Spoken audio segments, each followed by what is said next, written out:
All right, all right. Welcome back to the Activist Summit on RBN. My special guest is Dr. Jill Stein. She was a former Green Party candidate for president. Jill, thanks so much for coming back.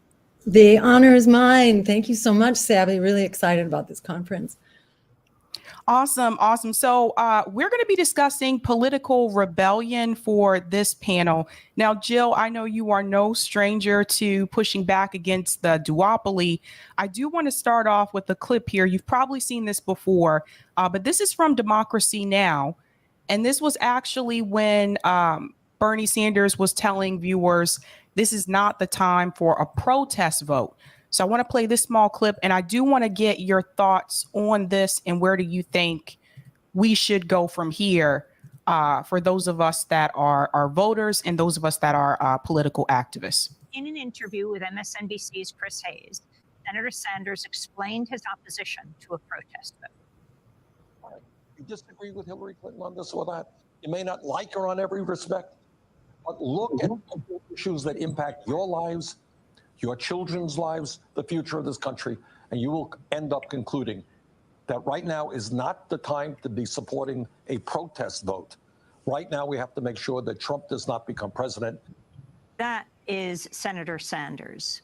Ralph Nader, your response. Well, it is a time for Senator Sanders to mobilize as he can. All his supporters around the country with mass rallies to put the heat on both candidates. Is anything wrong with that? He should have a mass rally in the mall and then spread it all over the country. So you have civic pressure, citizen pressure coming in on all the candidates to further the just pathways of our society. Why doesn't he do that? Okay. Jill, I want to get your take on that. When Bernie Sanders said now is not the time for a protest vote, it's interesting because Donald Trump won anyway. Yeah, won in spite of Bernie Sanders' complete surrender, rolling over, trying to deliver his support back into the Democratic Party, which unfortunately is kind of what he always does. But he's right. It's not time for a protest vote. It's time for a power vote. This isn't about protest. This isn't some kind of ritual symbolism. This is about asserting power.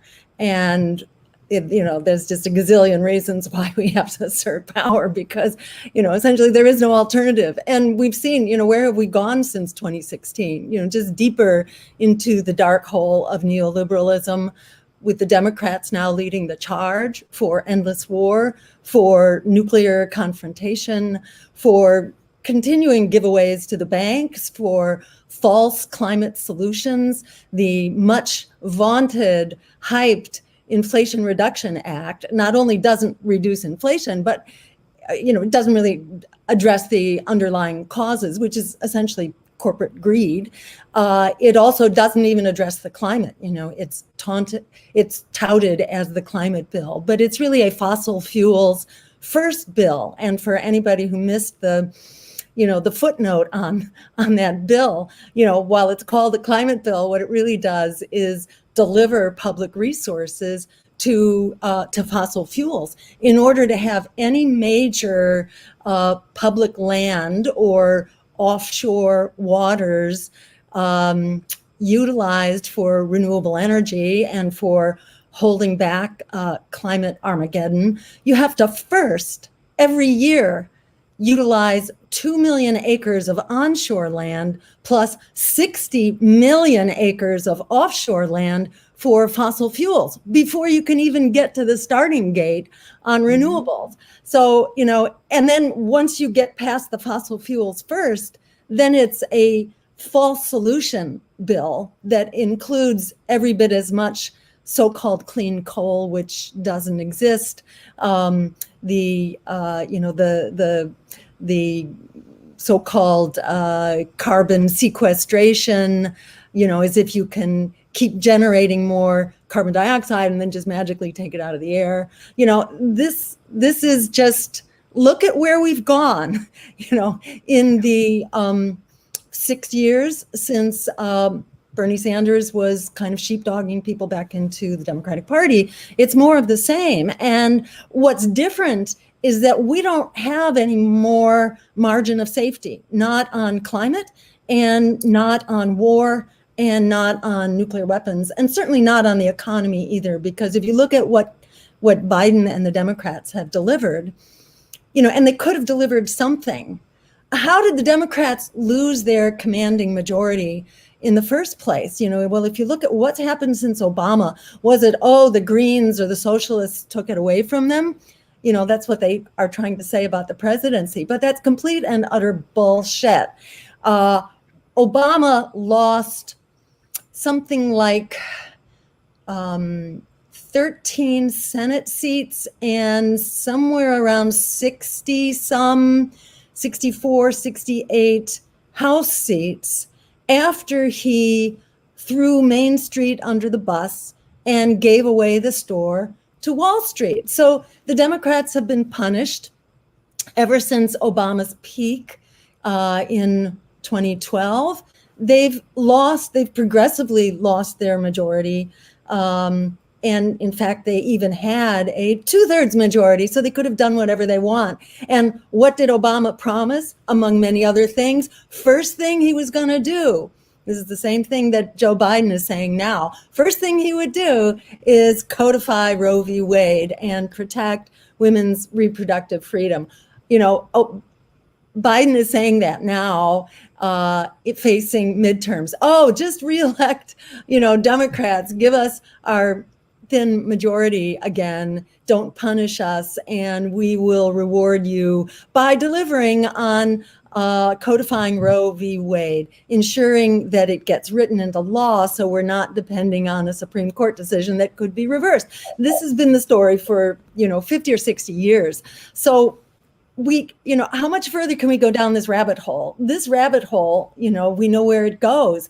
It goes to continuing economic, crushing economic inequality, endless war, verging on nuclear, climate catastrophe, the destruction of our democracy, which is ongoing. This is a well-established trend. It didn't just happen under Obama, didn't start under Bush, didn't start under Clinton. This has really been going on certainly since FDR, since we had a New Deal, which had its limits, but it was kind of our peak of economic justice, and it's been rolled back ever since. And it's been two parties in collusion, not only to deliver to Wall Street and the war machine, but also to really shut down political options.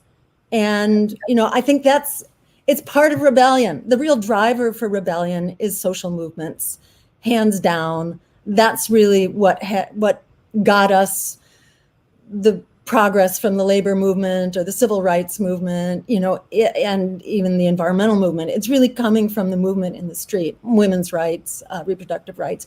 It's the drivers in the streets. But unless you also challenge power, you're giving them a license to just write you off. And I take my guidance here, especially from Frederick Douglass, who said, power concedes nothing without a demand. It never has and it never will.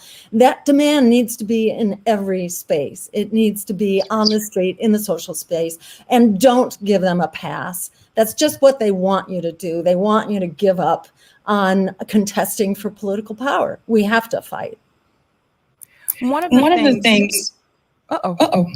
Hold on, I'm gonna mute you for a second because there's echo. One of the things that has come up too, there has been, I think, a lot of people upset with Bernie Sanders' movement, progressives that have gone in through the Democratic Party. At the same time, there are also people who feel like they're the best that we got and we should give them a chance. And to that, I push back, because what I have noticed is if you have someone like Bernie Sanders run on these progressive issues 2 election cycles in a row, and both times he loses and he tells you, vote for Hillary Clinton, vote for Joe Biden. If the progressives that lose, if they're just going to tell you to vote for the corporate Democrat who they told you should be fighting against, you should be fighting against people taking this big money interest going into Congress and going into the presidency. If they're going to go ahead and tell you to vote for them anyway, then I have to ask, what is the point of the progressive movement and the Justice Democrats at this time? Yeah. And we've seen them kind of unravel. They entered the scene with lots of accolades that AOC was going to be, was going to really challenge power. She was going to be a one-term congressperson, and, come hell or high water, she was going to do the right thing. It didn't matter who was going to attack her or undermine her. She was going to do the right thing, and we've seen where that went. We've seen where the, the 7 or 8 person, solidarity group of progressives, where's that gone? They haven't used their power when they could have used their power. They just don't stand up. And now they're using their power to silence progressives and silence the peace movement and accuse the peace advocates of being Putin, Putin puppets. It's like what hit me in 2016, where I was accused of being a Putin puppet for participating, in this press extravaganza in Moscow that allowed me to speak to India and China and, the Canadian broadcasting system. Virtually everybody was there, and I had a chance to air a distinctly different platform from what people automatically assume is the US, because it's what's been US policy for centuries, and that is, a peace offensive in the Middle East to stop the bombing, all the bombing, the US bombing as well as the Russian bombing, a global Green New Deal, and basically a wide and peace and justice program, and the end of nuclear weapons, which was a big issue in our campaign, and was at the time that I went to Moscow. And I went there hoping I could talk to Putin, but of course I wasn't allowed to talk to Putin. He sat at the table for a few minutes, but he only spoke Russian and was surrounded by Russians. And the only person I talked to was the guy sitting next to me, who was the former German foreign minister who had been part of kind of the dissolution of the Soviet Union and what happened at that point. It was an interesting conversation, but unfortunately I didn't have a word to say to Putin, but I did get to speak at the conference where I delivered that message. And ever since I am, labeled as a Putin puppet, because it's very dangerous to be a peace advocate, especially in a world that is sick of war. And here at home in the US, people are already sick of war, and public support is much stronger for putting our resources to work here at home, where they're urgently needed for housing and healthcare and get out of student debt and all that. And that is, that's just not, that's what people want.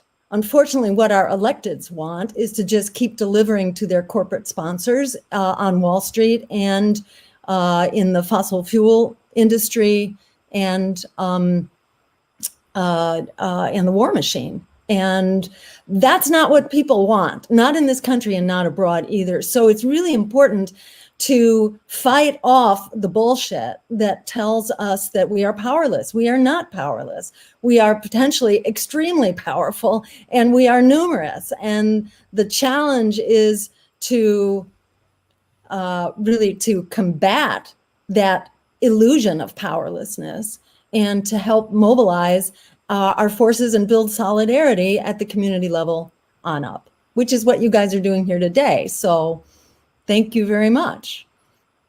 And I want to mention too, because I'm not sure if everyone is aware of this. I talked about this, I think about a week ago, But people need to understand why this is so problematic when you do have like progressives there and they're not fighting for us.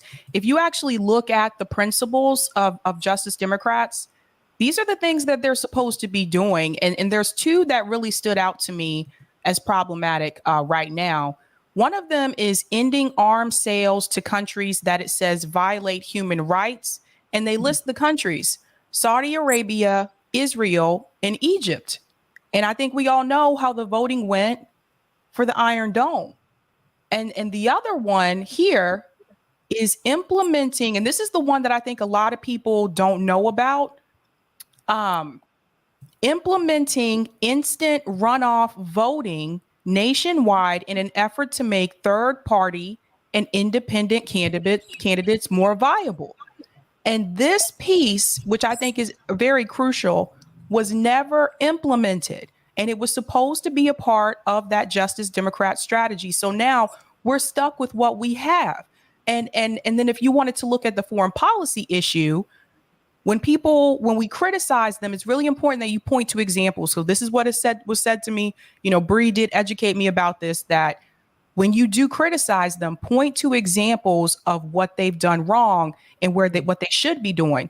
So a specific example here, the ending the arms sales to countries that violate human rights. There's another one here about ending practice of unilaterally waging war, except as a last resort to defend U.S. territory. So these are the principles that they signed on to. And I was told that they did sign a pledge and they're not doing it. So it's really important that you go back to the original principles that they all agreed to do.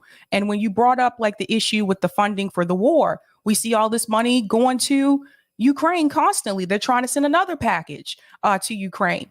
It's really important. So for those of you that show up at these protests, or you show up to confront them, just like Jose did recently at AOC's town hall. There was another event that she was at in Astoria, Queens, where people were protesting. Ayanna Pressley was just confronted about if she supports BDS by student activists.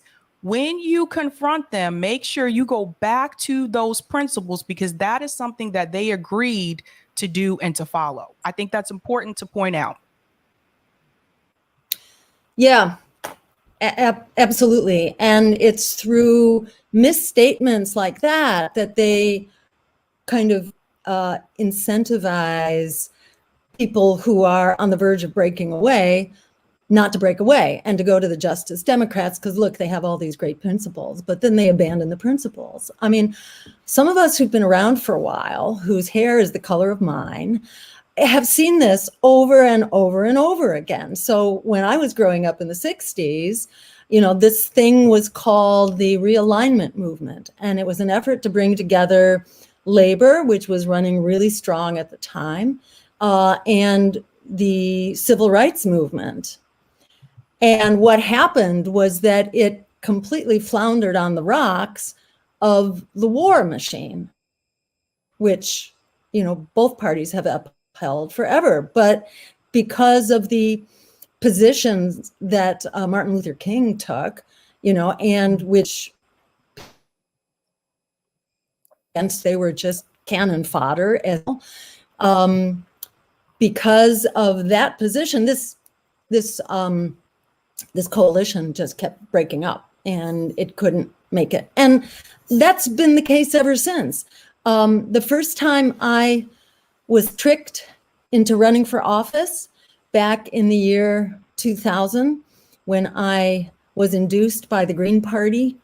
I wasn't a member of any party, and at the time, induced by the Greens to run for governor here in Massachusetts.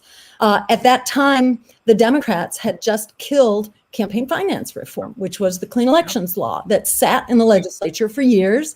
And finally, it was passed by voter referendum by a huge 2-to-1 margin, that people wanted to get big money out of politics and create an alternate funding stream. And we passed that. And the Democrats then basically took a voice vote in a party caucus and decided to basically not provide the funding for that bill. So it was demolished. And it was really clear to me at that time in the year 2000 that the Democrats were a hopeless case, which I had kind of seen demonstrated for decades in the 60s, 70s, and 80s. And this was like in the late 90s that happened. So this isn't anything new. And it's kind of the same old story. And it's tiresome, having to make the case. And we only have to make the case because we have such a propaganda machine that systematically buries the evidence. And it's as if this battle begins again anew every time. Same thing I have to say with the war machine, and it's incredible how Ukraine is really reenacting kind of the Afghanistan strategy to like the 70s, where the US written policy was to kind of trick Russia into being overextended, to overextend and basically, exhaust Russia. At the time, it was the Soviet Union in Afghanistan. And so the US then funded the Mujahideen and its sequel, Taliban, these terrorist movements, along with Saudi Arabia, and and Russia was induced to enter into Afghanistan, which was a disaster for the Soviet Union. And this is basically the same playbook being reenacted right now. And people may want to take a look at Jeffrey Sachs and his discussion of what's going on in foreign policy. I was kind of blown away when telling it like it is, come hell or high water. And I'm sure he's being plotted against or whatever. He's getting listed right now, I'm sure, by the powers that be that are not happy that an academic authority who has a real command over history, he's an economist, he's head of the Sustainable Development Project for University of Columbia, has been high up in the UN, very networked guy who really knows what's going on, who really says in no uncertain terms that you just can't believe anything they say. They systematically lie and need to be, the default should be that you don't believe them. Wait for it to be proven. We have such a powerful propaganda machine. I'm wondering if there's anything I can do. I see my image kind of coming and going. Is there anything I can do on my end? Are you seeing that, or is that just me? It's fine on my end. Oh, I think you froze for a bit. What you could do, Jill, is log off and log back on. Okay. All right. I will do that. And I will also plug in because I do have a direct line. Okay. And I will plug that while I basically close out here, and then I'll come right back in. Okay. All right. Sorry, guys. You got to look at me. Jill will be back. But no, this is an interesting discussion because oftentimes we do talk about what can we do? What should we be doing politically, right?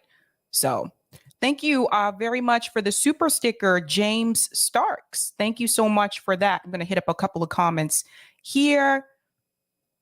Henry goes, Jill is a beautiful woman, by the way. That's really sweet, Henry. Anthony, I voted for Dr. Jill. Oh, Anthony. Really bad cookies. Look, I had a rough morning. Don't apologize, sadly. You look amazing today. I had a tough morning, a really tough morning. I seriously, I woke up at 3:40 a.m. Just woke up. Don't know why. Then I had trouble falling back to sleep. Finally fell back to sleep. And the next thing I knew, my alarm went off. And then I hit the alarm and I rolled back over. And something I will warn you guys, don't roll back over. So then I woke up again and I was like, I'm going to be late. I text JB and I was like, I'm running late. Yeah, so it was interesting. I think Jill is back. Hello. So all right. Yeah, I was telling them what Yeah, I think it's better now, Jill. Great. Okay, good. Thank you.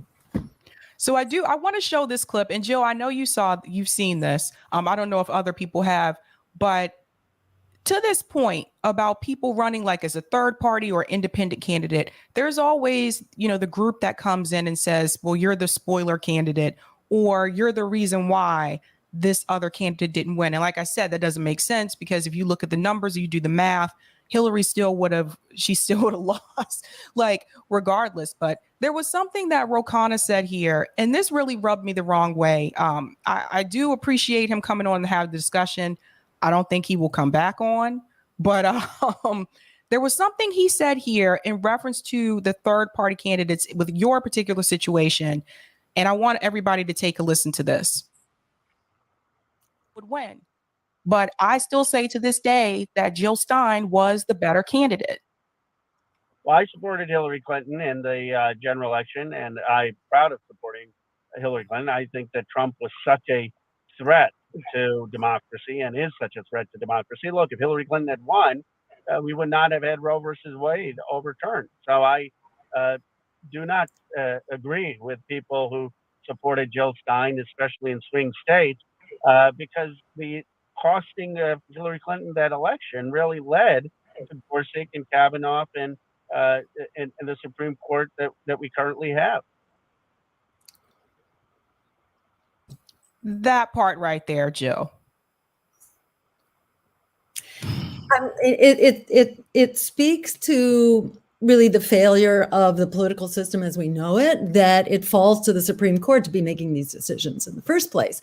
If we had a Congress that could actually take positions and take votes and pass legislation, stuff like this wouldn't be defaulting to the Supreme Court in the first place. And why is it? This refers back to what I was talking about before, about why the Democrats lost their supermajority. They lost their supermajority because they've been systematically throwing people under the bus and delivering for Wall Street and the war machine. So that's why they didn't have a supermajority. But they also could have revised the filibuster rules so that a simple majority vote could have delivered on Roe. Now, why couldn't they even do a simple majority vote? Because the Democratic establishment goes to the mat for the likes of Henry Cuellar and the likes of Joe Manchin, who each had very progressive and well-supported, exemplary opponents. And those opponents were defeated in the primaries because, by design, the Democratic Party defeats its progressives so that even when it has a majority, it still can't threaten conservative rule. And so it continues to deliver for its big corporate donors, for the war machine, for Wall Street, for fossil fuels and nuclear, for the big bosses at the workplace, and anti-worker legislation, didn't stand up on Medicare for all, didn't stand up on the public option, which it's been promising for years, didn't stand up even for real drug reform and the drug pricing reform that is now much touted in the Inflation Reduction Act. You know what that amounts to? It amounts to 20 pharmaceuticals 4 years from now that Medicare will be able to negotiate. And the Democrats are actually running on this in the midterms. This is one of their claims to fame, is that 4 years from now, you'll have the benefit of Medicare negotiating 20 drugs out of thousands of drugs on which you are being ripped off. It's pathetic. I agree. And one of the things too I've noticed is I've watched some of the platforms or some of the issues that were part of the Green Party's platform. I've seen the Democratic Party or progressives kind of take that and water it down. For example, the Green New Deal. I remember when AOC and Ed Markey, they were, all over TV, like, we have a Green New Deal. And all of a sudden, for people who are not familiar with the Green Party, they really thought this was a new idea. And this idea, actually, this platform actually came from the Green Party. Same thing with canceling student loan debt. A lot of people forget that you were the one that brought that up. And back then, I remember John Oliver was like, oh, that's a ridiculous idea. Now, all of a sudden, it's a good idea. So it seems like to me, it's not so much when it comes to mainstream media, it's not really so much about the policy, it's who the policy and the message is coming from. If the policy and the message is coming from the Democratic Party, then CNN and MSNBC are all for it and Fox News is against it. If the policy is coming from the Republican Party, then Fox News is all for it and CNN and MSNBC is against it. And I wonder why more people don't wake up to this. And I want to get your opinion about that. Why do you feel more Americans are not realizing that they're just playing party politics? I think, this speaks to the issue of the media madness, the 24/7 propaganda machine that we have, and the fact that people are just strapped trying to keep a roof over their heads, to pay their rent, to afford the skyrocketing costs now of food and fuel and rent. People are exhausted. They don't have time to do the research right now that us professional junkies, us news junkies just do. We live and breathe news and we know how to actually look for it and research it. But those sites, they don't have the reach, they don't have the breadth of mainstream media. And I'm just continually impressed at the power of the propaganda machine, which is what fascist governments have always relied on to establish and maintain their power. And we keep drifting further and further into the realm of proto-fascist and then actually fascist state. And it's quite alarming because the price that we pay now for being spoon-fed by the corporate media is disastrous. It is impoverishing us at home and it endangers us seriously abroad. And this is where the Democrats now leading the charge on the war machine and on nuclear escalation. It is jaw-dropping. And I have to say that AOC's response to her critics sounded like McCarthyism. It was just shocking that she has become so brain dead. Maybe it's one of the risks of I don't want to say a young person, but someone who hasn't been tested, who's first dipping their toes in the political waters. And, she doesn't have any stamina, and she's just really bowed to the pressure inside DC, inside capitals, inside the political elites. It's just wrong to even think that we have a democracy. We are a plutocracy. We are really run by a small group of the wealthy who really controls our political system and our media system. And it really requires a very broad movement. It requires our many movements to join arms and work together, because there are a lot of us, but divided and conquered, we are powerless. But as we work together on a bigger vision for true democracy, peace, and social, economic, and racial justice, they all have to go together, and climate justice too. You can't solve one of these without the other. And again, I have to keep going back to the war. I'm obsessed with the war right now because I feel very personally at risk for me and everybody I know, and for my kids, my grandkids, and everybody's. The rate of escalation right now is absolutely staggering, and the lack of insight is staggering. What we're going through right now has often been compared to the Cuban Missile Crisis, except it's kind of in reverse right now. But it is that dangerous. It is an equally dangerous moment. But the difference is that we had leadership that was capable of recognizing a problem. And who did I hear? I think it was Jeffrey Sachs, actually, that I heard talking about this on some Google video last night, where he was talking about the Cuban Missile. It might have been on Mass Peace Action. They have a great website with some really good resources on on war and especially nuclear war. But I feel like it's so important for people to come to terms with this quickly. And one of the things that this video, which I think was on their website, points out is that at least Khrushchev, he did a reckless thing by putting missiles in Cuba, in the same way that we in NATO are doing a very reckless thing by putting missiles right on the border of Russia. This is absolutely untenable. It threatens the existential, existence of the countries involved. And in the same way that we were ready to go to nuclear war over that, Russia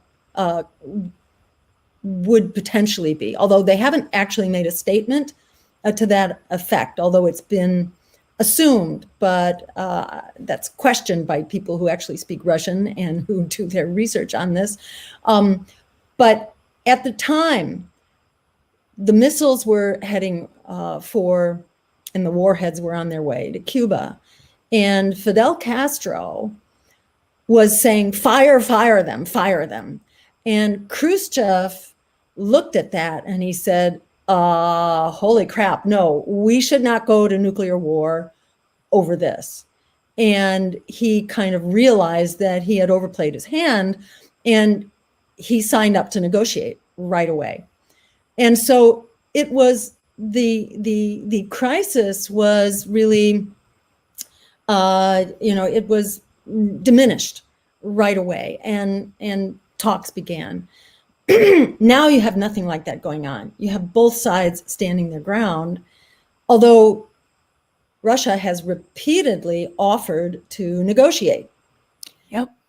And the US has repeatedly refused to negotiate and just mocked and refused to take seriously the threat that Russia was experiencing, which we should recognize as the very threat that we would feel if China or Russia were to be placing missiles on our border, either place. So, we need to sit down and negotiate. And there's one other point I want to make, which is not only that the US has blocked negotiations, and this is now reported by several observers, that Ukraine and Russia were actually well on their way to a 15 or 16 point peace plan.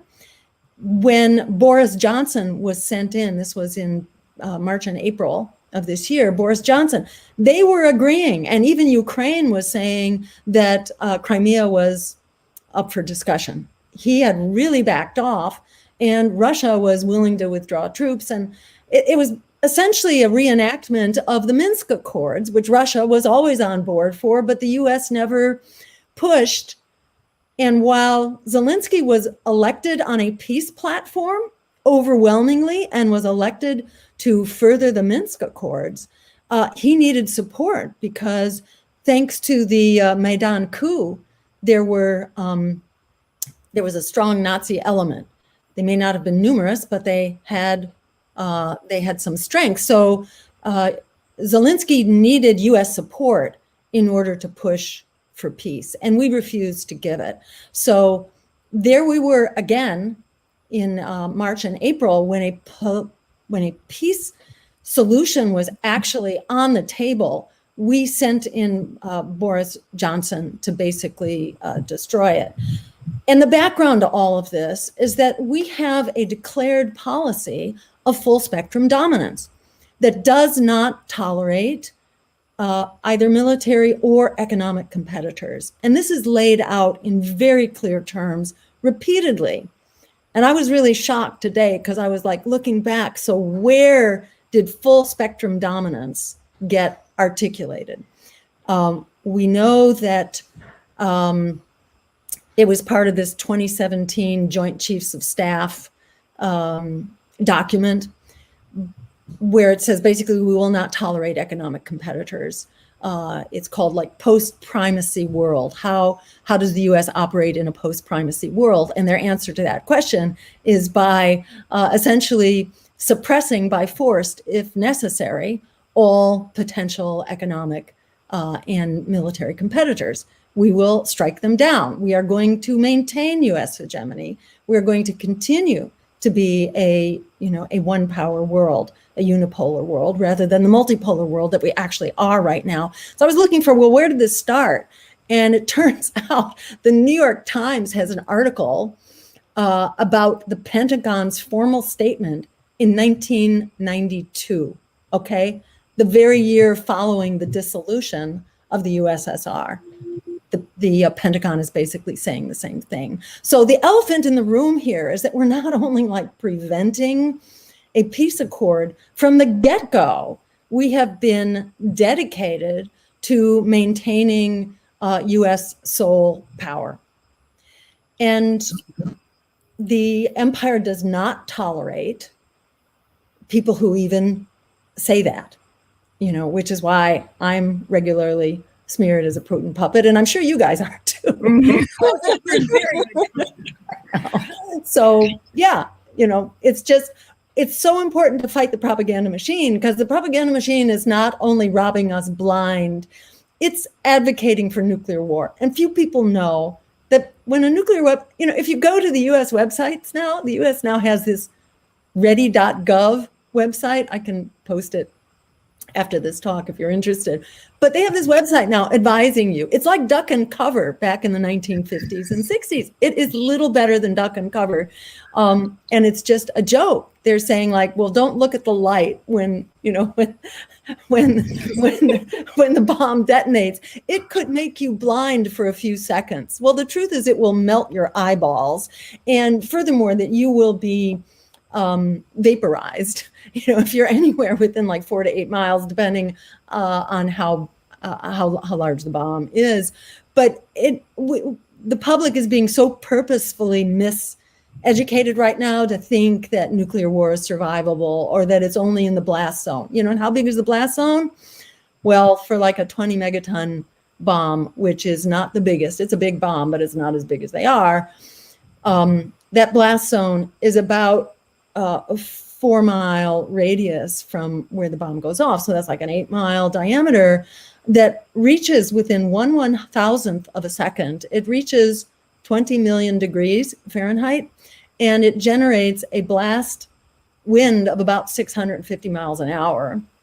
So if you're not immediately burned up, you're going to be completely, you know, smashed to smithereens. Even bomb shelters deep underground will be crushed by the impact of such a thing. So let's stop pretending that it is survivable, you know, let alone the nuclear winter that would follow. And basically we all go from starvation at that point because you don't have sufficient sunlight to grow food for years following even a modest exchange of nuclear weapons on the order of 100 or 200 nuclear weapons. And remember, we have something like, I don't know, 6,000 each, somewhere around that, 5,000 or 6,000 nuclear weapons each. And the really, there are so many scary little details here, but there are ways in which firing one nuke triggers firing back lots of them. And so this thing could just totally go up in flames quickly. We shouldn't be anywhere near the discussion. And for Joe Biden to say that nuclear Armageddon is a possibility is a complete, you know, just it's a total trashing of his role as a world leader, that this disaster has been allowed to progress to this point. It has to be turned around quickly. And it's really important for people to be educated about it's not over there. Nuclear war is not over there. It's here too. Not to mention that Russia has some really fast missiles right now that we do not have and that we're kind of defenseless against. So stop pretending that nuclear threats or even conventional threats are over there. War is no longer over there. It's right here. And we need to think about whether we are willing to sacrifice our lives. War is no longer something that someone fights for us. We are fighting it, whether we like it or not. We are going to be the victims of it. So let's take the power that belongs to us and say, end, that's it. You are not sentencing us to a nuclear conflagration or any other needless conflagration, whether it's nuclear, whether it's conventional, whether it is economic, or whether it's climate. We are really at the brink of extinction right now from many different causes. And we don't have to be here. This is purely for the sake of the ruling elites. So it's time to take back the power through every means possible. And I'm talking peaceful means here, but there are many peaceful means that are possible. That's right. Another thing I want to mention too, in reference to foreign policy with the U.S. I'm just going to mute for a second. For foreign policy with the U.S., the U.S. government, for those who are not aware, is also trying to invade Haiti right now. We've been talking about that the past 2 weeks. They've also escalated tensions with China by these visits that they've made to Taiwan. And I don't care what Nancy Pelosi says, but that visit that she made to Taiwan, and also Ed Markey too, by the way, who kind of flew under the radar, but he also went over there. That all that did is cause like an escalation with tensions among, China and the United States, because I don't care why they went over there. The fact that they went there, that sends a message to China during a time when Taiwan is trying to fight for independence from China. And so for people who are not aware, Taiwan is a part of China. It is not a separate entity. So I feel like a lot of times the United States government just escalates issues that could have otherwise been prevented. Absolutely. And that reverses some, many decades, 40, 50 years of explicit U.S. policy, a one China policy that we deal with mainland China, not two different Chinas that are then going to be competing with each other. So, yeah, this is just another case in point of U.S. cluelessness and the Cold War that's being ramped up right now against China. And how clueless is it to take on two global powers at the same time? Even if you thought that those Cold Wars had merit, which they don't, they're destructive and dumb and just kind of suicidal. Even if you thought they had merit, it's like, how unstrategic is it to take them both on at the same time? What we've basically done is solidified the BRIC alliance: Brazil, Russia, India, China, and South Africa. And Turkey may be heading in that way too. But the BRICS coalition, it's an economic coalition, but it's also increasingly a political coalition. And, when the US is putting, half or 2/3 of the world population under sanctions, we're not buying ourselves a lot of friends.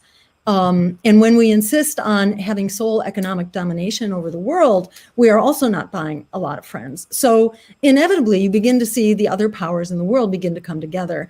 And the conflict in Ukraine has really solidified the Russia-China alliance. That's one of the reasons that Henry Kissinger, of all people, Mr. Conservatism himself, is vehemently opposed to this absurd U.S.-Russia proxy war, because it is driving together China and Russia, which is something that the U.S. Security establishment tried to prevent for decades.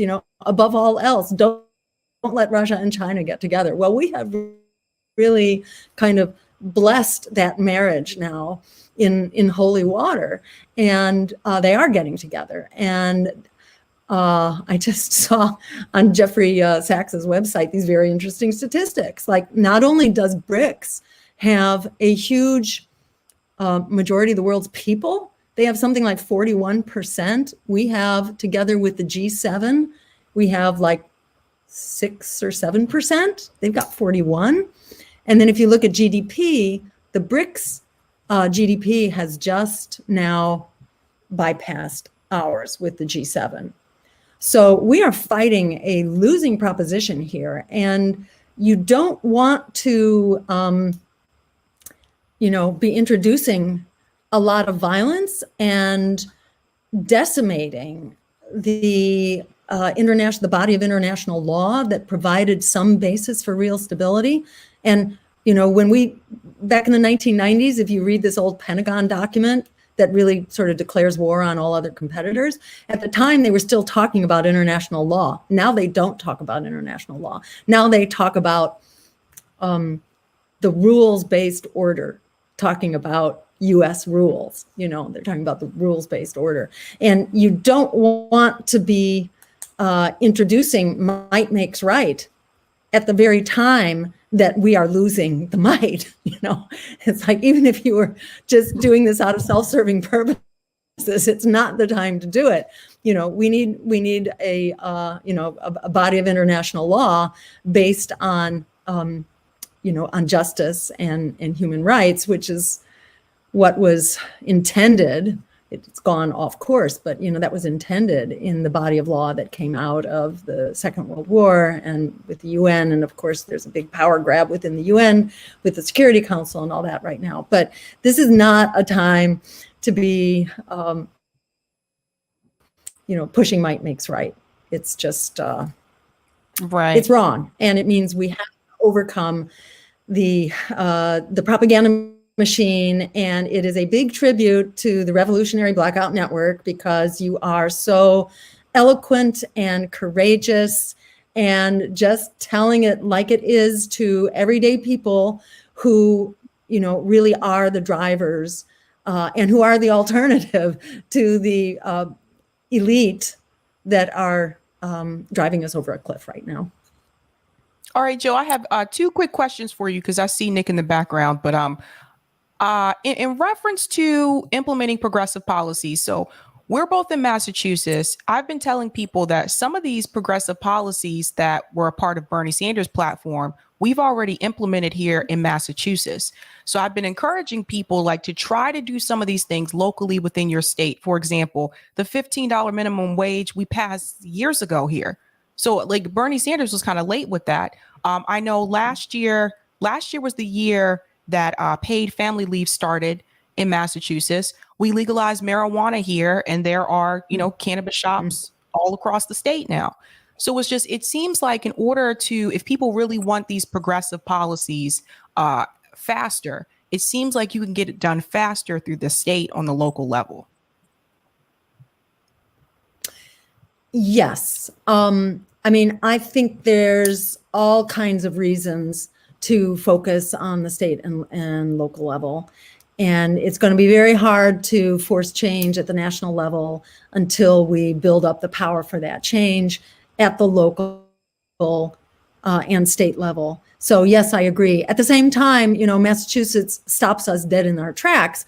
We came very close to passing, it's called single payer. This was again around 2000, and the single payer, Medicare for all, as it's known now, had the numbers and the people, but we were outspent 50-1, and they pushed it back. Massachusetts used to have a peace delegation. They've now gone over to the dark side, as you were mentioning about, one of our Markey, our senator, who used to be kind of a mainstay of the peace community. He's now heading over to Taiwan and cheerleading the second Cold War as well as the first one. So it's not it's not foolproof, and it's not easy. But yeah, I really agree with your point that we should be organizing at the state level. At the same time, I think there is value challenging because we can't give them a pass. I don't think we should give them a pass.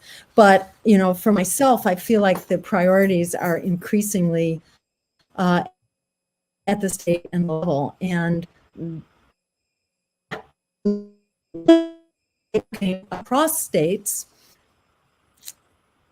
I can't tell if, let's see. All right. And fighting at the state level and networking across states so that we can share, best practices and what works, and just build capacity and get to critical mass. Okay, and awesome. And one last quick question. I know the answer to this, but for people who are not aware, Jill, could you explain to the audience why you personally will not be primarying against within the Democratic Party and unseating him as the Dem nominee in 2024? Basically, he's asking why you're not running in 2024. So I could be running in 2024, but not for that office, just because I think we need a real win. We need a real fight and a real win. And if I'm looking at the correct question, why not challenge within the Democratic Party?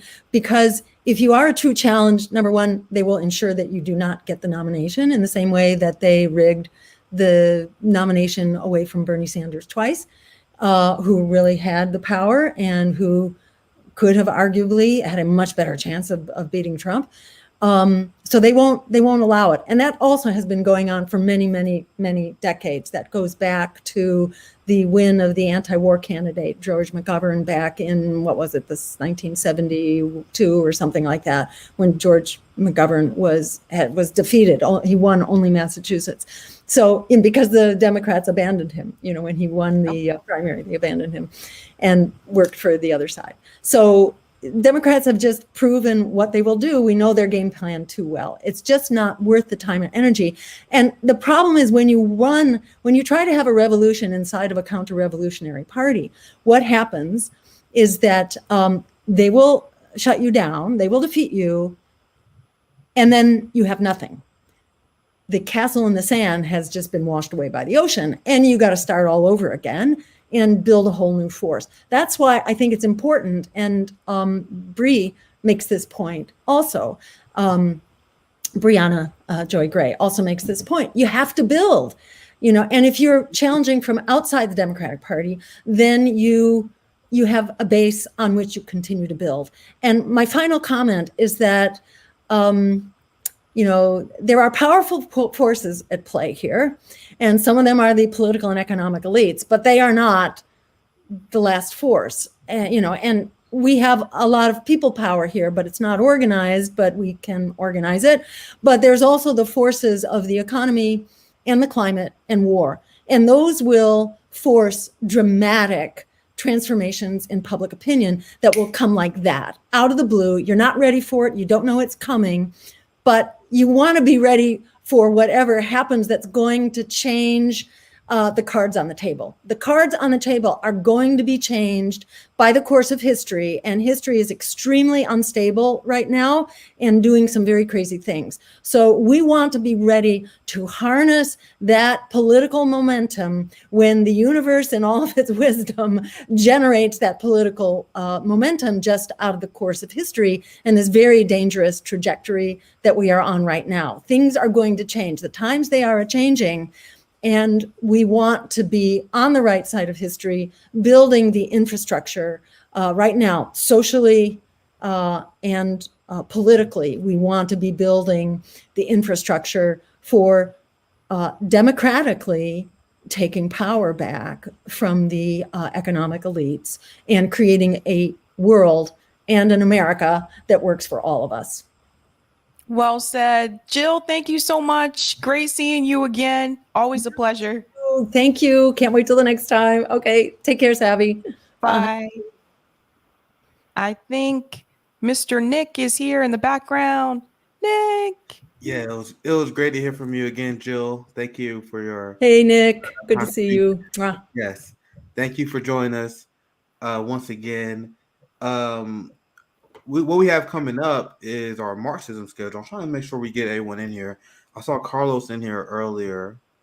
I think he might be having some tech issues. But hey, the main panel. Let me pull up the schedule actually.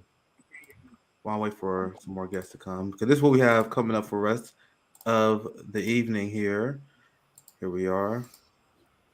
We just had a great conversation with Dr. Stein, and I'm not kicking you guys off, so if you guys want to stay, feel free, because we're having a conversation why we should oppose capitalism. And we have a few guests. We had Q, Ethne, and Mine. Everyone's running late. I saw Carlos earlier. I think He's here.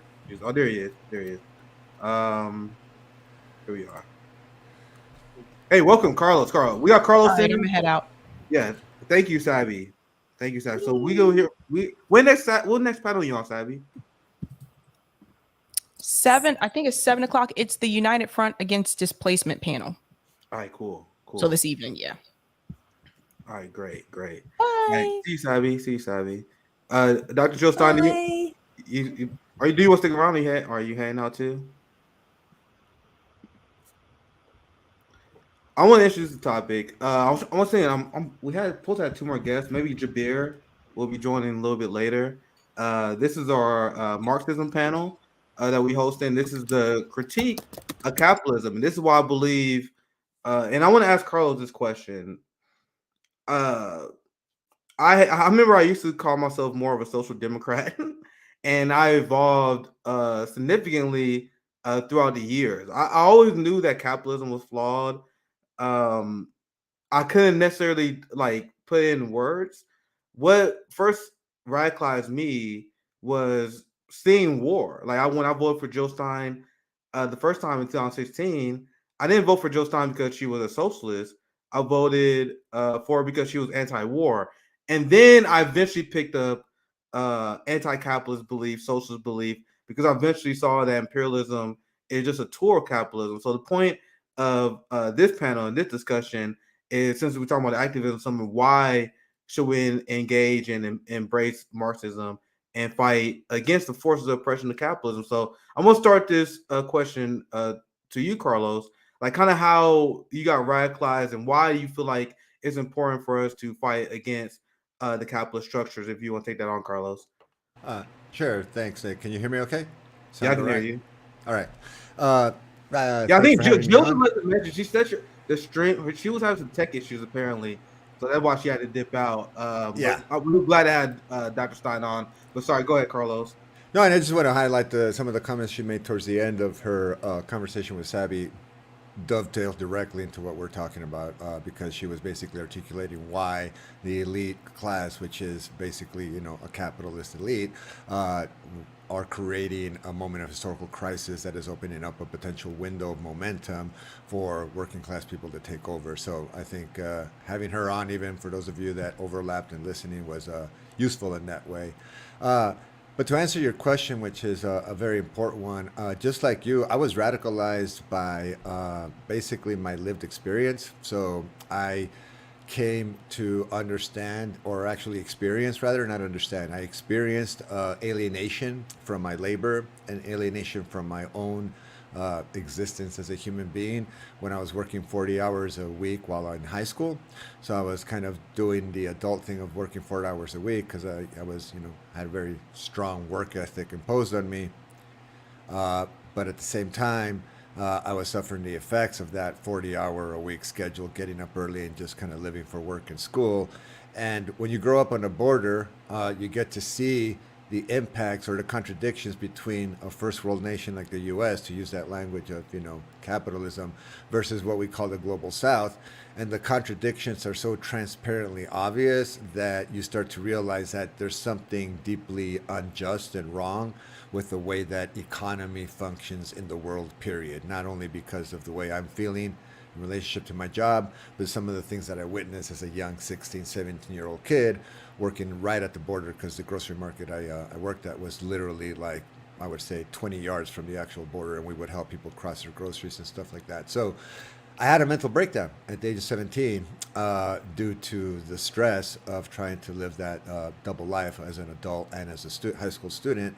And eventually I started to put things together in terms of this system that tells us that this is the right way to live is not working for me personally, and I see something deeply flawed. And based on what I'm witnessing in terms of the people around me and the people just on the streets, there seems to be a lot of alienation and unhappiness. And it wasn't until I stumbled into a little bit of philosophy and eventually through school got introduced. And this is a key point. There is no institution, educational, otherwise, whether it's public school or higher education, that's going to teach you this stuff, because we're discouraged from teaching it on the one hand.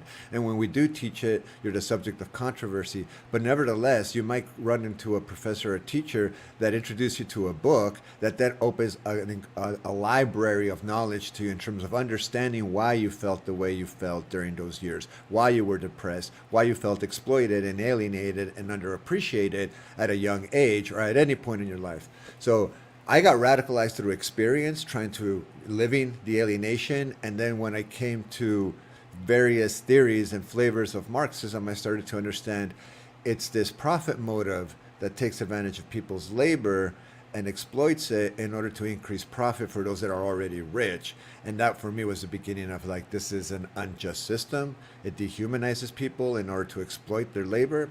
And now we're getting to a point, as Dr. Jill Stein said towards the end of her conversation with Sabi, where capitalism's inability to respect limits, even those that are imposed onto us by nature, its inability to respect those limits is the reason why we are destroying the natural resources we are on this planet.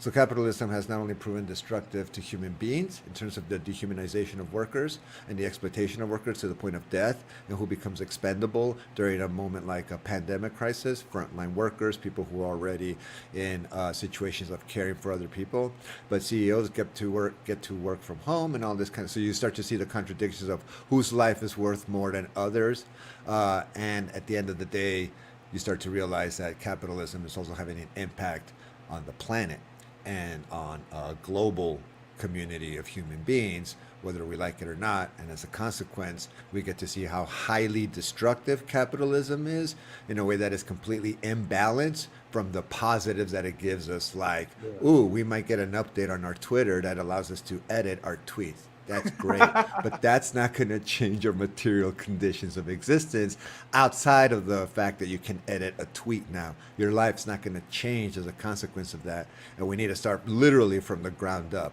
How are we existing? Is it sustainable? Is it just? Is it equitable? There's so many great things that you said there, Carlos, and it's very important to center people's the discussion on this issue, because a lot of people they can't even describe what Marxist is. Now it's become a trope where people on the right just say, "Oh, bad thing, it must be a Marxist," where you listen to Ron DeSantis, they just say Marxism. My opponent is a Marxist. They call Joe Biden of all people a Marxist. So the thing is, most people have no idea what Marxism is, and Marxism established as a critique of capitalism, where you have Marx look at the industrial age capitalist societies, and he was like, these are essentially slave states that was very smart in how they reorganized society, what they call their workers. And when you compare that to a lot of indigenous societies, a lot of different cultures that grown up before, like, this has been a failure, and it has been a large critique. And I think that's something that we must keep in mind as we move through activism, because if we think we're going to reform this capitalist system using the means and weapons that the capitalists gave us, we are grossly mistaken. I always want to tell you guys that we live in a capitalist dictatorship. And I tweeted this out the other day. I was explaining how Goldman Sachs never lost an election in this country. Like, it doesn't matter who you vote for, Goldman Sachs will win. That is a capitalist dictatorship. The same for JP Morgan. What election has the weapon manufacturing industry lost? And also in this country, in the United States, you can predict an election with around a 90% accuracy based on who raises the most money. This is what you call a dictatorship of capital, right? Because whoever had the most capital then thus will dictate the means of production and where money will be spent on. What we are advocating for, and Carlos, I would love to pass it to you if you want to expand more on this. As Marxists, we advocate for the dictatorship of the proletariat. This is why we say communism is inherently the most democratic, right? So I want to dive into this. Guys, would love to hear your thoughts on this as well, Carlos, because using the term authoritarianism in this country is very tricky because it's been so propagandized. So we were having conversations where you got to meet people where you at. So I will use the term just as it is defined, just to expose the contradiction. Like when I have a conversation about Venezuela and authoritarianism, and that's why I'm like, Robbie, you gotta define that for me. Like Americans, they just use the term authoritarianism, have no idea what it means. Oh, this country, I don't like this country, so it's authoritarian. China's an authoritarian country. Russia's an authoritarian country. Let's explain this. What does authority come from? And this is a key point in Marxism. And I'll pass it to you if you want to expand on this more. In our country, we live in an authoritarian state. Look how many people we have in prison. Look at who run and dictate the society. And if you deviate from how the rulers write the laws and the cultural norms that they establish, they will punish you because they dictate. They got the authority. And how do they get it? They got their authority through the power of capital, through capitalism, through the dictatorship of the proletariat. For example, the people who will guide and set laws and set the authority will be that will be granted by the people. The dictatorship of the proletariat, the mandate given by the revolution. But Carlos, do you want to expand on that? Well, you bring up a lot of excellent points. A couple of things just in terms of how elections are handled in this country. There's a really interesting relationship between the branding of politicians and how that reinforces a capitalist mindset, because suddenly you're shopping for candidates and they literally frame the democratic system in this country almost as a consumer experience. You get to choose, but the consequences of that choice, we don't get to see become irrelevant, because you choose candidates like, the whole controversy around AOC right now, and the fact that her selling out to a party that she said she would never sell out to and wouldn't mind being a one-term congressperson, etc., has all come to light as kind of extremely hypocritical, false, or at the very least,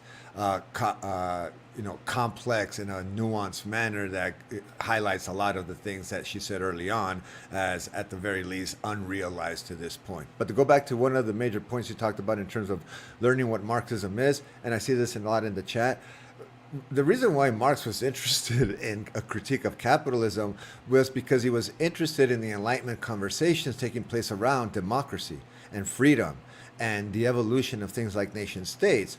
And so what Marx's contribution to that Enlightenment conversation was, and Marx came after the Enlightenment, but these were the ideas introduced by, the John Locke's and the Rousseau's and the whole thing that led to the democratic revolutions that we saw in places like the United States and France, which we know, if you study them, were not really democratic, because there were a lot of human beings that existed in those places that didn't get to participate in the democracy that was being established in this newfound country. For example, you read the Declaration of Independence, and indigenous people are referred to as native savages, Indian savages rather, that are attacking the colonies, and that the British government is allowing this to happen, which is one of the objections that they have, I forget the number of criticisms that they have against the British government, and this is why we need to declare independence, because it's become tyrannical, which goes to your point about authoritarianism, right? We had a revolution against Great Britain because we found them to be too authoritarian. The monarch was basically too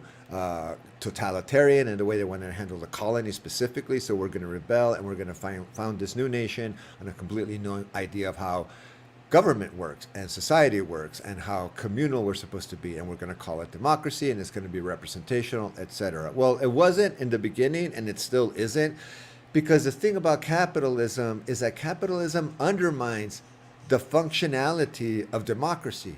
You cannot have a functional, healthy democracy in a capitalist system, because at the end of the day, what dictates your social value is not the fact that you're a citizen that has the right to vote, but rather the fact that you earn a certain amount of living, and you're lucky if you work the type of job that's going to allow you to get some time off to even go vote. So now you get these things about, well, the mail-in ballot will take care of that worker problem. Well, yeah, but now you have controversies surrounding that.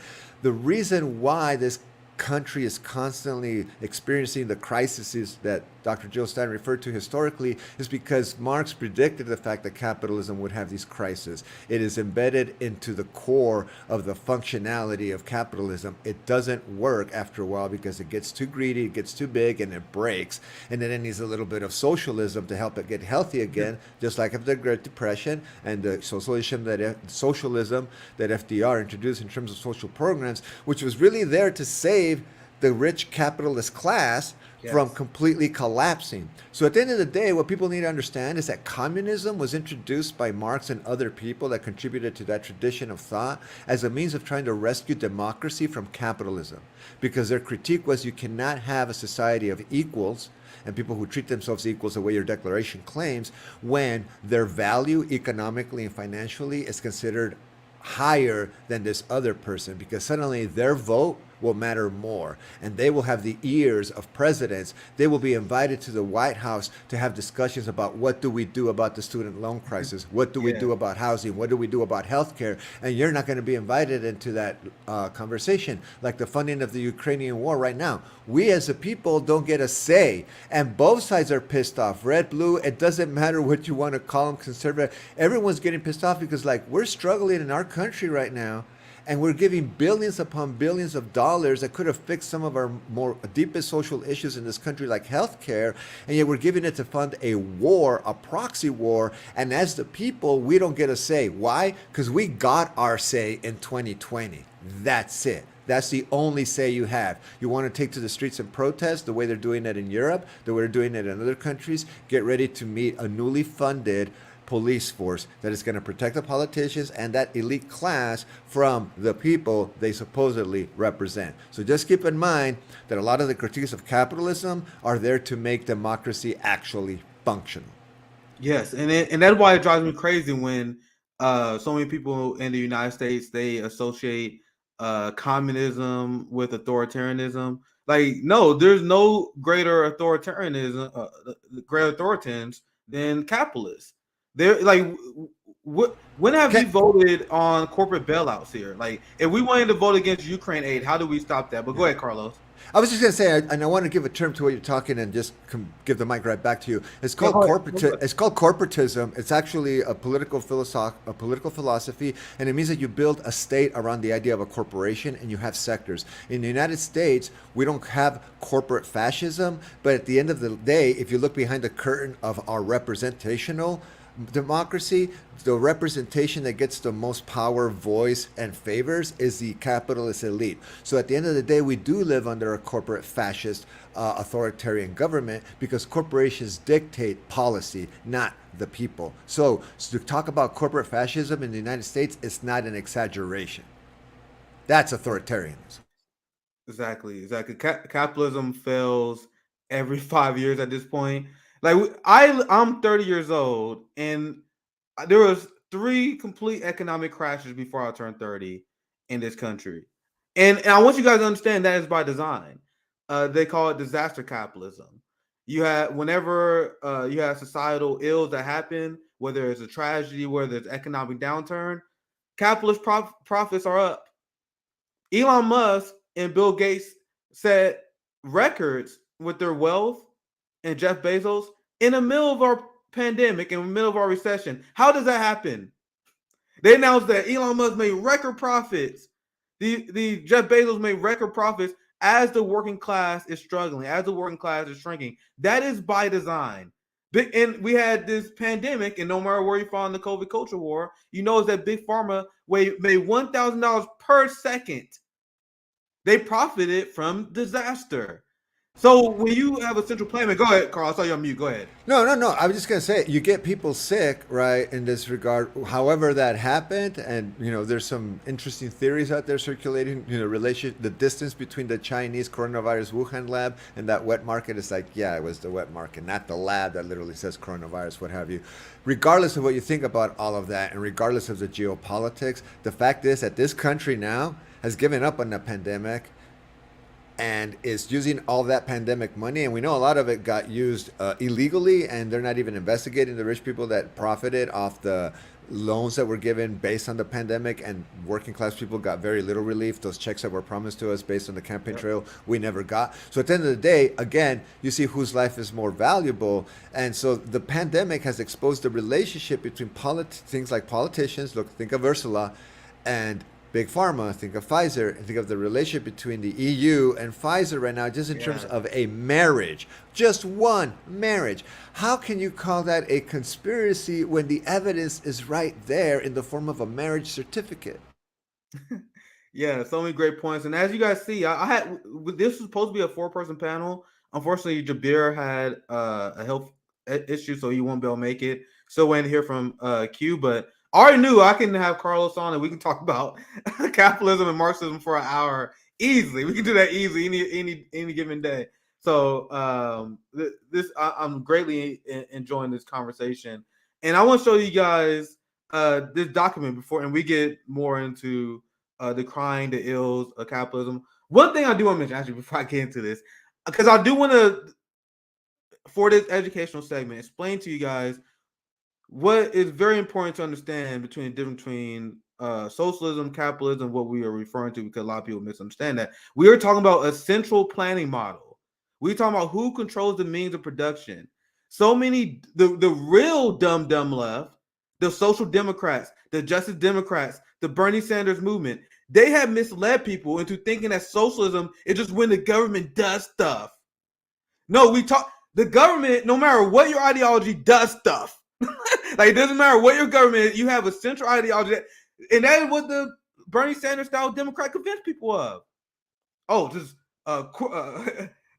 give whenever the government does something, that's socialism. No, we're talking about the workers owning the means of production, us having the key planning and role of central planning for our society. Let me explain to you guys how capitalist central role of planning has failed humanity. Now, I say humanity because it hasn't failed them.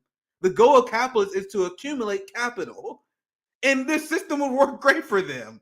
So capitalism hasn't failed. It is exactly what it wanted. It created insane amount of income inequality.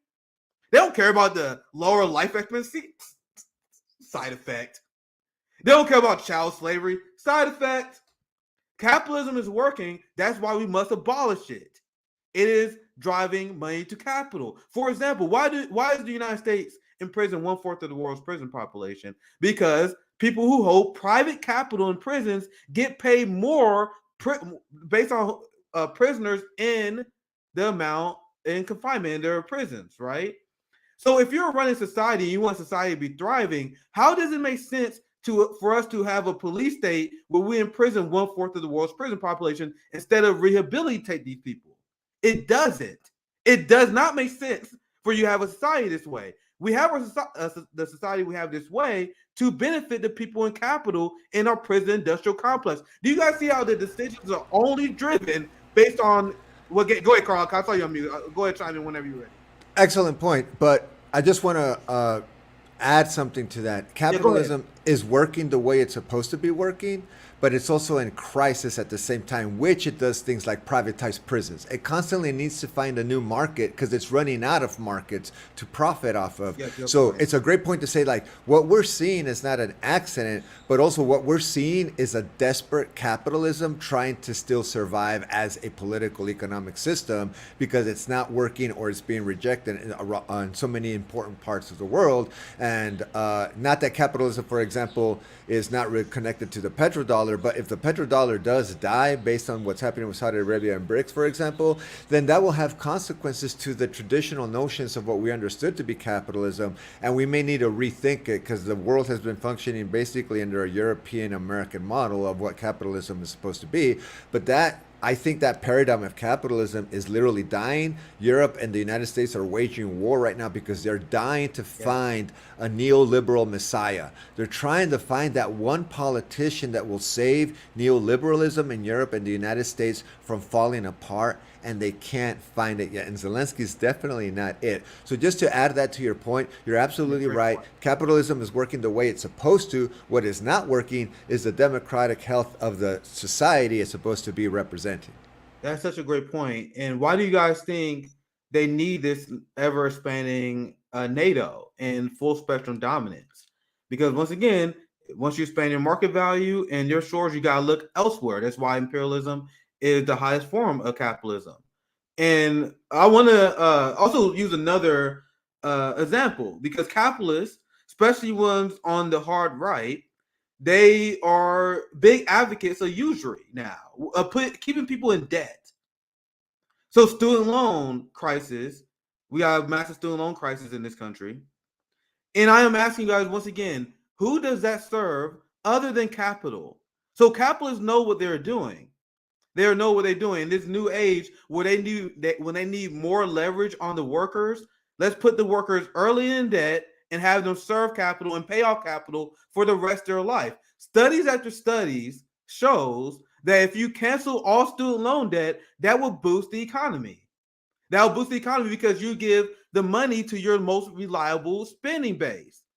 So that honestly has nothing to do with political ideology. Like if you look at socialism and communism, like it's not explicit. Like there's nothing in there that anti-usury. It is that capitalism have gone so insanely far in terms of enriching capitalism that we decided to put a large segment of our youth in debt for literally no reason, just to pay capital. That's how unhinged our system is. And now if we have a dictatorship of the proletariat, where we actually have a democracy, most Americans want to cancel student loan debt. So under that system, that will be done because that is the will of the people. And that is a system that will benefit the overall market. A lot of people don't understand the difference between an economic system and the market. So many people say, like Robbie, I remember in their response to me when I was on Rising, his guy, they brought this pro-war think tank guy in, and they essentially was like, well, if socialism is so strong, why can't Venezuela survive despite the sanctions? Why can't Venezuela survive despite not trading with people? And I'm like, so his argument essentially is, if you're a socialist, you can't trade. That's not what it's about. Markets and commerce exist regardless of economic model. But Carl, anything you want to add before I go to document? No, that's a very.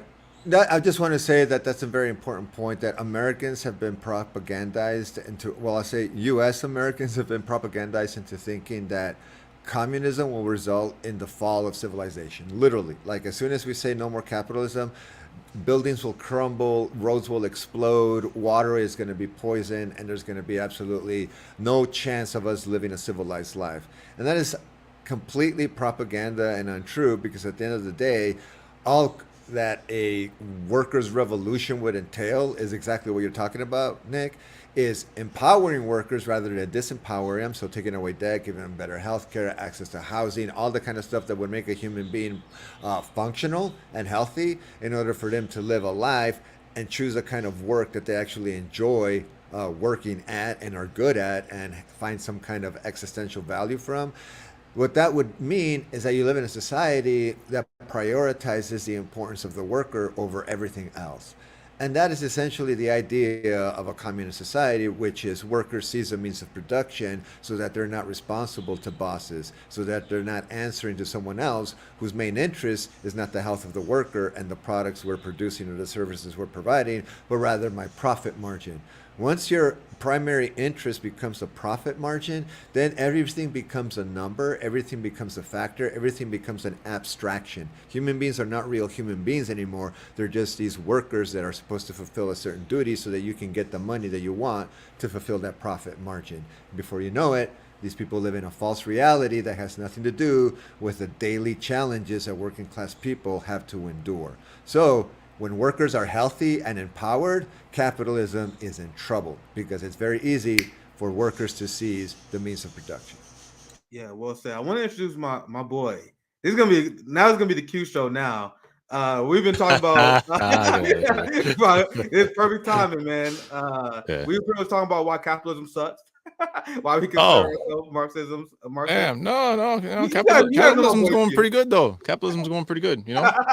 It's going good for Exxon Valdez, you know. It's going good for Amazon, going good for Walmart, you know. Shout out to my boy Jeff Bezos. Just saying that capitalism working for the capitalist class. Yeah, you know, it's going pretty good. You know? The rise of serfdom that we see right now. You know, like you got people who work for the Washington Post out here telling gig workers, yo, stop abusing disabled people by not getting their avocados to them on time. Okay?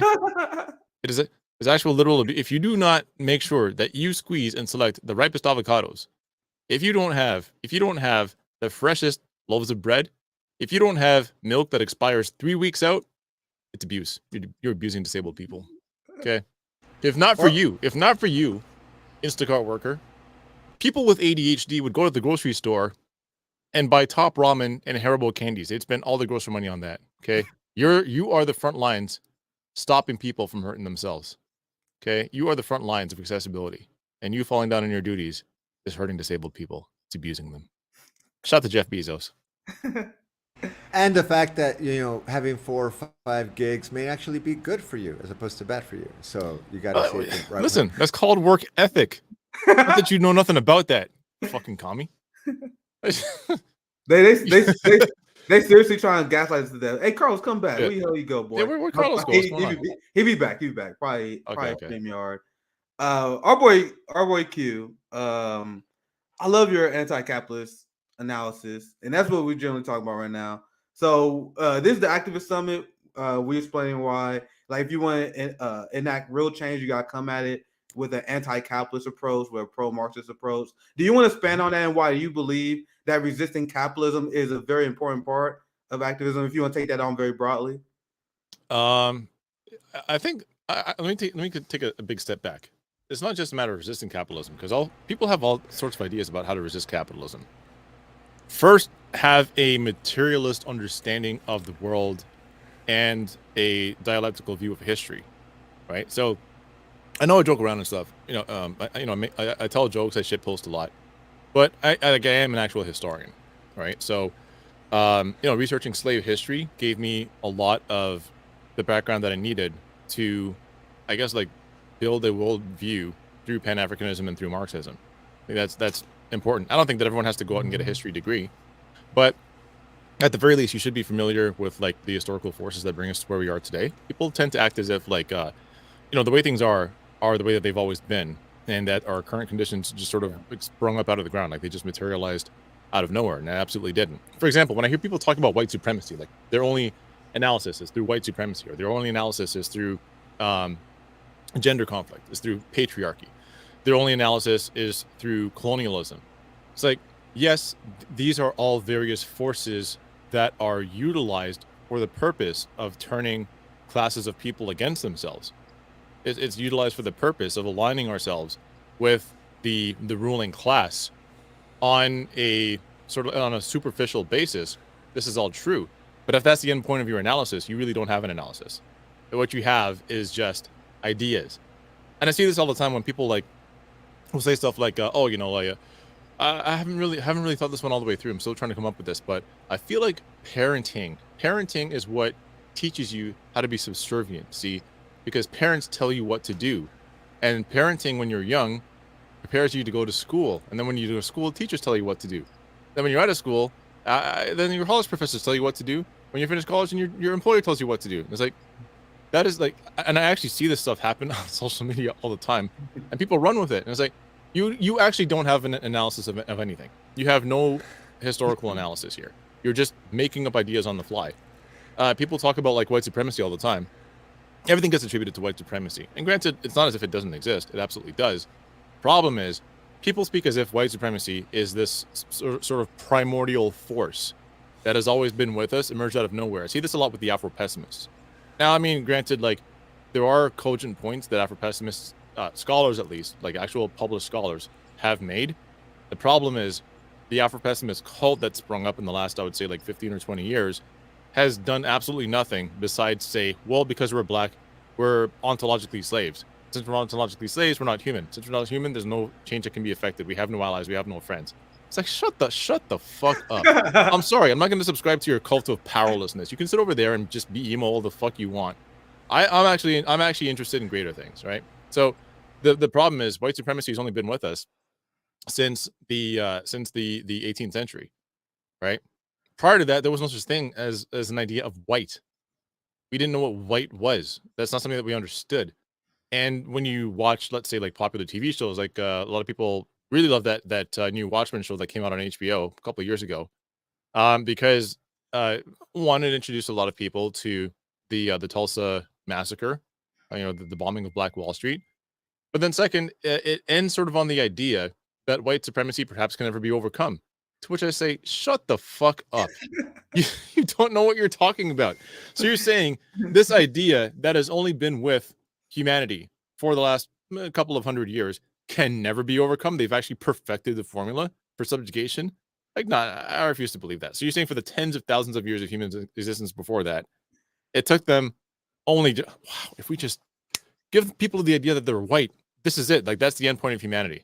Give me a break. So to answer your question, I know I'm taking a really roundabout path here. All I'm saying though is that this idea that we need to find ways or new and novel ways to fight capitalism, I think that's not enough. A lot of people have problems with capitalism. Some people want to reform it. Some people want to make capitalism more friendly. Some people want to resist it by integrating into it in very sneaky ways. Black blue checks, I see you.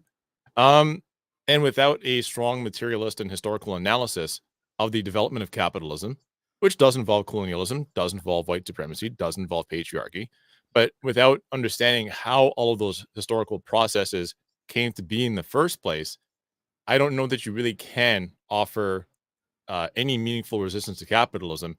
And in fact, you probably are just going to end up doing more to bolstered its existence than anything else. Can I just jump in here and add Yeah, go ahead, something Carlo. to what Q said? Q brought up a really important point that connects to his history, and we're talking about Marxism. Marx was a big fanboy of a historian, philosopher, Hegel, and Hegel talked about ontological slaves, and I feel like capitalism has redefined the concept of the worker little by little, and now workers are heroes. We throw all these adjectives, and at the end of the day, it nevertheless is grounded on this perception that you're ontologically enslaved nevertheless to a system that nevertheless recognizes your humanity, and therefore the fact that you're recognized as some kind of equal as a citizen erases the fact that you are living the material conditions of what someone else might say, like, yeah, that looks like a version of slavery to me, that you are literally accepting in exchange for some kind of recognition from the state that says, good job, good worker, good ethic, you're doing a great job, you may achieve the American dream someday. And that's how the system reproduces itself at a ground level. It literally indoctrinates people really easily without people understanding the historical context of how the concept of worker has evolved throughout just the 20th century. Yeah, another topic I definitely want to get into, and we can definitely compound it based on what Q was saying, with a lot of people missing the historical analysis that they need, is what have activism left, what we call the U.S. left. We oftenly joke about them as the professional managerial class, the boutique left, the DSA class.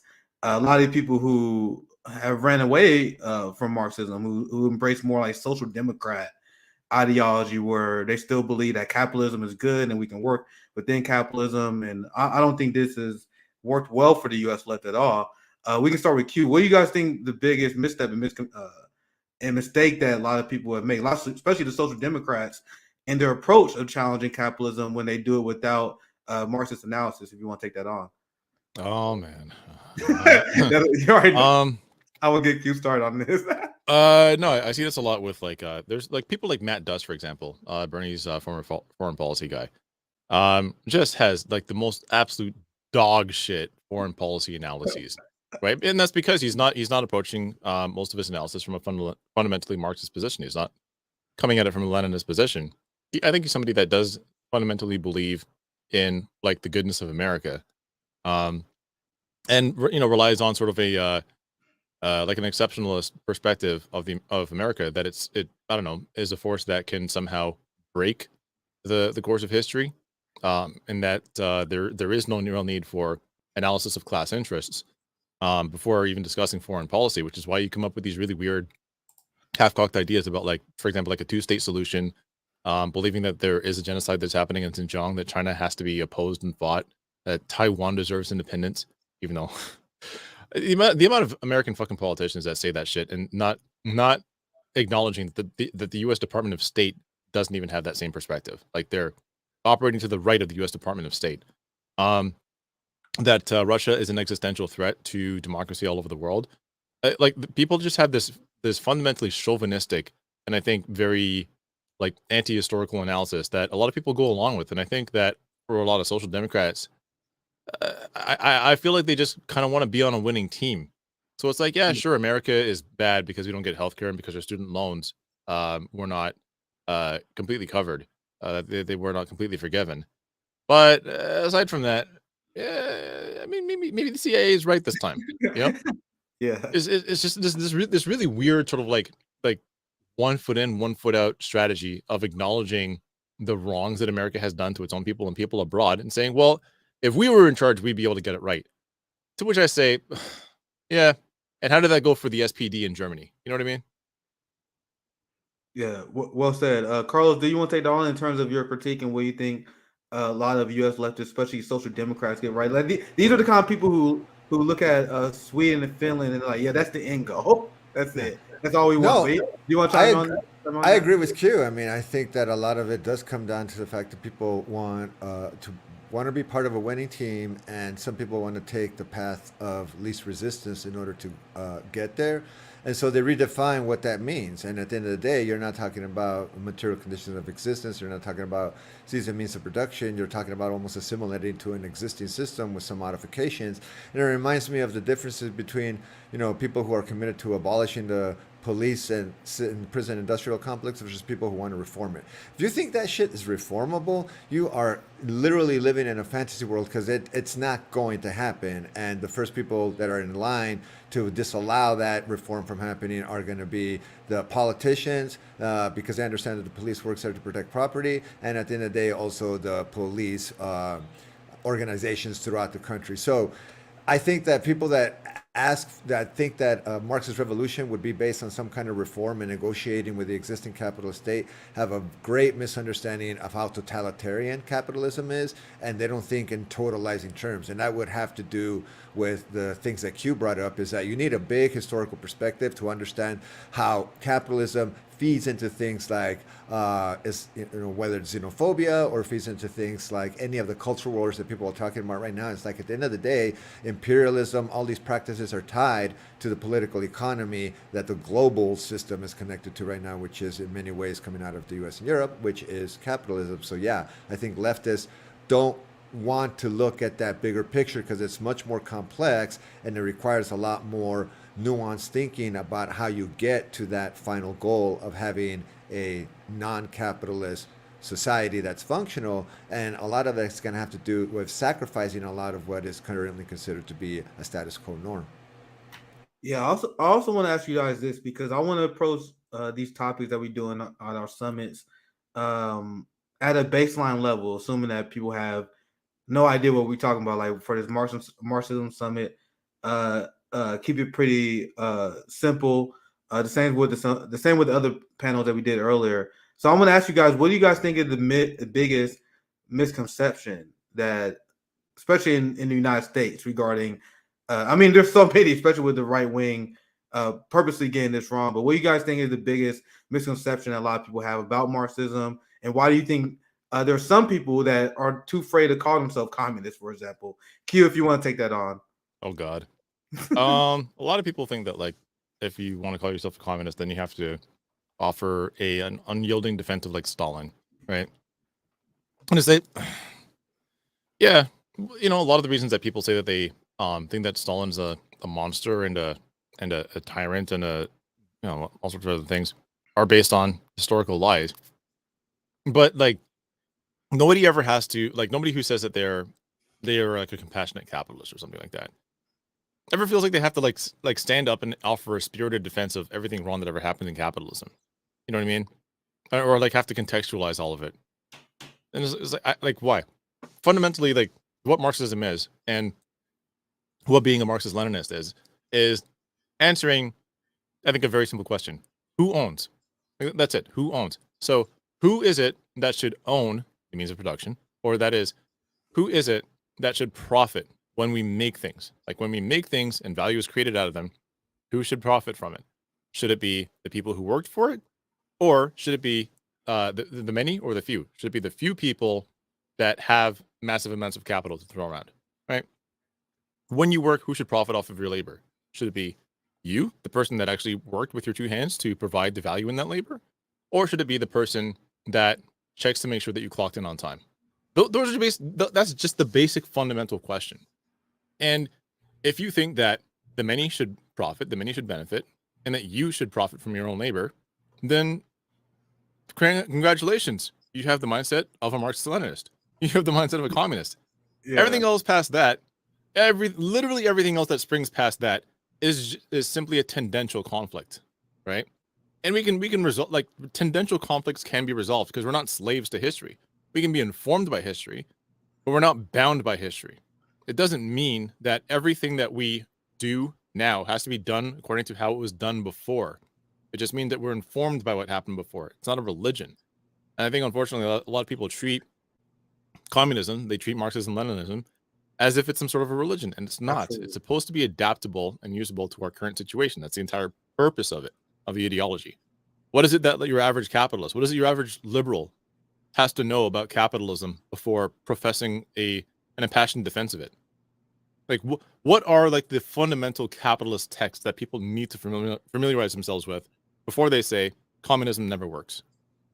No, I'm serious. I'm seriously asking, what books, what theoreticians, what revolutionaries?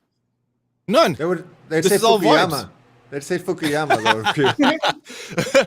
Yeah, now we're at the end of history. Yeah, exactly. We find ourselves here at the end of all things, right? We're basically like I don't know. We're right now in the Schwarzschild radius of history, or whatever you want to call it. Unfortunately, there's nothing but simple vibes, and unfortunately, like I think one of the difficult parts for I don't know, being involved in any communist movement is being able to separate, I think, like smug and useless pedantry from like actually useful action and useful thoughts. You know what I mean? We don't have to have a forward-facing opinion on fucking everything. We also don't have to like break everything down into, well, this is the current situation mirrors this exact situation previously that I read in the book. We don't have to do that, right? So I think for a lot of people, calling themselves a communist can be like awful and intimidating. It means you have to like offer an impassioned defense of what happened between a bunch of dead Europeans. I'm sorry, but that's I don't know if you know this, but I am neither dead nor a European. So frankly, I couldn't really give less of a shit. Yeah, that's such a good point, and and one of the reasons why I asked that because and just being obviously part of the online like left communists, I see what they say. I see people I see people love making these random declarations. You see it all the time on Twitter, like you're not a real communist unless you read this specific book, and I always like what I don't understand the benefit we get as communists for gatekeeping in such a way. But anyway, I want to get Carlos. How about this? You're not a real communist unless you can say the N-word and people actually laugh rather than are horrified. Okay, that's the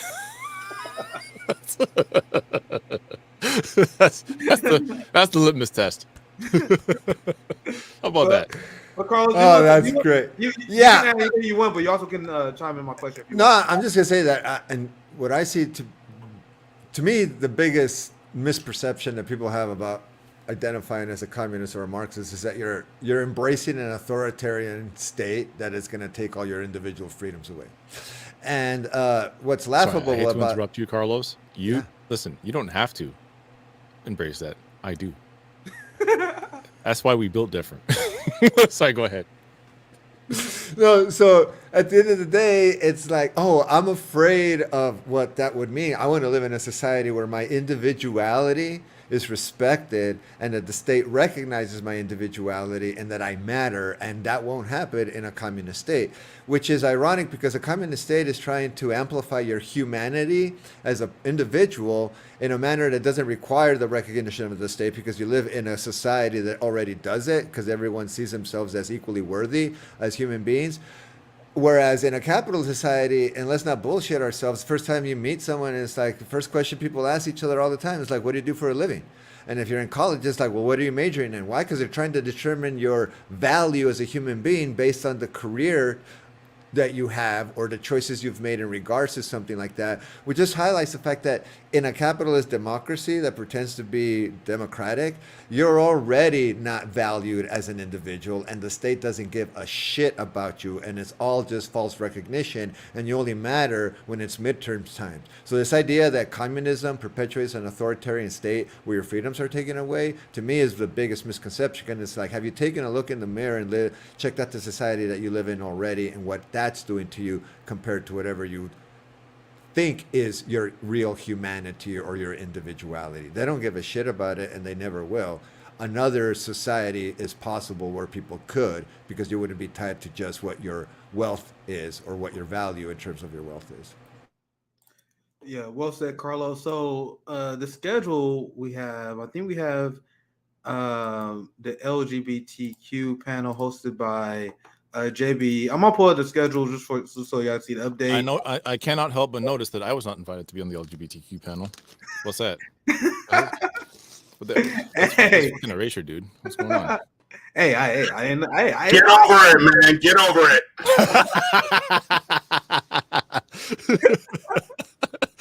he just come in just to say that. I love when JB does that. JB, I have no idea what the hell's going on. JB is fucking hilarious. But he hosted next. Make sure you got tuned in for that one. Then the anti-war war propaganda panel with CJ after that. The United Front Against Displacement and Indigenous Water and Land panels, all coming up here soon. In order to wrap this up, because we got like the last few minutes before we're gonna pass it to James and his guest.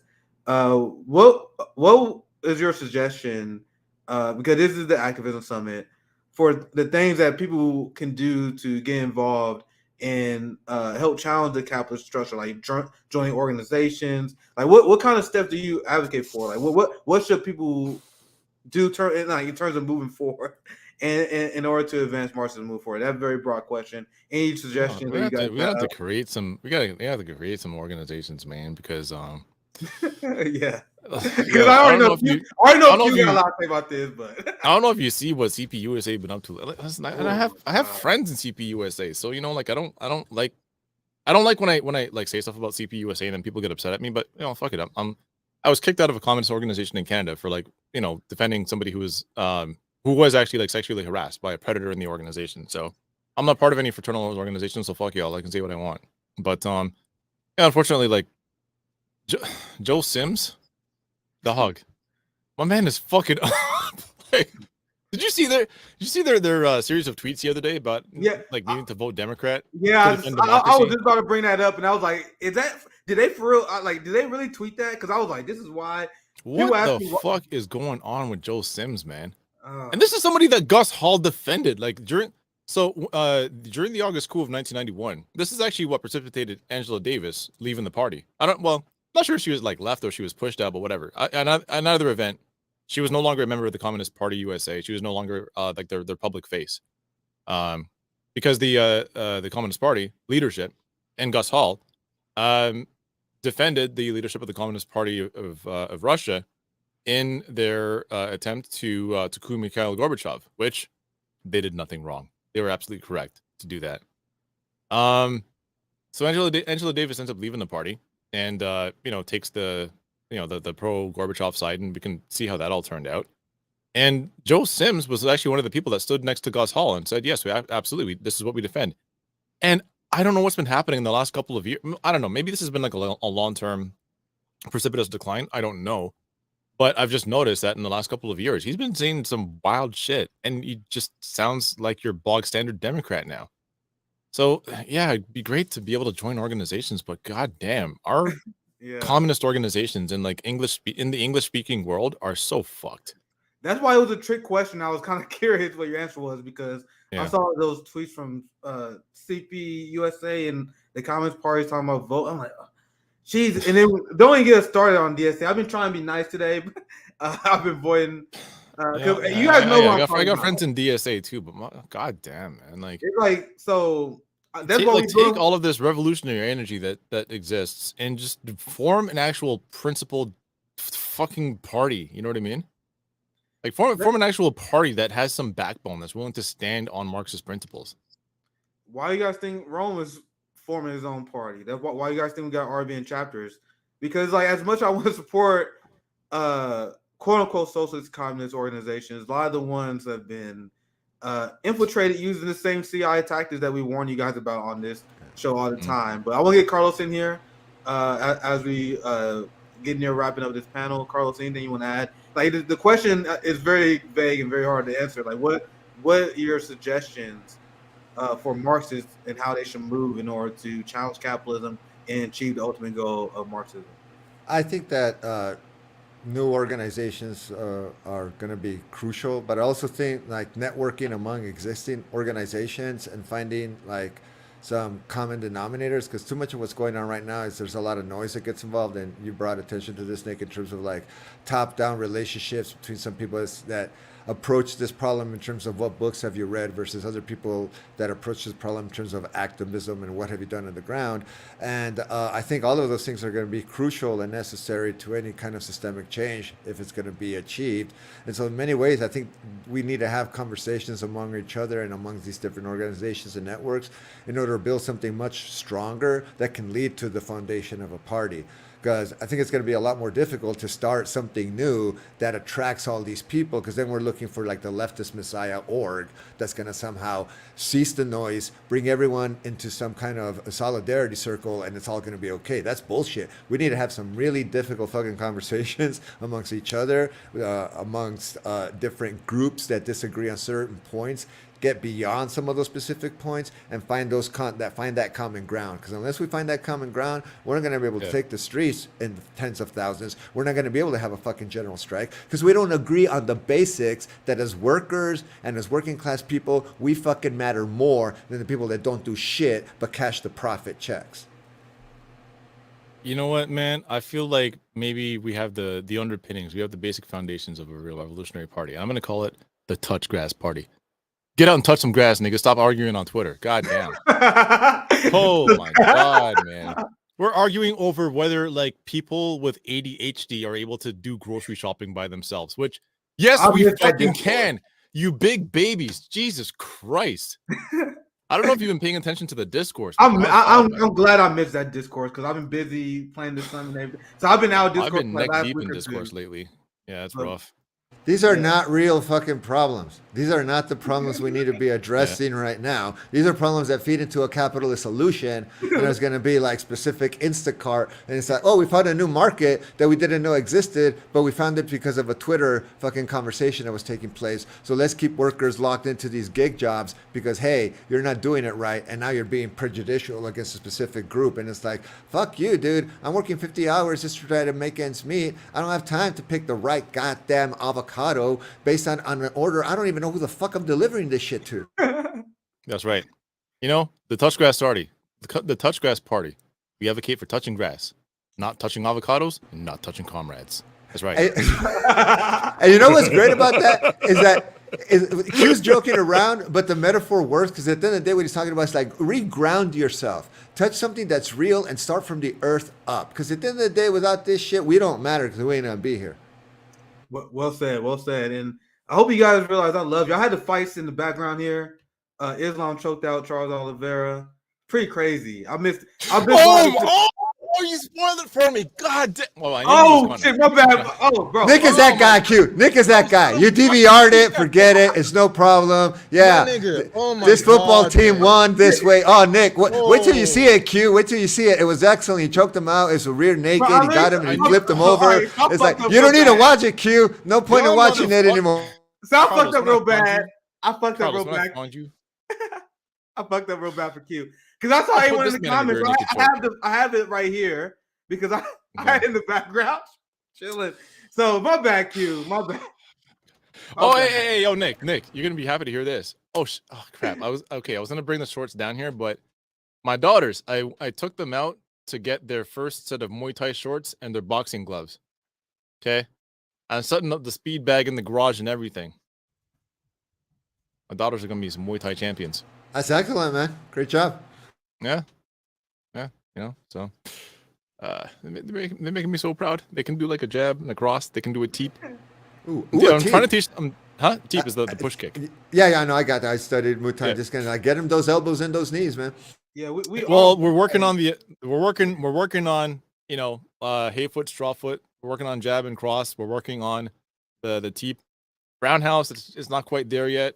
Elbows, that's gonna come afterwards. I just want to teach them like the basics, basics, right? Yeah. Give it a couple years though. Give it a couple years. Roundhouse is always really tricky to teach people at first. I usually try to teach people the basics. Like I'm gonna teach you the 1-2. I might teach you a knee. I'm gonna teach you 1-2 leg kick. But when you talk about like the Brazilian kick, teach roundhouse, people that are really awkward and don't have really good movement, that's where they tend to struggle. Like the most, so you usually got. It's the hip rotation. It kind of gets people, but like once you learn it though, once you learn it, it's like riding a bicycle. And a lot of people jump in too. But go ahead, Carlos. I'm just gonna jump in here and say, like, the last time the three of us were on the same screen, we ended up having this conversation towards the end. Saying we decided that we need to have like a whole just episode or one screen dedicated to self-defense. I do want to say this though for this general strikes.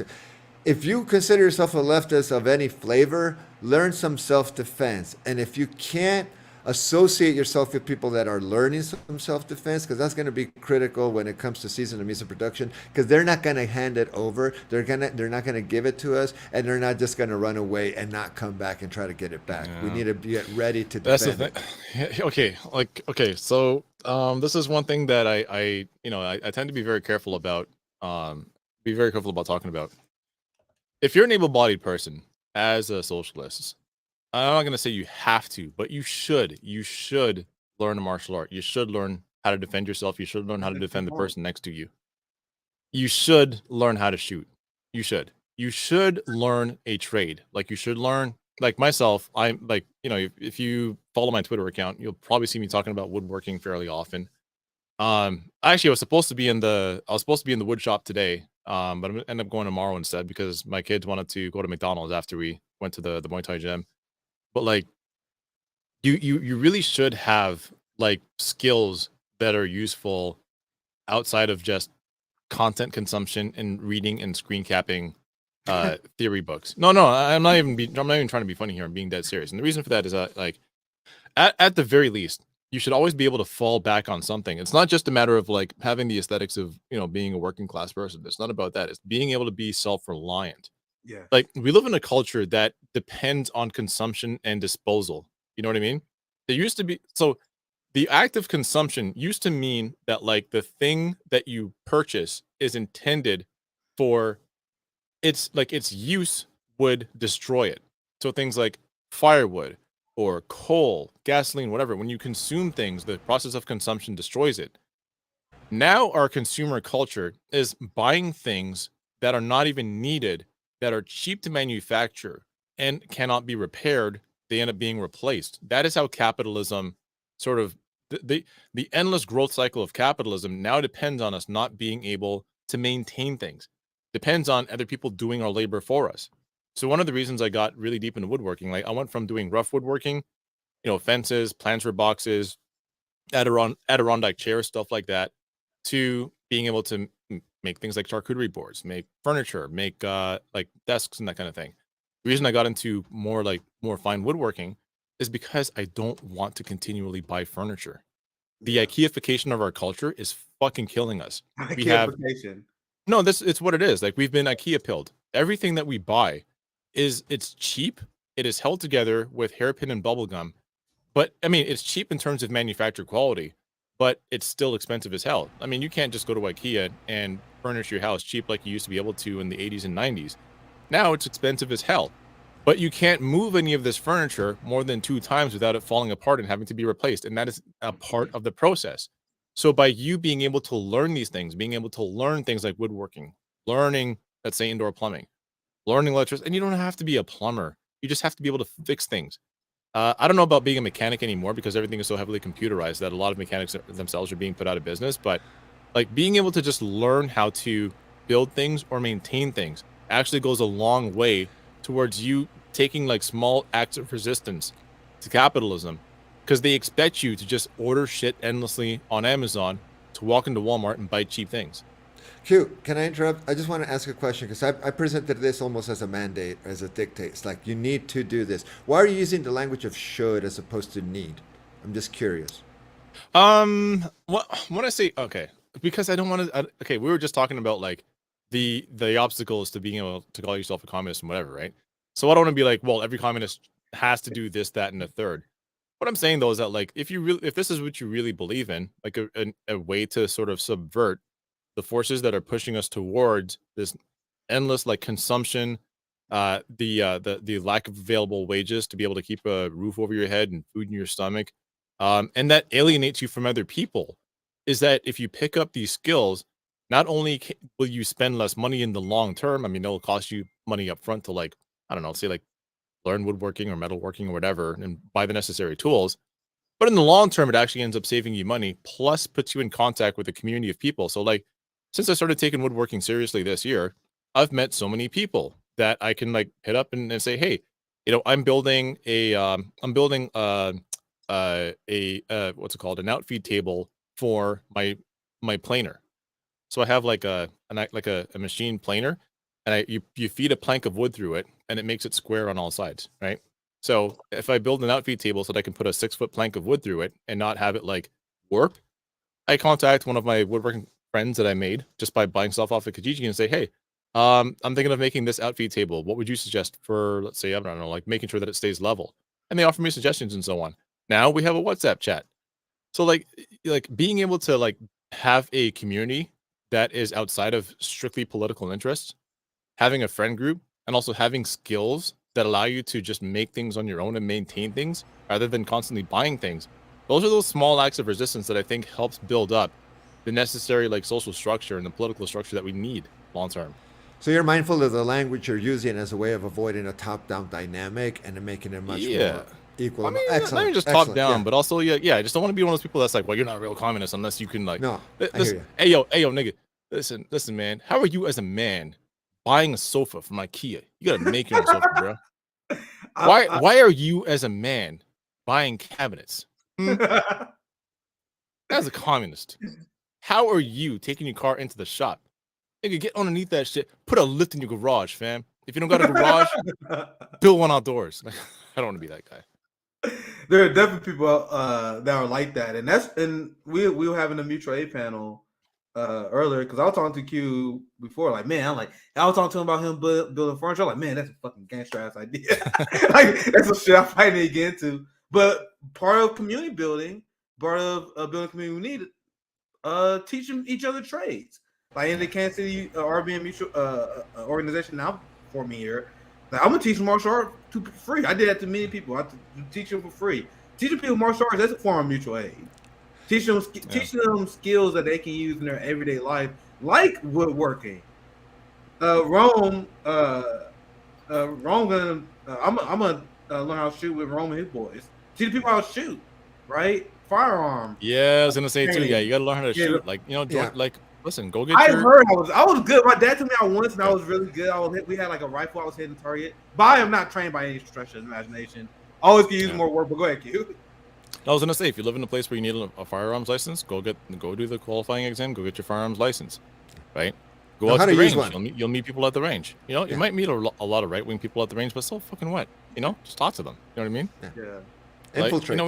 I go to the range with friends, and we encounter some people, and we do our gun nerd talk and whatever, and our politics might be different, but we can have conversations about things that are in our mutual interest, like guns, right?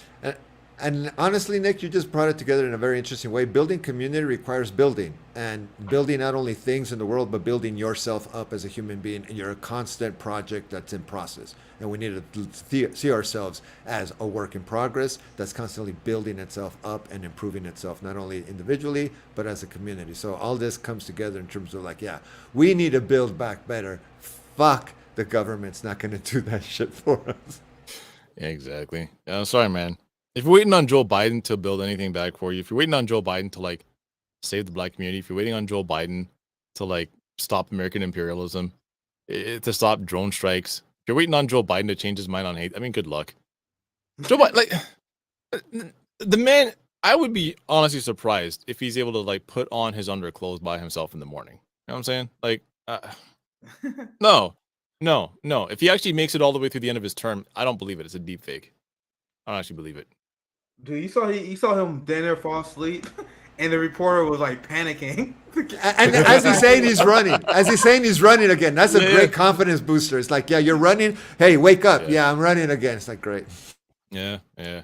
The thing is, like, if I don't know if anybody on this panel is like taking care of older people, but I find, and I'm not like making any like even like educated guesses here. I'm just saying that this is something that I have seen happen, like taking care of elders, where like they're on, so taking like painkillers and other medications to like just keep them alive.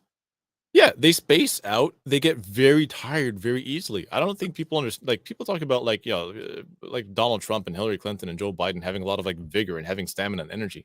No, when you get old, the process of senescence, listen, I'm 42 this year, right? I get tired in the middle of the day for no fucking reason whatsoever. It'll be like 1 o'clock in the afternoon. I haven't done shit. I might have like tidied up the house or something. I might have been like sitting down doing some writing. I might have been doing discourse on Twitter. Who the hell knows? And 1 o'clock in the afternoon, I'm like, oh my God, I'm tired. For what? What did you do? You haven't even worked out yet. Bro, you haven't even gotten on the treadmill. You haven't lifted a single weight. What the hell are you tired for?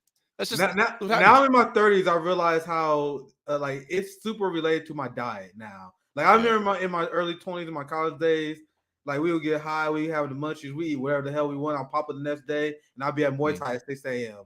Now, like if I'm not eating a clean diet, my energy is all messed up now. Bro, it's like overnight. I never thought it would happen to me.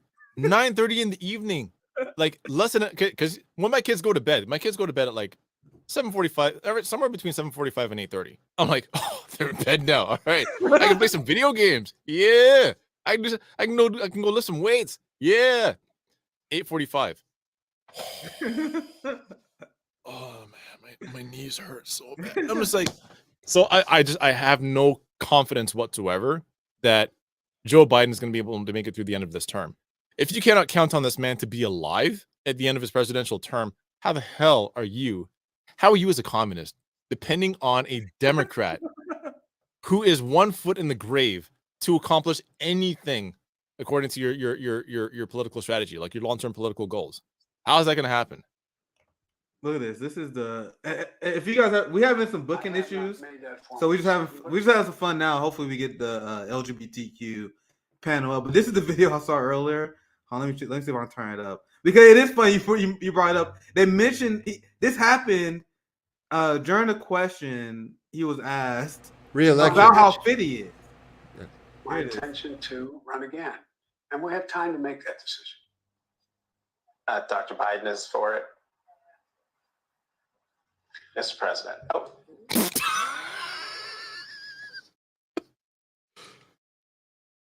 My God. Look at how the reporter is horrified. The man looks like he's having a stroke right now. Look, the reporter. I'm gonna rewind to this point. The reporter literally wakes him up, like, and this is the part when this is MSNBC. This is some black shit lib capitalist motherfucker. Yeah. So he was to expose man, Biden. So my man was having a PlayStation 1 loading screen just then. What the fuck was that? I know the awful thing too is that they're trying to keep people calm by saying like, he was walking between the rooms in Resident Evil 1. What the hell was going on? Let's watch it one more time. It's short. It's funny. It's funny. Yeah. So look at the loading screen. Like he brought up the PS1 loading screen. Look at this. I have not made that formal decision. Run again, and we have time to make that decision. Dr. Biden is for it. Mr. President. Oh. Dr. Biden thinks that my wife thinks that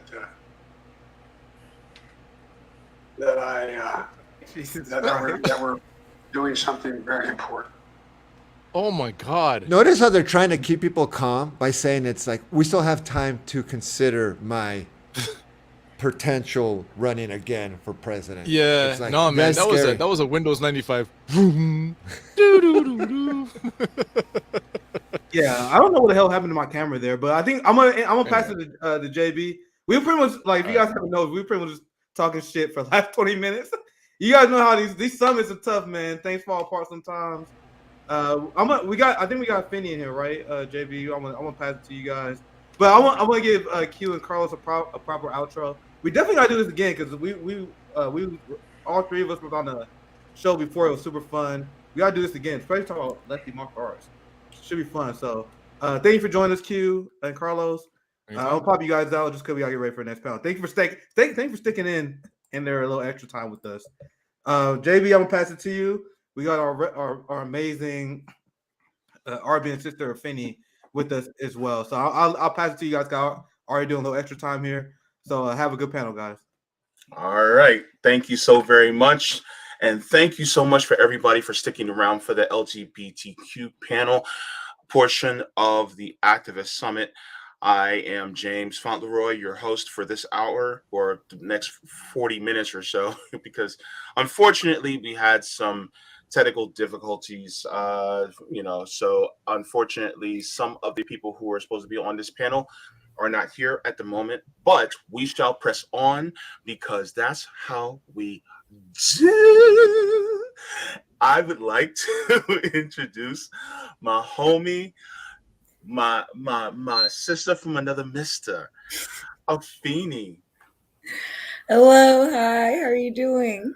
By the way, I just got to say this. Your edges are looking so good right now, Homer. Yeah, they not even laid down, child. Oh, they look like they laid down. Hey, you got to fake it till you make it, right? Period.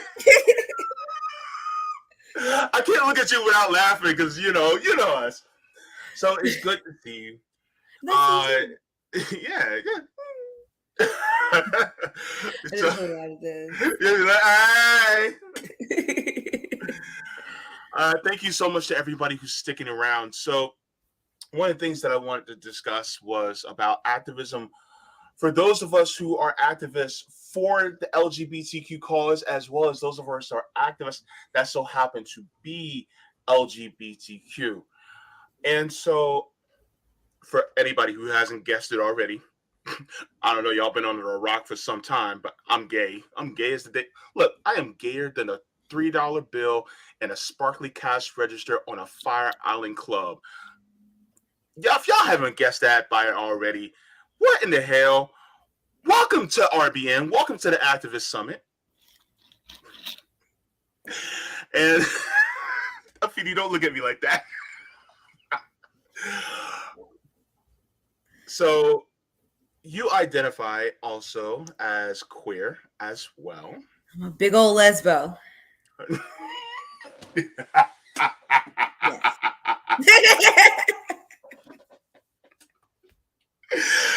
Look, if y'all need to stay for this one. Okay, so I can't even get to my first question with you.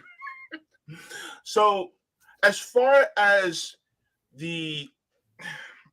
I don't want to misinterpret this word, but as far as the intersection between being queer as well as your activism, how do you link the two, and how does that manifest into the actions that you advocate for in the streets on a daily basis? I mean, like, I am gay and Black and a woman at all times, all three at the same time. So it shapes my worldview, and it translates to, like the type of activism that I do. But I honestly, this is going to sound bad, but there are not that many like queer protests, like queer centric protests anyway, that happen around the district. Like last summer we did do like I would say like 9-week campaign. It was like shut down Nelly's out here in DC, and Nelly's is it's a gay club out here, but they are always been very white. It's always like if you go in there, like the music, everything that you need to know about that place is in its essence, right? And a Black woman got pulled down the stairs by her hair by the security guards there. Yes. So we did definitely shut that motherfucker down. But one thing that I will say, like, especially as a queer activist, I feel like a lot of people focus very solely on the cultural aspects of like what queer activism is, and they don't really talk about the, structural, economic, like ways that people that are queer are harmed. And I feel like a lot of the time the conversation gets shifted away from like how queer people get harmed in the healthcare system, or how queer people get discriminated against in the workplace, and how that affects our employment, our wages, and all that other stuff. Instead of that, we talking about like, I don't know, like we're talking about like just all the surface level shit. Like trans people are less than 1% of the population, but yet all we talk about is like them in sports, or we're talking about just a bunch of shit that I just feel like at this point is not getting to the root of what makes us unsafe in this country. Like, it takes a lot more than just, saying the right things. If the actions and the support, the economic support, especially behind queer people, Black trans women isn't there, especially if the healthcare isn't there. Like, I don't know. Like, I feel like the conversations now, the conversations in many activism spaces, but especially in the queer activism space, is more about like the symbols of queer people being accepted without like the structural acceptance that is needed for that to actually be true. So I hope I said that in a way that was not offensive. I was trying really hard to thread that needle, but yeah. I got you. I fully understand. I also want to give an introduction to Indigo Let. They are an activist with the let me make sure I get the name of the action correct. Social Trans Initiative. So Indigo, it is so good to have you. Welcome to RBN, and if you'd like to give a little bit about yourself and talk about the actions that you are involved in as well. Okay, yeah. Hello, can y'all hear me? Yes. Okay, cool. Okay. Yeah, so I'm Indigo Let. I am the social media coordinator and the secretary of Strive, which we've actually changed it. It's actually Socialist Trans Initiative now. We went on because you know how things are going now. We were like, we got to change the name at this point. make our claim. But yeah, so our president, I'll let them know later because they had an issue with sciatica, so they couldn't make it. Yeah, they have issues. So I'll let them know later that that we did it early, but because we're located in Pensacola, Florida, which is on the Gulf Coast. An area that really has a lot of unfortunate like poverty and working class people in it. And we're the only part of the area that has the Central Time, so that's why I'm sorry we came on like we did. But it's okay. Yeah. So yeah. So what we do we're an activist organization. So we're not a 501c3. We take our donations from either like Cash App or PayPal, and those donations go to trans people or just the local LGBTQ plus community in the Gulf Coast as much as we can. It goes to like HRT, which is hormone replacement therapy. It goes to like clothes. It goes to transportation, anything like that. To where, especially even housing. So we try to give, especially with our area, there is no homeless shelter here that will take trans people. So what we try to do, we've tried to ask a bunch of them, but they've a lot of them are religious based. So of course. Yeah. So a lot of them are religious based. So they unfortunately don't take trans people. So what we try to do is have like a housing network of people that we know who can house for like a day or two at least to get them to like the next step or whatever, or anything like that. So that's where our finances go to. We also have like Trans Fest, which is coming up in November. So Trans Day of Remembrance is on November the 20th. So we usually have like a 3-day event where we have like music and stuff like that, and then the last day is usually the somber Trans Day of Remembrance. So yeah. Thank you so much for joining us. I'm gonna be honest with you; it is a privilege to have you and Afeni to talk about this. One of the reasons why is because I want everybody to take a good look at the screen right now. It's Black queer people in front of your screen right now. And the thing is that there's a lot of erasure that even happens within the LGBTQ community. We got to look, sometimes some harsh truths have to be spoken about. And I'm channeling my inner Afeni right now, because sometimes we gotta put the real out there. You know what I'm saying? And the real is that, did I just invent something to say? Shit, pat on my back. But the real is we get like, for instance, who's overly represented in media and in politics today? It's the Peter Paul Montgomery Buttigieg's, right? The white gay male that's constantly in front of us. And so one of the things that I wanted to do this from is actually from a Black queer perspective as well, and also other, brown queer people as well. But one of the things that I think that you were speaking to, Afeni, which is something I think that a lot of us don't take into consideration, is the concrete things that those of us that are part of this community need. Like, for instance, the first thing that comes to my mind and Indigo, you were talking about HRT, is I see so many trans people, especially, that are putting up GoFundMe's for their their surgeries, for their HRT in order to fund that. And in a truly representative society, even we would have a healthcare infrastructure that makes it so that gender reassignment surgery or gender affirmation surgery is covered under a single payer system, at least a single payer system. I prefer nationalization, but that goes without saying. But for that, as well as HRT for those of us who want it or need it that are trans. And so, uh, can you speak to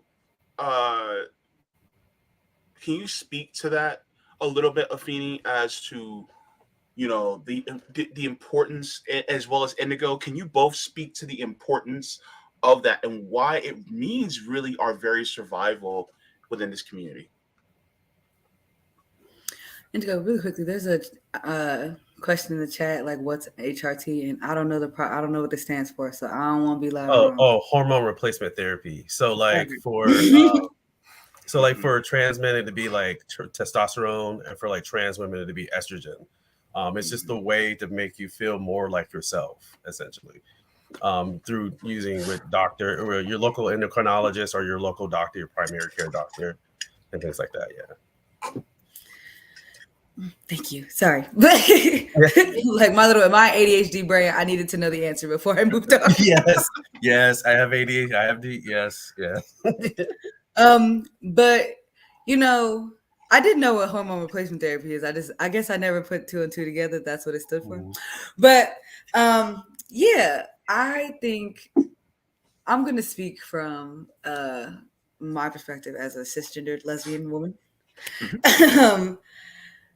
One of the things that has really bothered me is the representation that we do have, like in our sphere, is like lighter skinned, racially ambiguous, curly haired.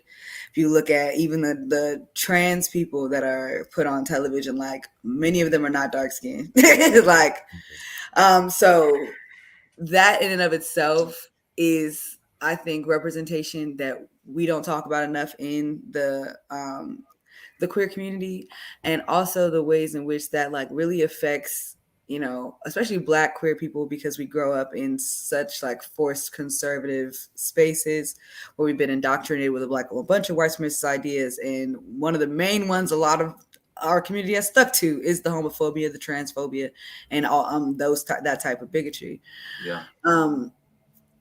I think that it's very important for people to see people like that, and not only to see people that look like them, and not only to see people that look like them, but that representation actually being for what our community needs.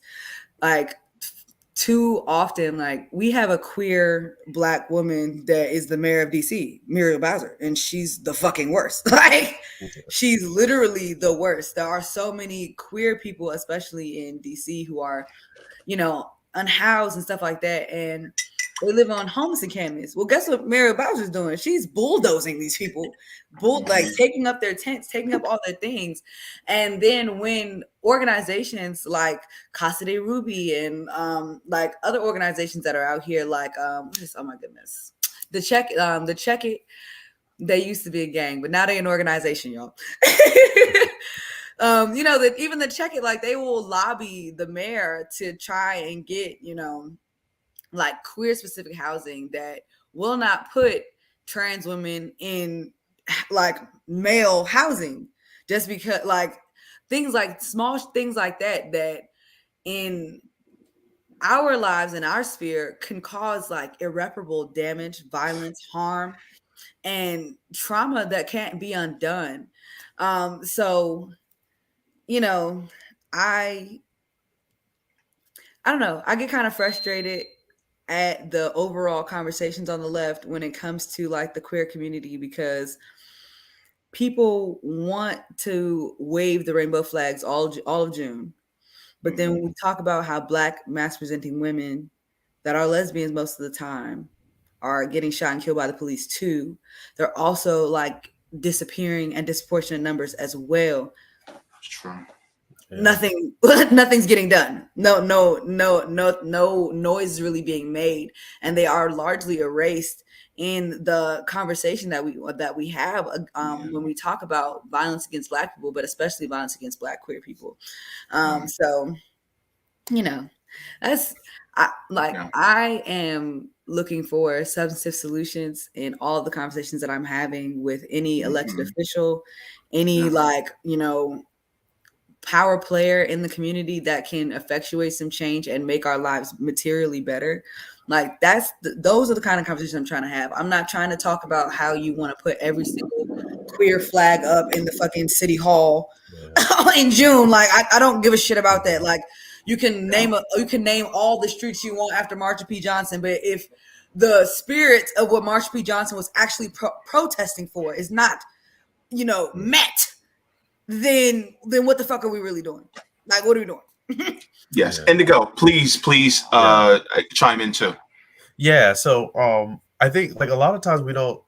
When I used to start doing speaking and stuff, the thing I was always telling people was like, intersectionality is important, especially in the Black community. Like if you help out the one who's the most disenfranchised or the most discriminated against, that's going to help you out too. Like that's what a lot of people don't get. Like if you help out a Black trans person who is disabled, who has a lot of mental health issues, all their issues are going to eventually get to you. It's almost like a bottom up rather than that trickle down BS that they talk about. Because and then it also gets you to know people as well. Like you're like, okay, well, this person's actually going through things that, I've seen before or things like that. And so, but yeah, with representation, we don't, especially with a lot of Black trans people, we don't get a lot of it. I mean, yeah, there's Laverne Cox and there's a few others, but it's not, it's not enough to where it's like, hey, it's not enough to where it's not only just a token, but it's also like substantive as well. And I think that's where a lot of people, they'll just throw that token one out and be like, see, there's representation right there. See? And you're like, wait, hold on though. But then we have a lot of, unfortunately, especially every year when we go through our Trans Day of Remembrance, I would say at least 3/4 of the people that are killed are Black. And usually they're Black women, Black trans women. The last year, what was like the highest year, we had like 50 trans people that had died. And like I would say about 40 of those were Black trans women. So like, those are things that we really need to focus on. And like, I watch y'all's channel and I really love it because I hear all these conversations that are helping us out, because it's like, if you provide people with enough housing, healthcare, jobs and everything like that, that'll get people from being off the streets to actually being able to provide for themselves. But when they're not able to, they're desperate and they're trying to like do anything they can. And so that gets them, unfortunately, into some trouble, and I'm for sex work, obviously, but like, I just, it's a dangerous thing. And so when you get into that, like, you can get into a lot of trouble.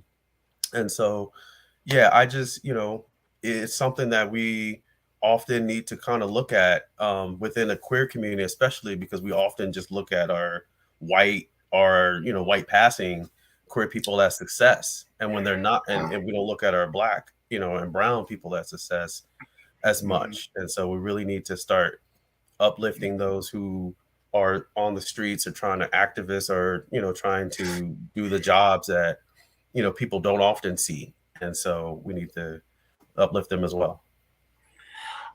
Indigo, if you can you speak to what are the concrete changes that you are looking to implement in the future, especially from, I'm personally, I'm a socialist. Okay. I am for workers owning the means of production and distribution, and for certain sectors of necessary industries to be nationalized, either into utilities or what have you. So if you can speak to that, and then Afeni, if you can also chime in your thoughts too about what necessary concrete things we need. Because a lot of times people are like, oh, we just want acceptance. It's like, well, what does that acceptance mean on a foundational level? Yeah, so I think it's a two-folded type thing. On the one hand, you have the culture, but you also have like the the economic issue. So like a lot of people will look at the culture and be like you're saying, like they'll be like, "Hey, we did this one thing," and then, "Hey, we put this person in the movie," and then that's it. And the people, capitalism will, for me, for most of our organization, the majority of us are communists. So we're really more, yeah, yeah, we're really more about the means, seizing the means of production and having workers just own their own means. And then also people who can't work be able to be supported as well. A lot of people I know in our community who can't work and they're struggling to trying to get disability, nevertheless, anything else.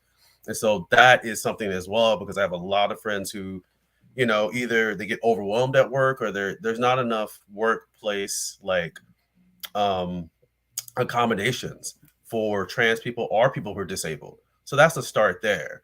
But if we want to go to more like a low, like a concrete, is just allowing people to have the housing that they need, the um and fighting for universal health care. That's another big thing, because that for me is one of the biggest things, because that covers everybody, and that's something that everybody can fight for at the same time, no matter where you are on the political spectrum. We have a lot of people. What was it? Trump came here like 3 times. So we have a lot of people here who are conservative, and we talk to them all the time, and we say, and they're like, "Dang, man, I'm struggling right now, man. I don't know. I have no money. My family's doing this and that." And we're just like, and there a lot of it deals with healthcare. So I think that's another thing as well. But also just being able to have places where um trans people can go, like homeless shelters and things like that. But what we try to do is like direct action and mutual aid. So a lot of what we try to do is, hey, we have food not bombs. Hey, if you're homeless, they have Friday nights at 7. Come on through. They got food for you. We may have a house for you here, or we'll put your GoFundMe on our Facebook page. Let's get that started. I feel like GoFundMe and Cash App and stuff are like that new healthcare, unfortunately, for a lot of people. And so, like I said, the foundation, I feel, is to make sure that people understand the struggles of each other, and especially within the queer community, because there's a lot of queer people, as soon as they got gay rights, they just moved on.org. And I'm just like, you got to come back. You got to come back, dog. Yeah. There's a lot of trans and queer Black people, Black and brown, and even white trans people who were like, "Yo, you threw us under the bus after y'all got Yeah. your gay marriage." So we still got a lot of stuff to build upon, so we can all be liberated. So I think Yeah. that is the starting point. Yeah. And just one thing I want to add is, when workers own the means of production, right? We don't care who you are, as long as you can do the job and you're cool to work with. We don't care. So guess what? If you're a worker owner and you're trans, you don't have to necessarily worry about the inherent discrimination that comes with rejecting you for a job, because a lot of people are just like, we don't give a shit. We just care if you can do the job. Can you do it with us? Okay, great. Boom. I don't care. Look, we don't care. And I think, and a lot of times, we recognize that, you know, we try to recognize that within people, but within a structure, a capitalistic structure, if they see you that looks outside the norm, they're going to be concerned with certain people looking on, because it's all about profit. And so, but without realizing, you know, we also work too. And the funny part is, a lot of times people don't realize is that there's a lot of us poor gays, and a lot of us poor trans and poor lesbians. There's a lot of us out there, because we're still victims of the system too. If any, you wanted to add on to this?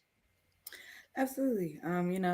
Just to piggyback off of Indigo's point about universal health care, like something that I'm very invested in is when universal healthcare legislation is crafted, making sure that there's specific language in whatever bill that is to ensure that it's anti-bias and anti-racist, and that gender affirming care is not counted as cosmetic, but that it is counted as the same way like any other type of healthcare would be classified and covered fully by universal healthcare. Because I feel like a lot of the times when you hear people talk about gender affirming care, and like they talk about Medicare for all, like people like it's something that people feel like you still have to pay for. Like you have to like, and you know, it's not that the girls have to pass. If the girls don't want to pass, they don't have to. But for the girls that do, you know, for the people that do, we need to make sure that is accessible for them. And I just, something else that I would really like to see is like workplace protections for trans people, especially. I feel like a lot of the conversations that we're having now, again, are centered on the very surface level things like pronouns and stuff like that, but they're not talking about like the basic respect of this human being in the space, and like how their life experience and their worldview is genuinely different from everybody else that's in the room because they exist outside of the gender binary. So we need to start to have real conversations about what those structures and what those things look like when and if we do get to work a co-op businesses. Like, I don't think that bigotry is inextricably linked to capitalism. Like, clearly bigotry and all of those things existed before capitalism. So it may very well exist after. So I think it's just very important that when we're having these conversations that we're like talking about the specific things of what we need, because a lot of the times when we're having like the more broader conversations in the left spaces, these are the things that get kind of swept under the rug. Like, oh, well, that's just a throwaway, you know? Like, so who cares if less than 1% of the population can get the care that they need? Honestly, I'm pretty sure that if it was more accessible, the trans community would probably be bigger. But yeah, like every marginalized group deserves complete and total protection. And it is up to us as community members to make sure that the people that are disabled in our space that want to get access to the healthcare they need, that they get access to that. The people that are, you know, looking to transition or looking to get some type of gender affirming care, they're able to do that in the same way that women can get breast reductions. Like, I think, you know what I'm saying? Like, exactly. It really is giving that. You feel me? So yeah, I don't know. Hopefully I answered the question. Yeah, and you know what? There's something I also want to ask, and I want to start with you for this one, Afeni, and then also you, Indigo, to also chime in. In your opinion, within the framework of those of us who are LGBTQ, who should be the people at the front or the leadership of the movement in order to uplift us and get us liberation? I think the Black trans girls, Black queer people, Black non-binary people, because I think something that we don't talk about enough, especially within the Black queer community, is the historical significance of our gender non-conforming folks, of the spiritual significance of our gender non-conforming folks, and how, you know, all the way back when they were first practicing African traditional religions, gender nonconforming people, even in indigenous religions, like here in, you know, what is now America, even in that space, like two-spirit people were seen as the people that were closest to the higher power, closest to God, whatever you want to call it. And through their access to the fluidity of the spirit, they were the spiritual leaders of our communities. So if I'm looking at that, that's what I'm thinking now. Like, clearly the people that are closest to the pain are also closest to the solutions. They understand the saliency. Yes. And they understand the urgency in which these solutions need to be applied. They understand the specifics because they lived it. So, when I think now about who should lead our movements, not even just like within the queer space, but on the left in general, the movement needs to be Black led, and it needs to be Black femme led, it needs to be Black trans led, Black queer led, Black non-binary led, because we are the ones that are closest to the pain, that are sitting under all of the intersections of oppression, the compounding oppressions that operate in our lives in a very special and specific way. So because of that, only we have the keys to actually free everybody else and liberate everybody else. Period. Once we are liberated, once we are truly free, we have destroyed every other system of oppression, just simply because we encounter all of them. Indigo, please. Your thoughts. Beyond Feeney literally hit every single point. You know why I started out with her, right? Yeah, because it's hard to come up stage after that and be like, wait.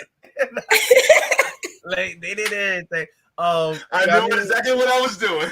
Yeah, exactly. Like, I guess what I could add is just the fact that, like, Black and Indigenous folks need to be the ones in front. Like, usually we're really the ones that face just about everything, from the microaggressions, from the little things, microaggressions, all the way to violence and death. Like, through that.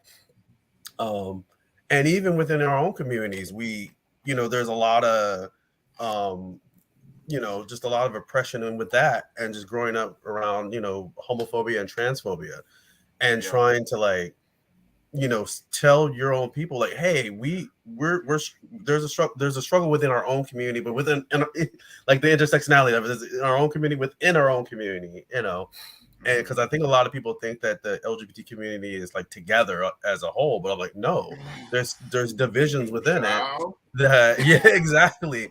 And it's funny because on TikTok there's a lot of Black cis people that are figuring that out now. They're like, wow, there's a lot of division. Yes.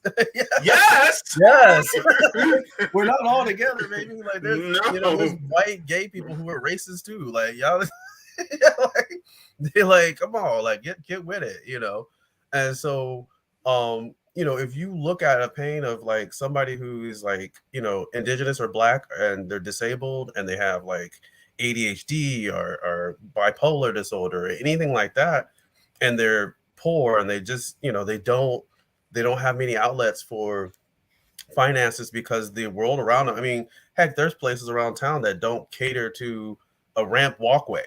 Nevertheless, so catering to, like, somebody's pronouns, or catering to somebody how they're being treated at work. And so if you put a trans person who's Black or Indigenous, in front of people in front of the movement, you're going to get your needs met too. You're going to get everything, because what they need is what you need. A lot of times people look at it and go like, well, they need this, and I think our government tries to split apart, the needs of the people. But I'm like, you're actually, you all need the very same things. And so once they start realizing that, we can walk in lockstep to the White House or to wherever we need to go to, to get our liberation. And I'm just, because we've looked at it time and time again with these candidates. I mean, I'm not maybe talking about state and local, but definitely national. And I'm like, yo, get out of there. Like, stop voting for them. Like, so, or at least not stop putting your money into them, because they're not helping you. They're just putting, they're literally just putting people up there for representation, like the press secretary. Like, yo, I love that she has all this stuff, but I'm like, at the same time, she is a very problematic person herself. So it's like, you have to not just take what people are just, are giving you as in, like, representation, and ask for the substance and stuff. And I know that's scary, but, like, we've got to do that if we want, our liberation. So, yeah. Yeah, I would also just like to add that, there's a lot of shitting on, like, identity politics. And identity politics has been bastardized in the past 40 or so years, especially by the Democratic Party, because they took the right-wing framing and they ran with it. They literally, oh my God, ew, right?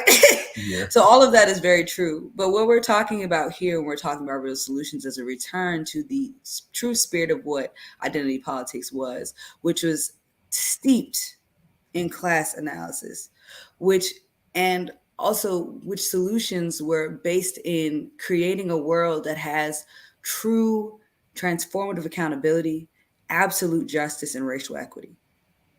That is what that at the end of the day, that is what identity politics really means.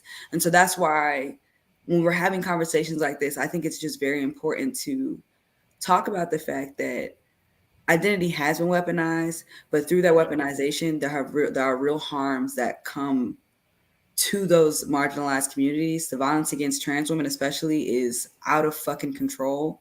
Yeah. And the anti-trans violence you're seeing in states like Florida Yeah. is, you know, it is detrimental to the mental health of every queer or trans child that lives in that state. Yeah. Because, I mean, I remember when I was growing up, and, you know, I'm Jamaican and Panamanian, and we're like very traditional family, very religious. I grew up spiritual Baptist. Same. And Baptist. yeah, like literally, like I was not allowed to veer off of what was being taught to me. And the moment that they realized that I was queer, I started to get punished in a lot of different ways. So being as though queer kids already deal with so much pressure from the inside. Yeah. We're already dealing with it within our homes. But now you have an entire state apparatus that is mobilizing against you to tell you that your very existence is illegal, that it's wrong, that it's perverted, that it's disgusting, and that if you are a queer person, that you're automatically in lockstep with people that touch children or bestiality. Like, these are the things that you're hearing, and it is detrimental to every queer and trans child that lives in Florida. So there are like real ramifications that come from this, from policies like that. And so that's the only reason why, like, I'm apprehensive to tell people to check out of the electoral system completely, just because when we do check out the electoral system, the first people they come after is us as Black people, us as queer people, as you know, as gender non-conforming. Like, yes, we are the first ones, the first rights to get taken away. Yeah. So, you know, I don't know, maybe because I'm also in the DC bubble, it's a little hard sometimes to see outside of it. But I'm very, very apprehensive to basically just throw a bunch of trans kids to the wind just for like, and we're not organizing any other solutions. Yeah. I'm definitely not saying vote blue. I'm saying we have 2 years. Let's get it together. Yeah. Well, that's what I'm saying. So my thing is, and I hope I don't offend some people, but to all the people who, you know, when the anniversary of Matthew Shepard's death was happening, where were you talking about the lives of especially Black trans people who basically experienced what Matthew Shepard has going through every single day? And on top of it, when it comes to what we have to deal with on a systemic basis, how many Black trans people have to deal with housing issues, employment issues, on top of healthcare issues, on top of it. So I think this is something that we have to take into consideration. Indigo, before I, you know, let you go, so if you can speak to, you know, what methods that you're doing as a as an activist, LGBTQ activist, and, you know, what you're trying to accomplish, and also if you can give us the resources that, or the resource that you're with, so that we can also uplift your organization more in the near future? Okay. Yeah. So what we're trying to do now, obviously the midterms are coming up. And we basically have, I would say, unfortunately, state-wise, we have like Donald Trump versus Biden 2.0 with DeSantis and Charlie Crist. Nobody wanted Crist, to be honest. But well, I forgot the candidate before during the primaries, but we have that. So there is like other organizations like Black Voters Matter here, and we have Dream Defenders here who are, trying to help on that front. So they're pushing that, and I'm grateful for them because, they they're the ones that are like, rock out the vote and all that. And I'm like, good. So, but on our end, what we're trying to do is to keep notifying people of the unfortunate trans law bills that have been passed recently these last 2 years. There was the Parent Bill of Rights. There was the obviously we had the sports one that got passed, and there's a few others.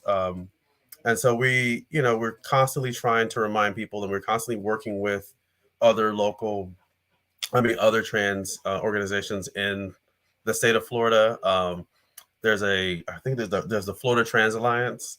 So we're trying to work with Transgender Alliance. We're trying to work with them as well as much as we can. And just to make sure that people are getting out and just understanding what's actually happening. But then also on a local level, on our level, we're still doing, like I said, Trans Fest, where we're trying to promote that. But then also, I think, we usually take it like a little sabbatical, like in December. So we try to like organize more things and because usually at that point, the situation is already done. So we're trying to think of things to do in January. So I'm not sure yet on that part, but we're going to try to basically organize more and get people out more in different protests and things like that. But our website is, Devin put it in the private chat, but our website is strivepensacola.com. Our Cash App is not hashtag $Strive Pensacola, and then our PayPal is Strive Pensacola 850. Any donations will be welcome. That definitely help out because we're still currently helping trans people with any sort of like needs, and then we've had a few homeless trans people recently, and we've tried to help them with blankets, and we've tried to help them with other little things as well, trying to find them little housing if we can, or food if anything they need really quickly. So thank y'all guys for having me. I really appreciate it. I'm sorry for the lateness again. No, but yeah, we're trying our best. We're still kind of doing our best to try to organize as much as we can on our side. So, but yeah. Thank you so very much as well. And Afeni, any parting words for this panel? Because I know you'll be staying on for the next panel. Okay. Yeah, I'll be on the next panel. So I know. But one thing I will say is, it's very important for us to have these conversations because abolition is not impossible, but it is unimaginable. And through conversation, through understanding, and through like absolute truth, do we find our liberation. And yeah, so I'm just really grateful to be a part of these conversations. Thank you so much, Indigo, for sharing space with me, because like I said, I'm still killing a lot of that fuck shit that I was indoctrinated with in my head. So I'm just always grateful, even within the community, to just sit down, shut up, and listen sometimes. And so thank you. Me too. Yeah, no, it's great. I love conversating with y'all. Like I was always thinking, like, man, hopefully I can be on there one day with y'all and talk with y'all about trans issues and things. And like, here we are. So because I love y'all channel to death. I love, and all y'all, because Nick, CJ, Rome, and all y'all. I just, but yeah, thank y'all for having me. Thank you so much, Indigo. So good to have you. Afeni, stay yo behind right there. And Indigo, by the way, we'll communicate. I'll get you on my channel too. So Okay, we'll talk. yeah, thank you. Yeah. All right, Indigo. Take care. Have a good day. Good to see you. All right, we're gonna take BRB. him out. Okay. All right, and so Afeni will be back in a hot second. Yeah, well, yeah, I'll put her. Actually, I'm gonna start solo on the screen. So that I was gonna take her out anyway for a break. So that was a great segment. Thank you. These summits are just like when you sit back. So I'm having a chance. This is one of the few I'm having a chance to actually sit back and watch like a fan, and this is like amazing to me. So great segment. Anti-war and war propaganda is next, JB. This is the big one. This is the big one. Yes. Yeah, so I'm excited for you for this one. I'm gonna be watching. You know me. So absolutely. Yeah. All right, thanks. Yeah, you can hop off or take yourself off. I'll go ahead and get started here. You have now reached the anti-war and war propaganda segment of the summit. Now, I do want to start off with a video here because there's a lot of content to cover. When I was going through my notes, I'm like, wow, how am I going to fit all of these videos in here? And I have a great panel. Shout out to Zoya. Some two people had to back out the last minute, scheduling issues. Work, they have to go to work. So got some great backups, and this is great. So let's start with the video. This video here, I think it's a good video to start with. It is Breakthrough News. I got a lot of videos up. Yes, Breakthrough News. And let me just read the caption. Generals, media pundits, and politicians are casually advocating for the use of nuclear weapons like it's just another way of killing people. Actual quote. It is. So let's listen to this clip they put together, and then I'll introduce our panel. So we can't simply say, we might fire a couple of tactical nuclear weapons and, that would change international relations. Yes, it would, but it would change it against Russia. There's an alarming number of people who are casually advocating for the use of nuclear weapons. Mitt Romney recently wrote an op-ed for the New York Times where he nonchalantly explores the possibility of destroying Russia's entire military, but he's not alone. Seth Cropsey, a decades-long high-level Pentagon official, published an op-ed titled, "The United States Should Show It Can Win a Nuclear War." As if it's possible to win a nuclear war. The Wall Street Journal editorial board endorsed a plan put forward by a member of the Atlantic Council to use tactical nuclear weapons against Russia. It's not just Russia either. Joe Biden recently announced that the US would militarily intervene if China tries to reunify with Taiwan, which would pretty much be the most surefire way of starting World War III. Hearing all this, we here at Breakthrough News wanted to remind people what nuclear war would actually entail. So I'm going to be reading from different simulations that scientists have conducted which go over possible scenarios in a nuclear conflict. So this first scenario simulates a single nuclear weapon with a 200 kiloton yield being dropped on a military base in northern Italy. This bomb would immediately kill 10 to 20,000 people, but what's even deadlier than the blast itself is the nuclear fallout that would follow, so wind that spreads radioactive particles across the region. This cloud of particles would reach as far as Poland in 48 hours. And it's estimated that this fallout would kill up to 70,000 people. But it's unlikely that a country that gets hit with a nuclear weapon won't respond. So this second scenario examines the impact that a regional nuclear war would have on the world. In this case, they look at a nuclear war between India and Pakistan. This second scenario assumes that these two countries are dropping 100 nuclear weapons with 15 kiloton yields on each other's cities and industrial centers. So in this case, 20 million people would die immediately. But as the cities burn, a massive smoke cloud would develop and cover every continent within 2 weeks. This cloud would block sunlight and cause temperatures to plummet to their lowest levels in over 1,000 years, which would decimate crops. On top of this, rainfall would reduce, which would deepen the food shortage. The smoke would trap heat in the stratosphere and raise temperatures by 50 degrees Celsius. This would drastically diminish the ozone layer, making several parts of the Earth uninhabitable. All in all, over 1 billion people would die of starvation in this scenario, while the rest of us would live in a virtual hell on Earth. Right now, you have politicians saying things like, The decision to use nuclear weapons is the sovereign right of the United States, and no country can tell us not to. Let's take a moment to appreciate what they're saying here. They're saying the United States has the absolute right to end life on this planet whenever they see fit. These are the same people that pay lip service every time there's a school shooting or every time another innocent person is killed by police, but it's obvious that they never cared, and their nonchalant attitude towards a global nuclear apocalypse proves this. So we can't. They always do great work there over at Breakthrough News. Let's go ahead and bring up our guest. I'm going to start. Actually, I'm going to put everybody on screen, and then we'll have each of you introduce yourselves. So let's go 1, 2, 3. Oh, maybe I should take the video out. That would help. Sorry about that. Let me take the video out. 4, 5. JB is just here listening, and one more. So I'm going to put myself at the bottom so that everybody can be seen evenly. So welcome. Let me make sure I got everybody in here.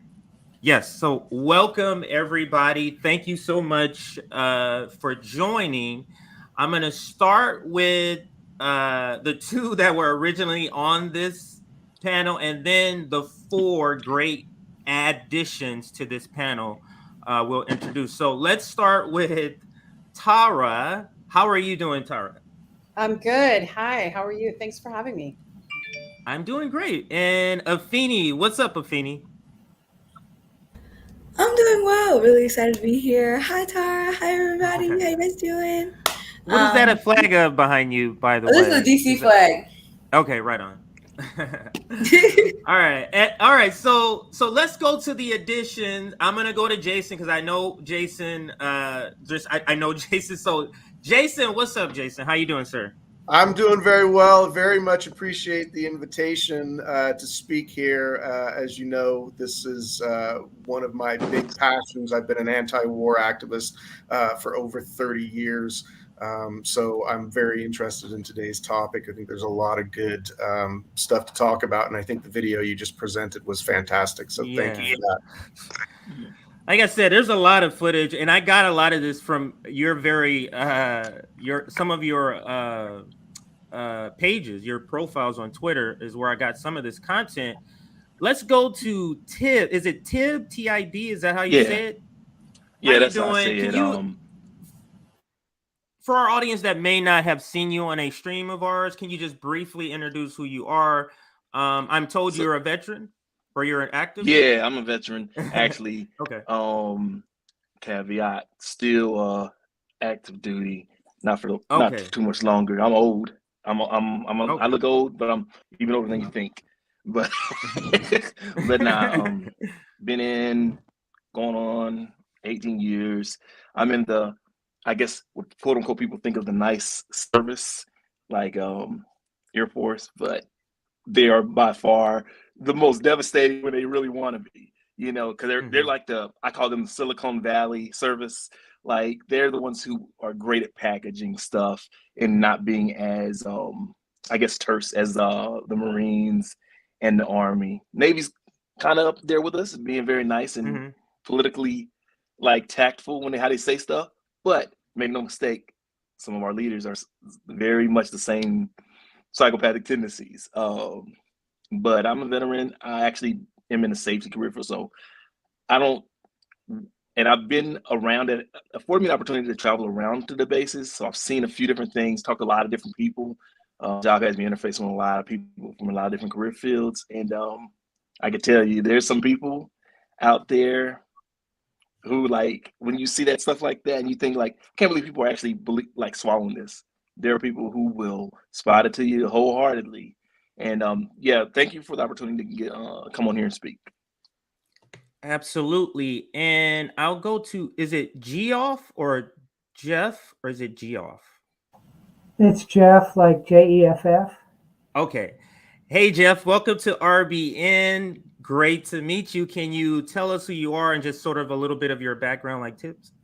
Yes, thank you for inviting me. You're welcome. I'm the Democratic nominee for the U.S. House of Representatives in Kentucky's 6th Congressional District. Mhm.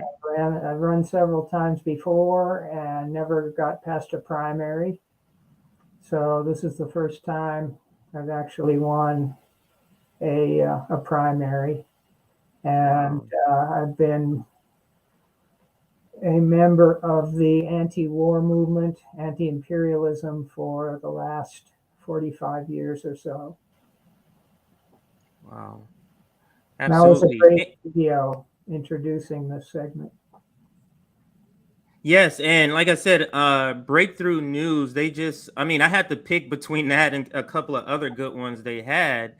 And last but certainly not least, now I left you last because I want to pronounce your name correctly, and I don't want to say it the wrong way. So can you pronounce your name for me so I can say it the right way from now on? Let's see. Nakuzila. I think I got it. How are you? Almost there. It's Noko Zola, but you can call me Zola. Zola. I'm from Thank South you. Africa. Yes. It's Noko Zola because of African with Xhosa and Zulu. So yes. Okay. But you can call me Zola. I'm Zola. an award-winning South African activist. I've been in the activism space for quite a few years.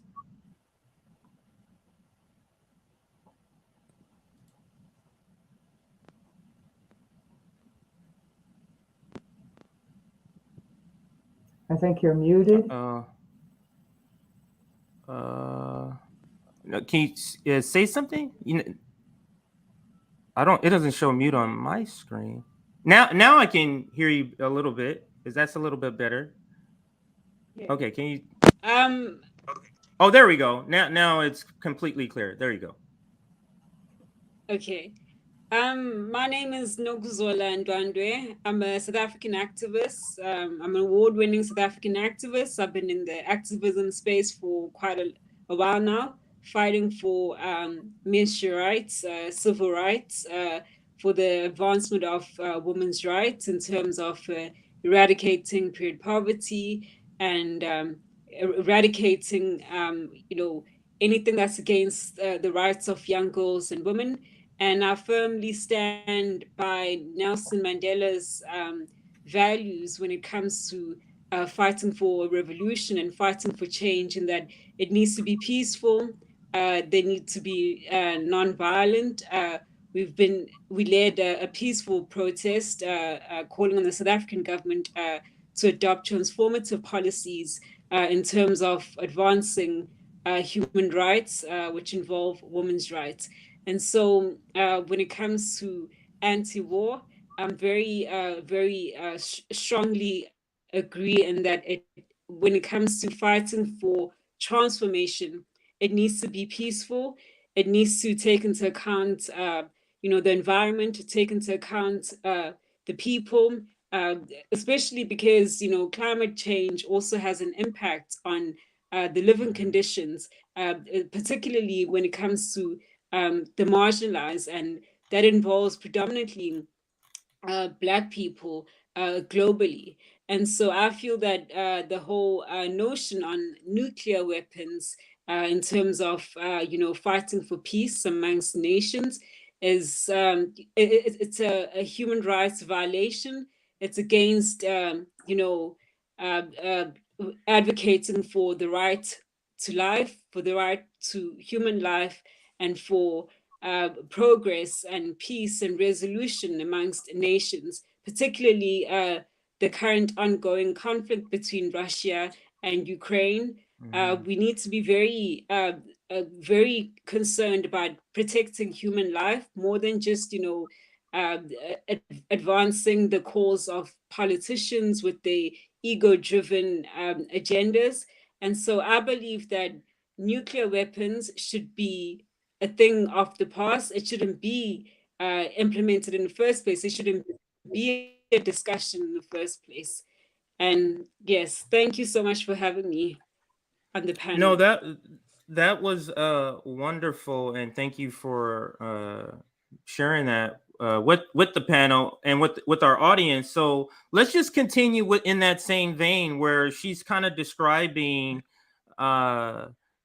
like what she's fighting for, why she's in this fight, the sort of destruction that this sort of ruling class, warmongering, capitalist class is marching us towards nuclear war. So let's give everybody a few minutes to kind of just speak on that. Also, let's start with Tara. So if you could also, I know this is an added question. I didn't have that, but just based off what Zola was saying, this is something I do want to hear all of you kind of your point of view, just, the wide, broad, what's happening, and then why you're at the place and what you're seeing. For me, like, it's just a insane uptick in war propaganda that it doesn't resemble anything I've seen. And I'm older too. I mean, you can see it in my gray. It just doesn't resemble anything that I've seen in a while. And that's what's really, really concerning with me. And I do have a video to share later, but let's start with Tara, then we'll go to Jason, then Afeni. Just to kind of I'll give each of you a couple of minutes just to give you broadly, why are you an anti-war activist? What brings you to this place? What are you fighting for? What are the stakes? That sort of thing. So let's start with Tara. Hi, I'm Tara Reid. I authored the book Left Out When the Truth Doesn't Fit In. I also have the podcast, The Politics of Survival, and recently had Wyatt Reed, a journalist who was almost killed in Ukraine, in the Donbass region, when he arrived, because he covers, he's, basically not doing the State Department talking points. He's on the Ukraine military kill list. And he did a WhatsApp message to a colleague to let him know, hey, I'm here safe. This is my location. An hour later, his hotel was bombed. He literally was just down the street walking towards it when it was hit. I also had Ava Bartlett on, same thing. She's on the Ukraine military kill list. Her hotel was bombed. So the bigger overarching issue, and I think Zola touched on this with politicians' egos, is the US and NATO is fighting a proxy war against Russia using Ukraine.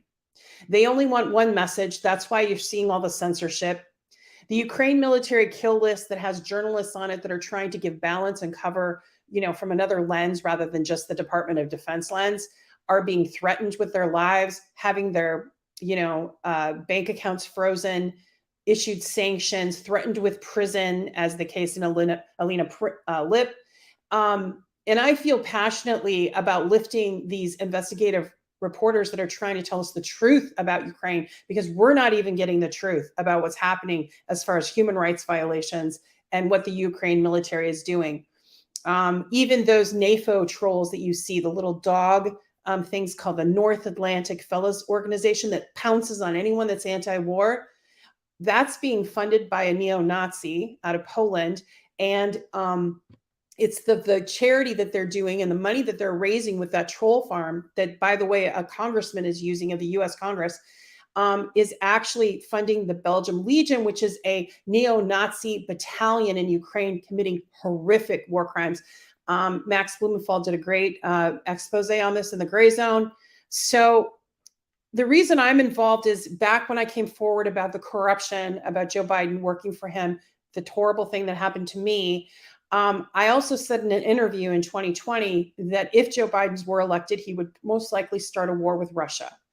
And I was told at the time, not to say things like that, but it's the truth. I know the people around him. And the problem is the people around him actually think that a limited nuclear war is possible.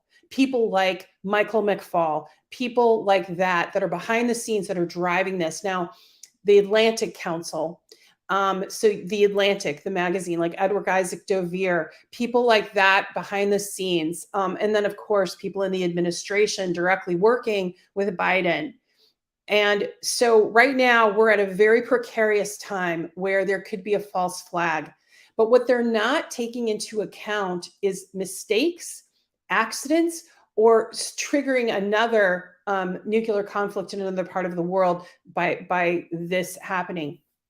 Pushing Russia to the brink, which NATO has done for 20 years, getting closer and closer on the border. And then yesterday, CBS News just reported, and probably Tibbs can probably talk a little bit about this. They've just deployed US military to Romania.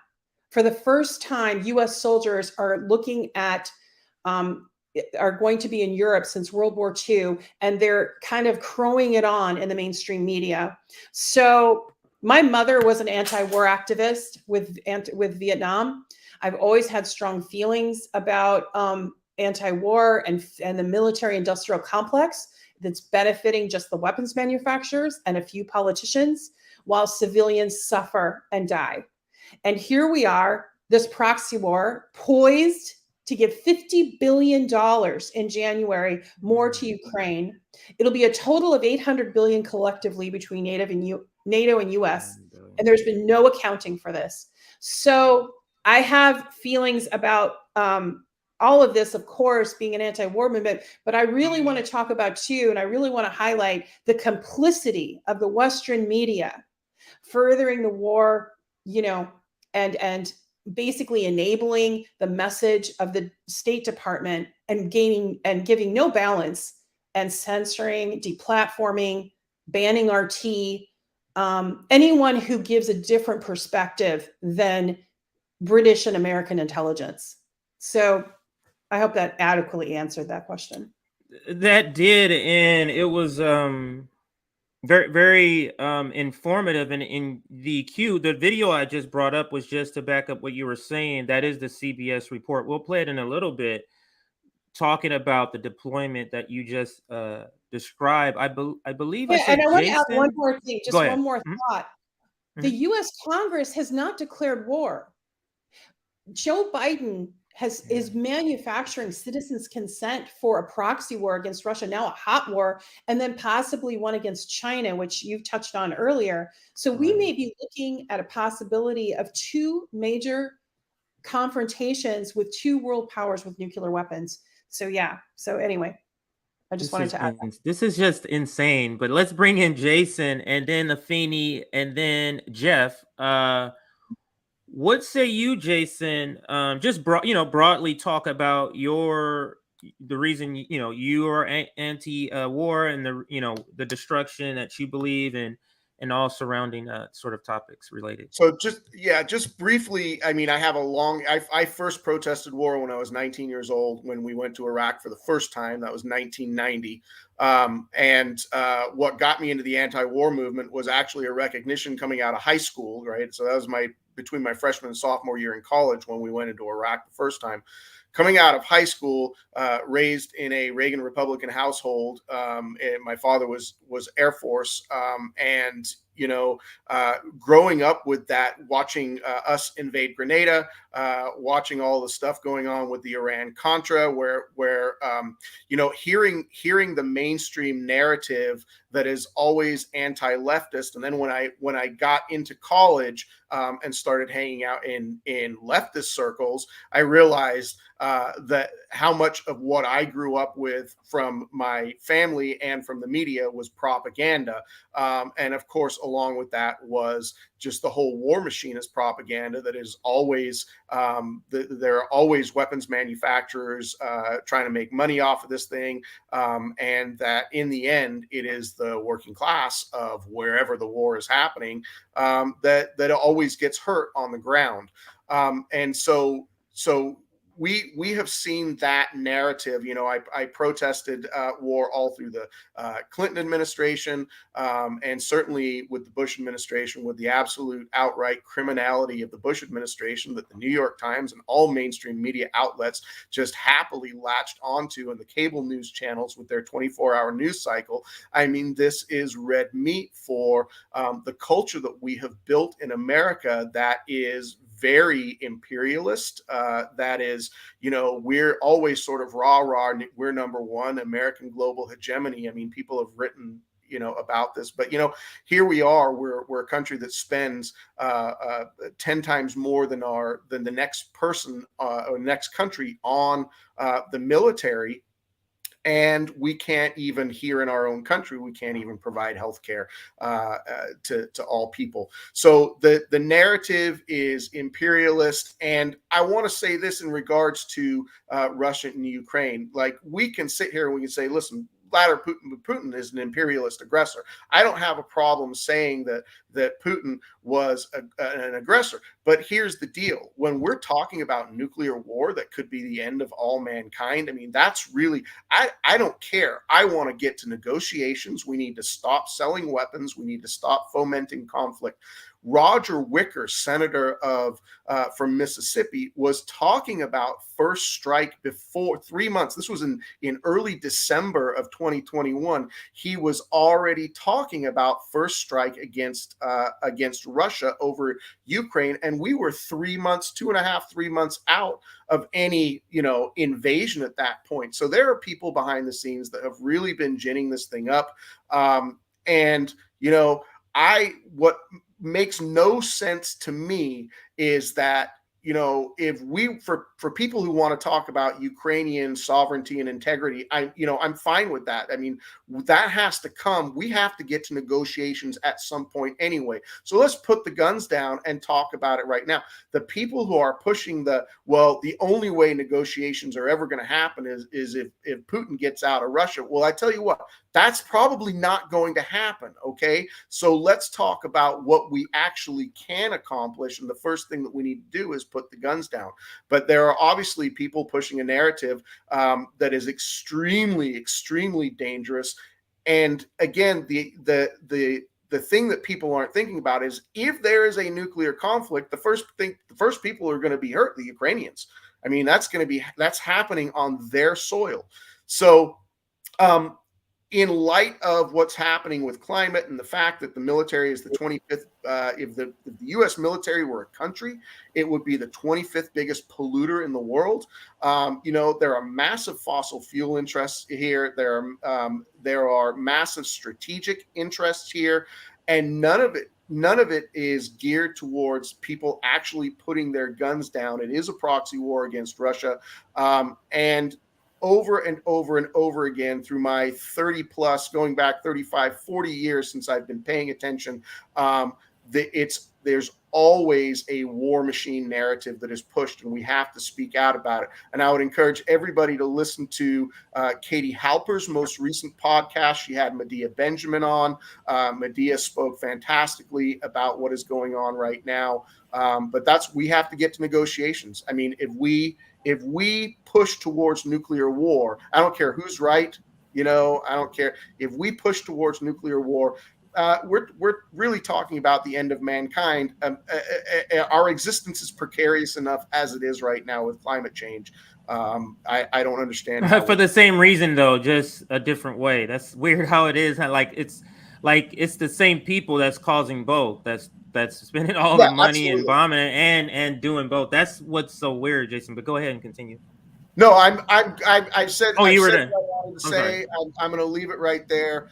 Nuclear war is madness. It's all over. We need to be. We have lost our nuclear disarmament movement somewhere along the way, and we need to revitalize the nuclear disarmament movement globally.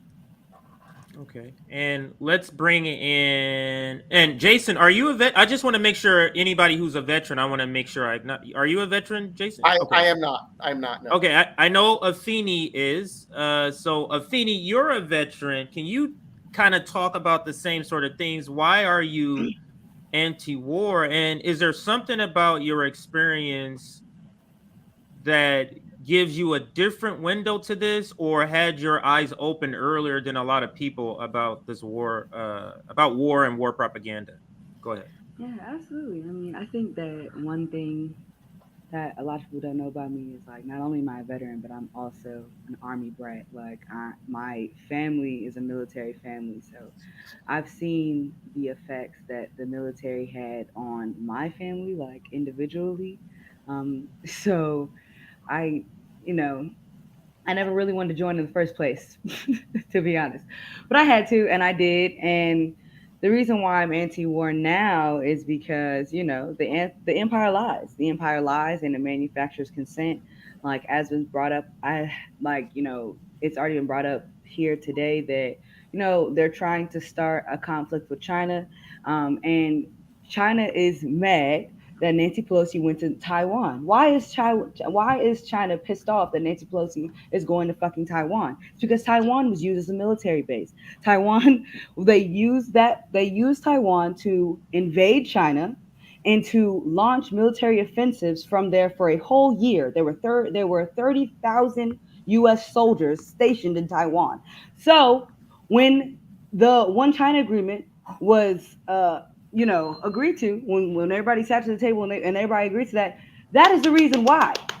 That is the reason why. So that's the context that they don't give you. They tell us that we need to support this war in Ukraine. We need to give all this money to these people, but what they don't tell you, and they also say that this illegal annexation, what they're not telling you is that there's been a civil war that's been going on in the Ukraine for the past 8 years between Ukrainian Nazis, let's call a thing, and ethnic Russians that voted democratically to secede from Ukraine. So do we believe in sovereignty or not? Do we believe in democracy or not? You look at, we're invading Haiti right now. Their prime minister was assassinated sometime last year, and now we're saying, oh well, Haiti needs boots on the ground. Why do y'all say that Haiti needs help? Is it because Haiti owes France reparations for freeing itself 200 years ago? Is it because the IMF and the World Bank went into Haiti and planted eucalyptus trees and destroyed Haiti's fucking soil? Is it because they went and destroyed all the agriculture, destroyed all of the public institutions that they had built, and forced Haiti to become a country that relied on imports? That's the reason why I'm anti-war, because the empire lies. The U.S. spent $300 million per day, every day, for 20 years straight in Afghanistan, and we ain't get shit. Mind you, we're fighting terrorist groups that we funded, created, and trained. The Mujahideen turned into Al Qaeda. We were so big on Osama bin Laden when he was an anti-Soviet warrior back in the 1980s. We was giving him weapons. We were training those people. So this is the reason why I'm anti-war, because every single time the U.S. says that, oh, we're doing this for this reason, we're trying to spread democracy and freedom. Every single time the U.S. puts boots on the ground in any country, shit gets worse. Shit gets worse. Afghanistan is worse off now than it would have ever been if the U.S. never invaded. People are starving, their infrastructure is destroyed, and what are we doing? We're sanctioning their fucking economy. Sanctions are warfare, by the way. So, I don't know, they're telling us, so you can spend $300 million per day in Afghanistan, but you're telling me you can't afford healthcare. You're telling me that we cannot have every human being in this fucking country, whether they're a citizen or not, in a house with healthcare and a proper education. Is that what you're telling me? But we can give $50 billion to Ukrainian Nazi-led defense forces. Please get the fuck out of here. So that's exactly why. Like now you Feeney said was saying, something. That like the ISIS thing, or Iraq. It's hilarious. Like I could tell you a story about that. I could tell you a story directly linked to ISIS. Like, tell that. Well, let me play this video, and then I'm going to have you, because it's you're up next. But I do want to insert this because you mentioned the word sovereignty, and the State Department was asked this exact question using Ukraine, Russia, and Israel, Palestine. So let's listen to what the State Department had to say. Hopefully you can see all of the wording on the show. Palestinians and their supporters would argue that what you accuse Russia of doing in Ukraine in terms of war of aggression is very similar to what is going on in the occupied West Bank. And so I guess I'm trying to find what you find is different, because obviously Russia contests those allegations that you make against it, whether they're right or not. Israel contests the allegations that are being made against it in this report and by others, including human rights groups that you cite repeatedly, when it comes to Ukraine, when it comes to Iran, when it comes to other places. Is the difference that Ukraine is a sovereign state, in your view, and that Palestine is not? That is a key difference. You point to some of what critics are saying. Look, no country is or should be immune from criticism. That, of course, includes Israel. Some of the criticism that we've heard, and we've, of course, offered our own over the course of recent months, is justified. Much of it is not. And so when you point to comparisons and criticisms, I think it is important to take a step back and to recognize the profound differences between those two situations. You mentioned one of them, and it is a paramount difference. Well, listen, it's not me, the chairwoman of the Commission of Inquiry. There are many assertions. There are many assertions around the world that are made. She is the one who pointed out that just last week, 143 countries, including the United States and Israel, voted to condemn Russia for its actions. Not me. So sorry if you. I know. I'm repeating the point that she has made. You're asking the question, and I'm making the points. So that's the State Department's reaction. So Tib, you were going to say, I'm sorry to interrupt you, but I am injecting that video into the conversation. So if you want to comment on the video also, please do so. But Tib, what say you? You're also a veteran. I'm very curious about anti-war veterans. I'm very curious because you have a different perspective. My dad was one of them. He was a veteran, but he was staunchly anti-war, is all I remember growing up. But Tib, the floor is yours if you want to just touch upon any of those points.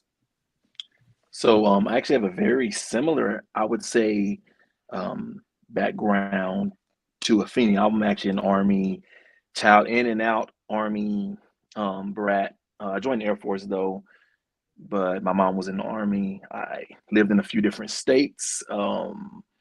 Very majority of them were in the South. I'm from Texas originally, but my mom joined after I was born. So I wasn't born on an Army installation, but I lived so much like around them that it is a very core part of my being. And I didn't become truly aware of how different the military like culture was until I was in high school, and then here's something interesting also as well. Like, so I went to a military high school, not like uniforms, but it was actually on a military installation, and those are actually a little bit rarer now than you would imagine. So military has like their own, Department of Defense has like their own education service, DODEA. So my high school was a DODEA school, and you'd be surprised. The creatures are actually pretty well qualified, but I don't know what sort of contracts they have to sign when they become a teacher at our schools. But one of my classmates was General Petraeus' son.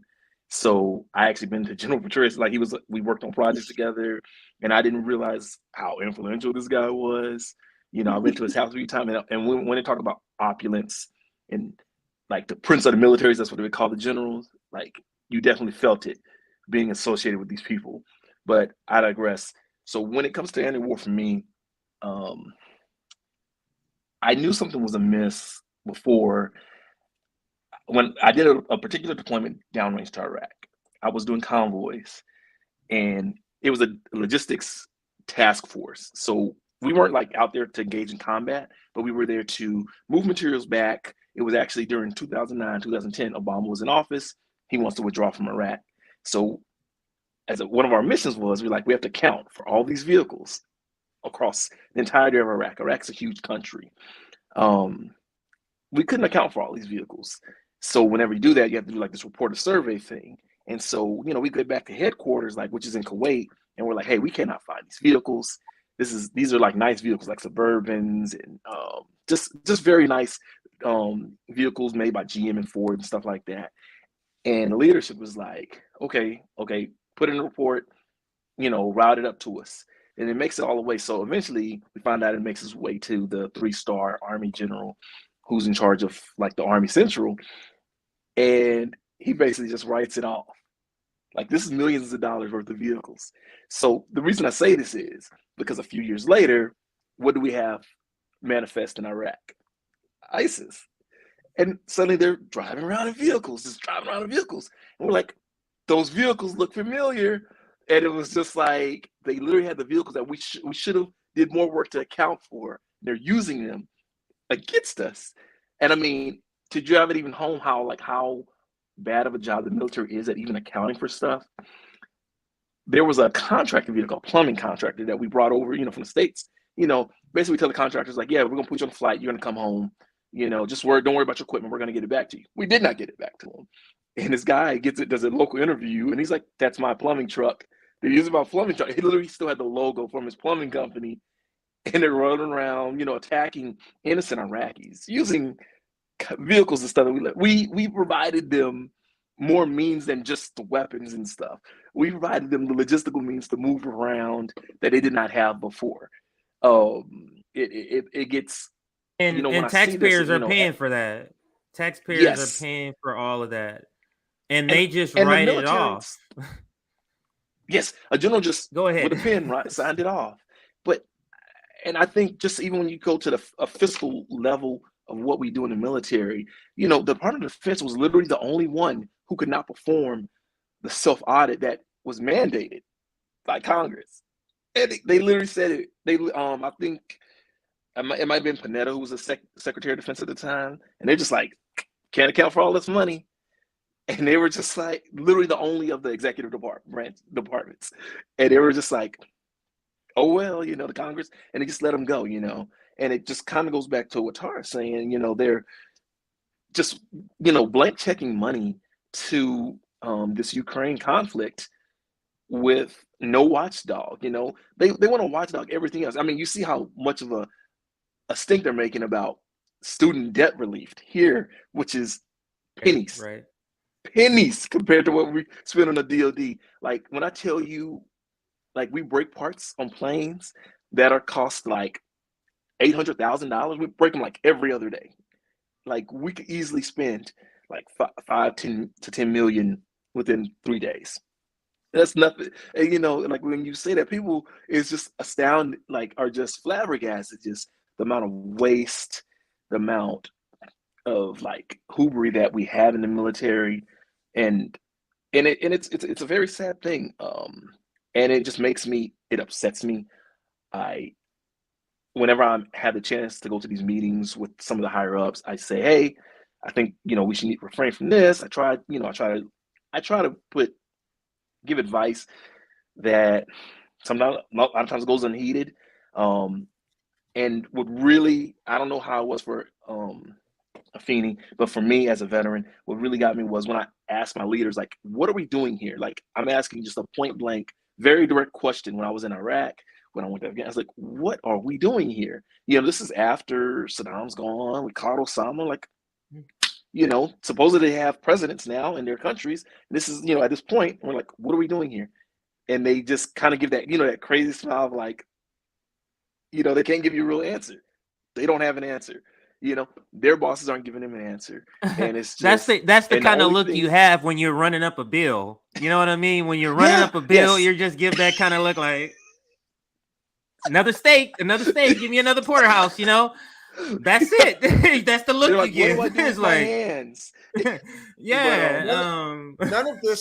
None of this has changed. If I can cut in for a second, Sure. I mentioned that my father was Air Force. I actually have a letter that he wrote in 1972 to his mother. He was an Air Force officer.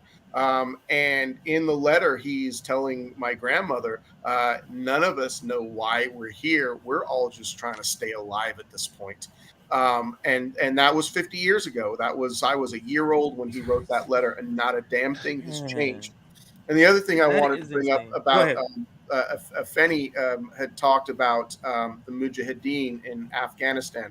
Adam Smith is the chair of House Armed Services. He's Washington's 9th district. Stephanie Gallardo ran against him, primaried him this year. And literally within 2 days of the invasion, We've got Adam Smith talking about the potential for arming 150, 200,000 Ukrainian troops in an ongoing fashion, essentially relating that to what we did with the Mujahideen in Afghanistan. I mean, 40 years later, and it's almost exactly the same narrative.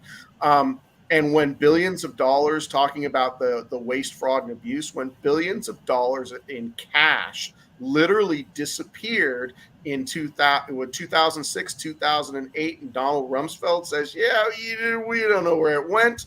The fact that the American people did not just riot at that point because, you know, we're having food stamps cut and heating assistance cut in the middle of the Hurricane Sandy, and people are voting against FEMA relief for a hurricane in New York while they are losing billions of dollars in Iraq. The fact that the American people did not riot at that point is beyond me. So I just wanted to add that in. Thank you. No worries. I mean- And let's bring in Jeff. Let's bring in Jeff just so we can. How much time do I got? Yeah, I got a good amount of time. Let's bring in Jeff, and then we're gonna open it up to where everybody can just kind of chime in if you want to chime in. So, Jeff, what I want to know from you, you've heard everybody speak and, you know, just sort of give their opinion. You said you've been anti-war for, I believe you said 40 plus years. Is there something you're seeing now that does it feel like it's intensified over the 40 years, or does it feel like it's at the same level to you? Yeah, well, I'd like to talk about the next few months. Absolutely. What can activists do now faced with these incredibly urgent crises? So, yeah, I think you all have done a great job about saying how bad the situation is at the moment. I want to talk about the two big parties. I think ever since the end of World War II, 1945, the Republican Party has been, in its DNA, pro-war, pro-imperialism, reflexively anti-communist, anti-Soviet, and in the ethnic sense, anti-Russian, anti-Chinese, you know, bigotry. I think the GOP is hopeless. I don't see them ever abandoning their support for the military-industrial complex and for more and more wars as long as the economy holds out. And even after it collapses, they're still going to be pushing for war. I think the Democratic Party was somewhat anti-war from about 1968 to 1973. During the height of the Vietnam War, we were a little bit anti-war, and then McGovern ran for president in 72, and the Democratic Party establishment basically abandoned him, didn't support him, and Richard Nixon won a second term. But he didn't serve his whole second term. He was impeached over Watergate trivia. So we were anti-war at one time, and one of my main objectives in running for Congress is to make the Democratic Party anti-war again. Right now, the two parties on Ukraine are just identical. They're all voting for billions of dollars that we need here again and again. And the Democratic Party is as bad as the Republicans at this particular moment. So if I get to Washington, I want to bring back impeachment of all kinds of people. You know, for example, the 6 U.S. Supreme Court so-called justices who overturned Roe v. Wade. I think all 6 should be impeached, and we'll do very well with 3 honest justices for a while. But I'm talking about impeaching any president who becomes an aggressor and a war criminal.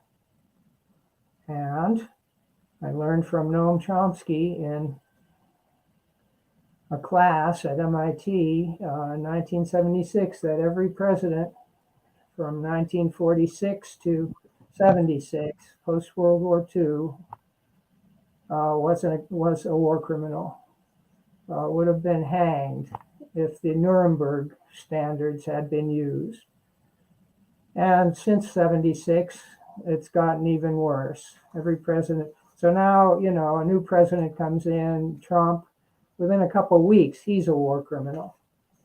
Biden, well, he was arguably a war criminal from 2011 when he went along with the destruction of Libya. But so he arguably was a war criminal the day he came in. But within a few weeks of his becoming president for the first time, he became a war criminal too. I never want to see another war criminal run for or become the president. So we have to establish a principle throughout our political system. You commit war crimes, you get impeached. And if President Harris, after Biden is impeached, if President Harris starts committing war crimes, for example, continues the war in Ukraine, continues having our troops operating in Syria and Iraq illegally, impeach her too. And then the next one, and then the next one, until they get the message. You impeach war crimes, you commit war crimes, commit aggression, maintain a war of aggression, proxy war against Russia. You get impeached. You're gone. That's one of my main objectives for running. Absolutely. And I do want to go to Zula, and then I'm going to open it up to the same question to or not the same question, because now you're a South African activist. Are you in South Africa now?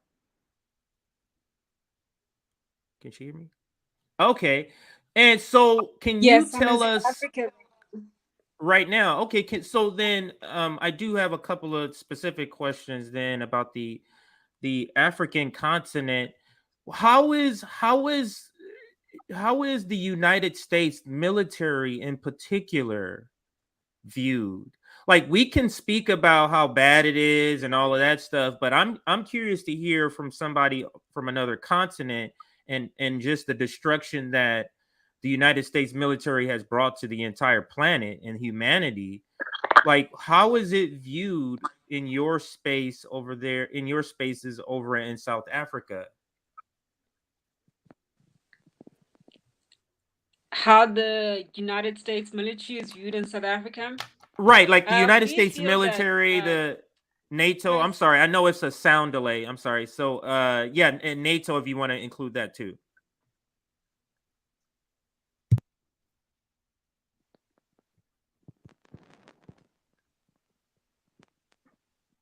Yes. So in the African continent, we are we're very firm. We stand firm in the fact that we'd like to have African solutions to African problems. However, with the global economy and with the global political climate, no continent, no country works in silos. And so we have some form of, some form of infiltration, some form of, contribution from the global leaders. And so we feel that, some things are just imposed on the African continent. African people at some point usually do not have a strong say against any form of, military impact in the continent, any form of global leaders having a stand on African issues. It's generally just, the top leadership having their own discussions, and usually African governments, leave everything to the first world leaders. And I feel like they do not stand on their convictions very strongly. I'm not sure as to why. It probably has to do with the whole the trade relations. It has to do with the power, you know, absolute power being granted to a specific a nation based on a state of economy, the state of being a first world country or a second world country. And so usually the African voice is usually not very well represented, not very listened to as much as how we would like to be represented on a global scale. And so usually, the first world has dominance over the African continent. They have, uh, uh, greater influence in terms of directing the decision making, directing the forms and ways in which peace is achieved, and ways in which we would like peaceful demonstrations in terms of fighting for transformation, but you have leaders with their different points of views as to how to, seek a resolution in a country. And so those are my viewpoints in terms of how the African people and the African continent views the first world country, in that African lives really do not have a strong voice. African leaders really do not stand on their convictions. It's like they don't have belief in terms of the fact that the African continent can actually have some form of influence in driving global change, driving the peace in terms of the global political climate. And so I feel like African leaders should actually have more conviction, should have more urgency and agency when it comes to matters around politics and the global scale, and in terms of having an influence on whether nuclear weapons should be used in terms of achieving peace amongst nations. And I feel that, that the stance is that nuclear weapons are not the solutions. Weapons in general should not even be used. It should not even be a discussion that, we should be using weapons in terms of dealing with human rights issues that deal with humanity. And so those are my viewpoints around the military, around gun violence, around the use of police brutality or the military brutality when it comes to driving change. I mean, we've seen with how the apartheid in the country had a brutal effect in terms of the use of the military, the police brutality, and it resulted in many losing their lives over the course of time in fighting for change and fighting for a new South Africa, democratic South Africa.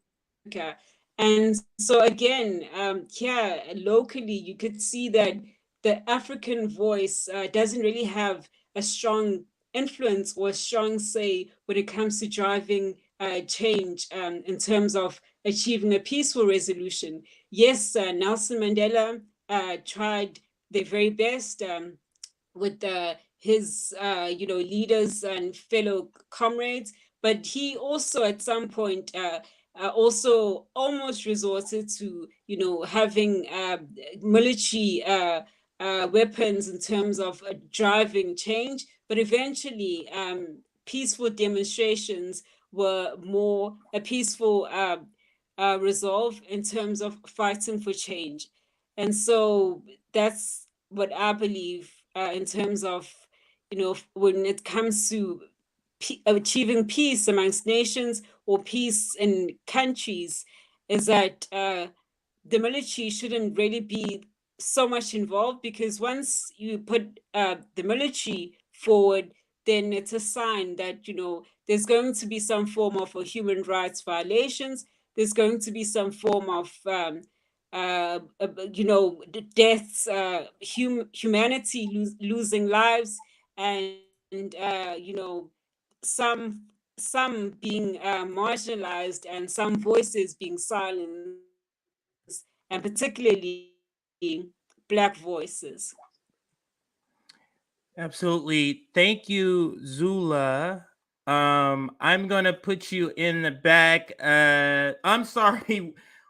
We ran overtime. Like, we should have probably did the anti-war segment, had it 2 hours, because it's just too much to cover. But we had to run over a little bit, but I do see the guests in the back. I'm not sure if the host is here. It's a rows and rows of people down here.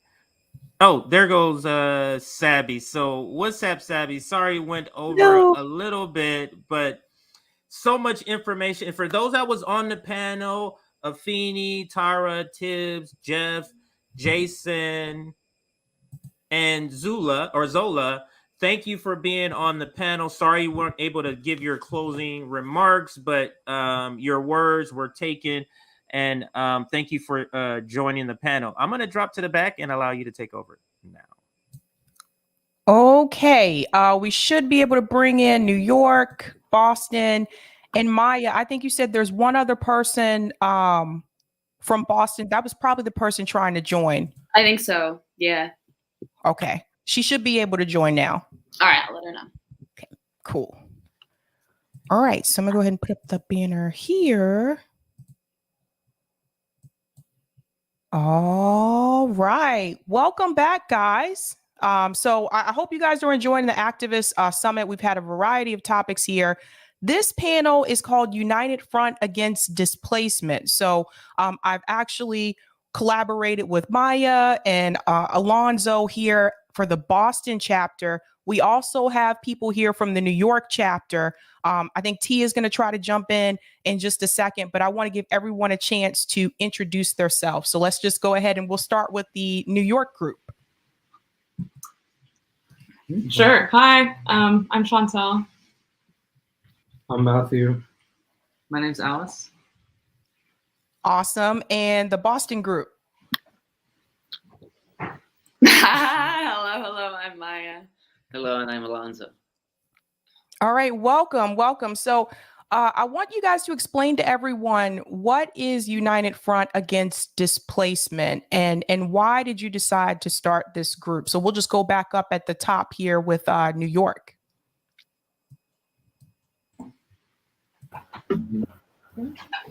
Yeah, so United Front. Oh, hey, Tia. Hey, Tia. Hey, Tia. See who you are. Hello. We were just talking about kind of how UFAD got started and why. Yeah, I mean, I think, and others should chime in at any point, because it's sort of a long history that I was not so long, but it's a history that I wasn't there for all of it. But yeah, I mean, the basic idea is that this gentrification crisis is going crazy in all kinds of cities across the country. And if you look around at the groups that are supposedly fighting back against it, or the politicians that are supposedly fighting against it, it's a lot of just nonsense and broken promises over and over again. Dressing up right now, for instance, privatizing public housing, handing it over to the big banks as somehow like a social justice initiative that's for the people. And so there's a real need for people to get like organized in a basic way, where just like tenants in buildings are coming together, organizing to fight for their interests, both to like have better conditions on the day-to-day, get stuff repaired, get, I don't know, a particularly odious manager kicked out, something like that. But also do stuff like have longer term campaigns to reverse or oppose and then reverse privatization, to expand public housing even, that kind of stuff. So maybe that's like the mission statement. I don't know. Awesome. Tia, I want to give you a chance to introduce yourself as well. Can you tell everybody who you are and your location? Okay. Hi. My name is Tia, and I'm working with UFAD Boston. So yeah. All right. All right, all right. And T, I'm just going to mute you because there's a little bit of a fan noise in the background, but I'll when you speak. So I want to start off with this clip here because you guys had a video called "The Fight Against Gentrification." This one focuses on Boston. There's the first part is what I want to show people because I think it's important that people really understand just how expensive apartments are now, and not just in Boston. Gentrification is a problem all across this country now. So let me just mute this part. But the fight against gentrification in Boston, and the part that I want you to see, let me move forward a little bit here. Okay, here we go. You cross from the rich side to the poor side of Mass Ave. Life expectancy drops by 33 years. How many lifetimes have been robbed from residents of this city as they live in oppression and poverty at the hands of housing and these slumlords?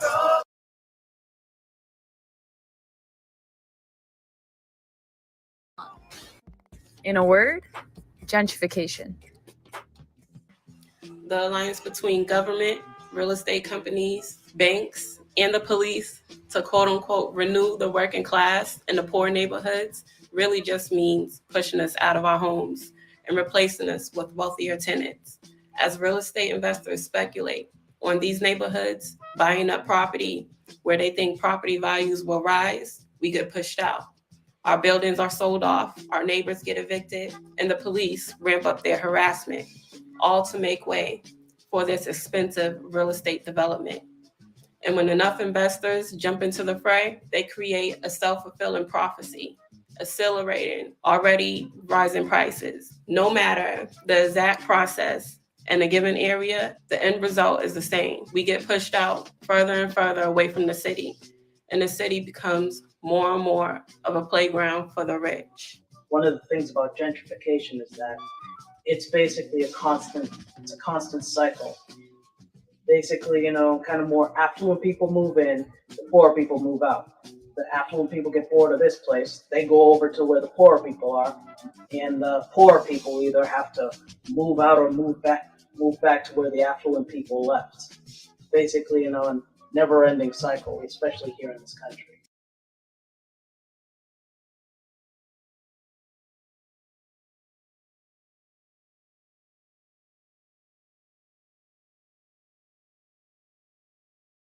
Along with the expansion of fake, quote unquote, affordable housing.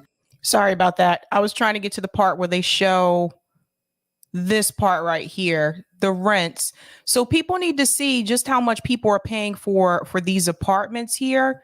I think I missed it in the beginning. I'm sorry. Let me go back. Yeah, it's right here. This piece right here. And I'm just going to mute this, but look at the prices for the apartments. 3-bedroom, $4,800. Like, this is what people are paying for rent here in Boston. So I really wanted to highlight that piece, but I want to get you guys' opinion on this as well. One of the things that I have noticed, I can only speak for Boston. I haven't lived in New York in a long time. But one of the things I have noticed with Boston, when I first moved here 11 years ago, you could get a 1-bedroom apartment in the Alston neighborhood for maybe about $950. Now, it's like they have apartments in Alston that are over like $2,000 for a 1-bedroom. So people don't understand just how much the rent has increased. And in reference to gentrification, it's not just wealthy people moving in. It's also, you have universities. And I spoke with one of the members from the New York chapter a couple of weeks ago about how Columbia University has been buying up residential buildings for the university. And then that also increases the rent in that area. Same thing in Boston, Northeastern University, which was my alma mater. Love the school, but they're complicit in this too. They have bought up residences in Boston in the Roxbury area to add it to the university campus. And then that increased the rent. So it's not even just wealthy people that are moving in. It's also, you have businesses that are complicit with this as well. And I want to open this up to the panel to get your opinion about that.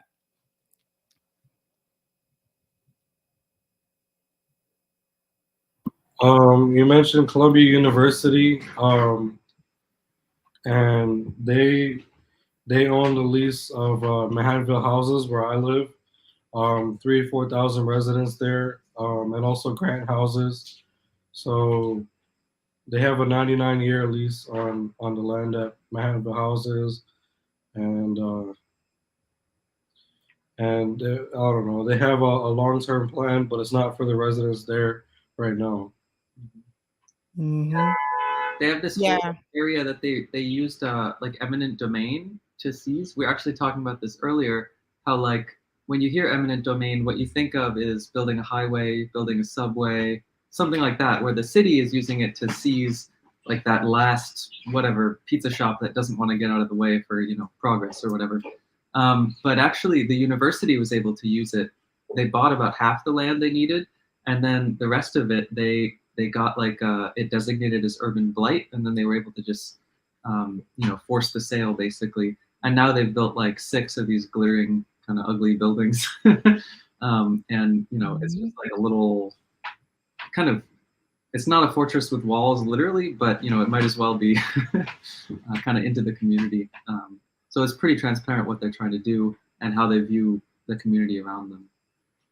That's right. And Tia, I want to get you in here because there's something specifically that has happened with your community. Can you explain to everybody what's happening with Bromley Heath? Well, one of the things that's happening with Bromley Heath, one of the things that, you know, I'm sorry, I'm abusing that like I did with, like I abused the word basically. But what's happening in Bromley Heath is that, you know, the Boston Housing Authority is they basically managed to find all of the right loopholes and everything. And now they're basically, you know, they're basically privatizing the entire area. Basically, you know, basically, you know, knocking down and building and putting in new buildings that basically, you know, and turning it into a mixed income area. But the thing is that, you know, they're kind of that this is something that they've constantly been trying to do. They've tried to do it with Northeastern and all that other stuff. But then just this past year, they've kind of, you know, they've made their plans. They've been very vague about it, but now they kind of kicked it into hyperdrive. They basically, you know, have sent people in to basically to survey the land. Just a week ago, they tried to kick some tenants out of 2 of the buildings that they're trying to demolish, only giving them a week to move, mind you. And it just hasn't stopped. Yeah, well said. Maya and Alonzo, I'm going to bring you in here because I want you to explain to everyone. Now, me and Maya went to Grant Manor, a housing project. The building's falling apart. You can see this on my channel if you wanted to see the actual like visit there, but the building's falling apart and the residents have complained, but nothing's being fixed because it's almost like the impression is they want the building to fall apart so then they can tear it down and then they can build like more luxury condos. So for people who don't know where this is located, this is on that intersection of the South End and Roxbury. So it literally is like if you're in Roxbury and you walk across the street to the South End, your life expectancy drops by like 30 years. Like this is no kidding, no exaggeration. But South End has also been gentrified. But that is a constant thing that we're seeing. And we just showed everybody the other night, same situation is happening in Chelsea. That picture that you sent me about them, same thing, tearing down another housing project community and saying that they're building affordable housing. But I want you to explain to everyone this myth about affordable housing. Yeah. No, I mean, you're exactly right. Yeah, they neglect the properties, they let them fall apart, and then that's the excuse to you know, be getting rid of them, to do all sorts of different schemes, and then to build this nonsense affordable housing. Actually, the when you were looking for the rents in the video, the first spot you stopped at with a list of some rents. Those are all considered moderately affordable units. You know, restricted at certain levels. You know, the rents can only rise so much. But what good is that if the rent is like $3,000 for a 4-bedroom or something like that? $3,000 for a 3-bedroom. These are insane prices, but that's considered moderate affordability. And every time there's a development in the city, there's a requirement to add some supposedly affordable housing. But the notions, the definitions of affordable that the government uses, that these developers use, is nonsense. It's based on what they call the area median income, which, you think, so they're going to take the median income of a place and kind of try to make rents affordable to that median income. That's what it sounds like. That's not what it is. Area median income is not the area, of a neighborhood where they're building. It's not the city of Boston. It's a huge swath that includes all the suburbs, that even includes parts of New Hampshire. And so the area median income is way higher than the median income of Boston, and certainly way, way higher than the median income of the working class neighborhoods of Boston. $100,000 right now. Yeah, something like that. I think it's like 120,000, something like that.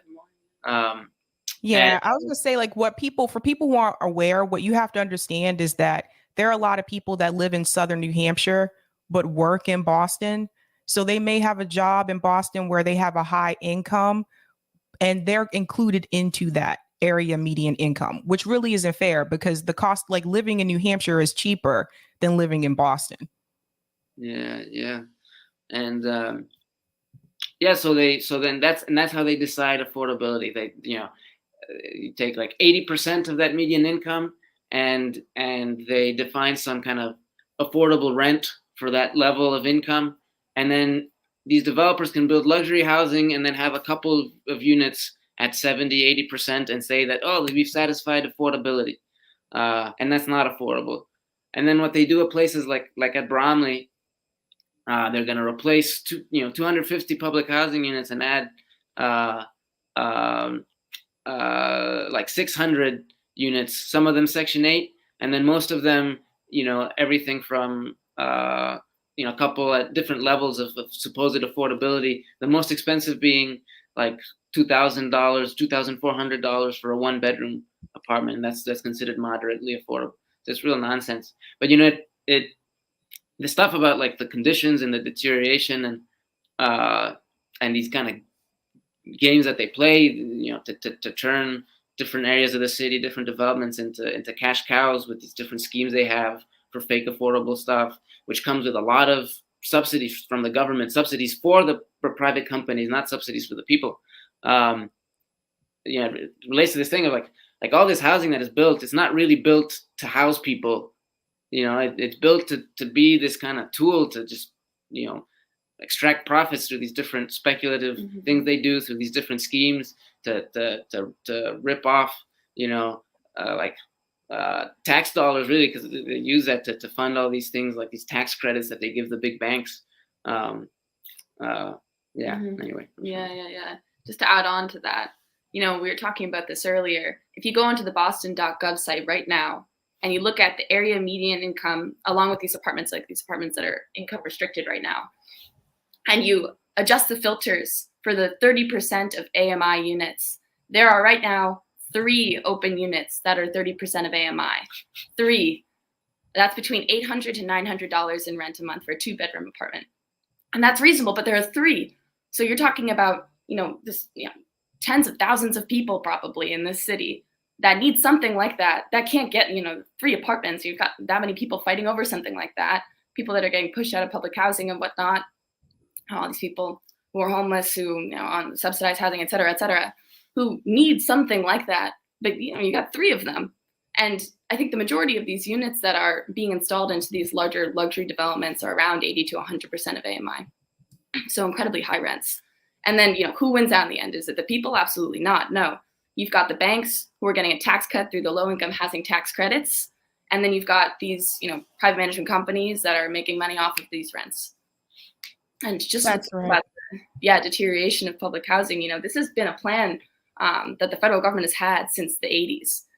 They stopped the construction of public housing and they said, from here on out, we're doing public-private partnerships. And so we're going to intentionally deteriorate the projects in order to bring in private capital. And it just ends up being a cash cow for the banks. Private management comes in, they get money off of those rents as well. And then it really shows you, like, okay, this thing of public housing, this thing of affordable housing, like, who is it really for? It's for the big banks, these financial entities. It's for, these corporate entities. And then you've got the government who's also working hand in foot with these people to do this stuff. That's right. Yeah. They all work together, like the banks and the government, they work together to push these people out.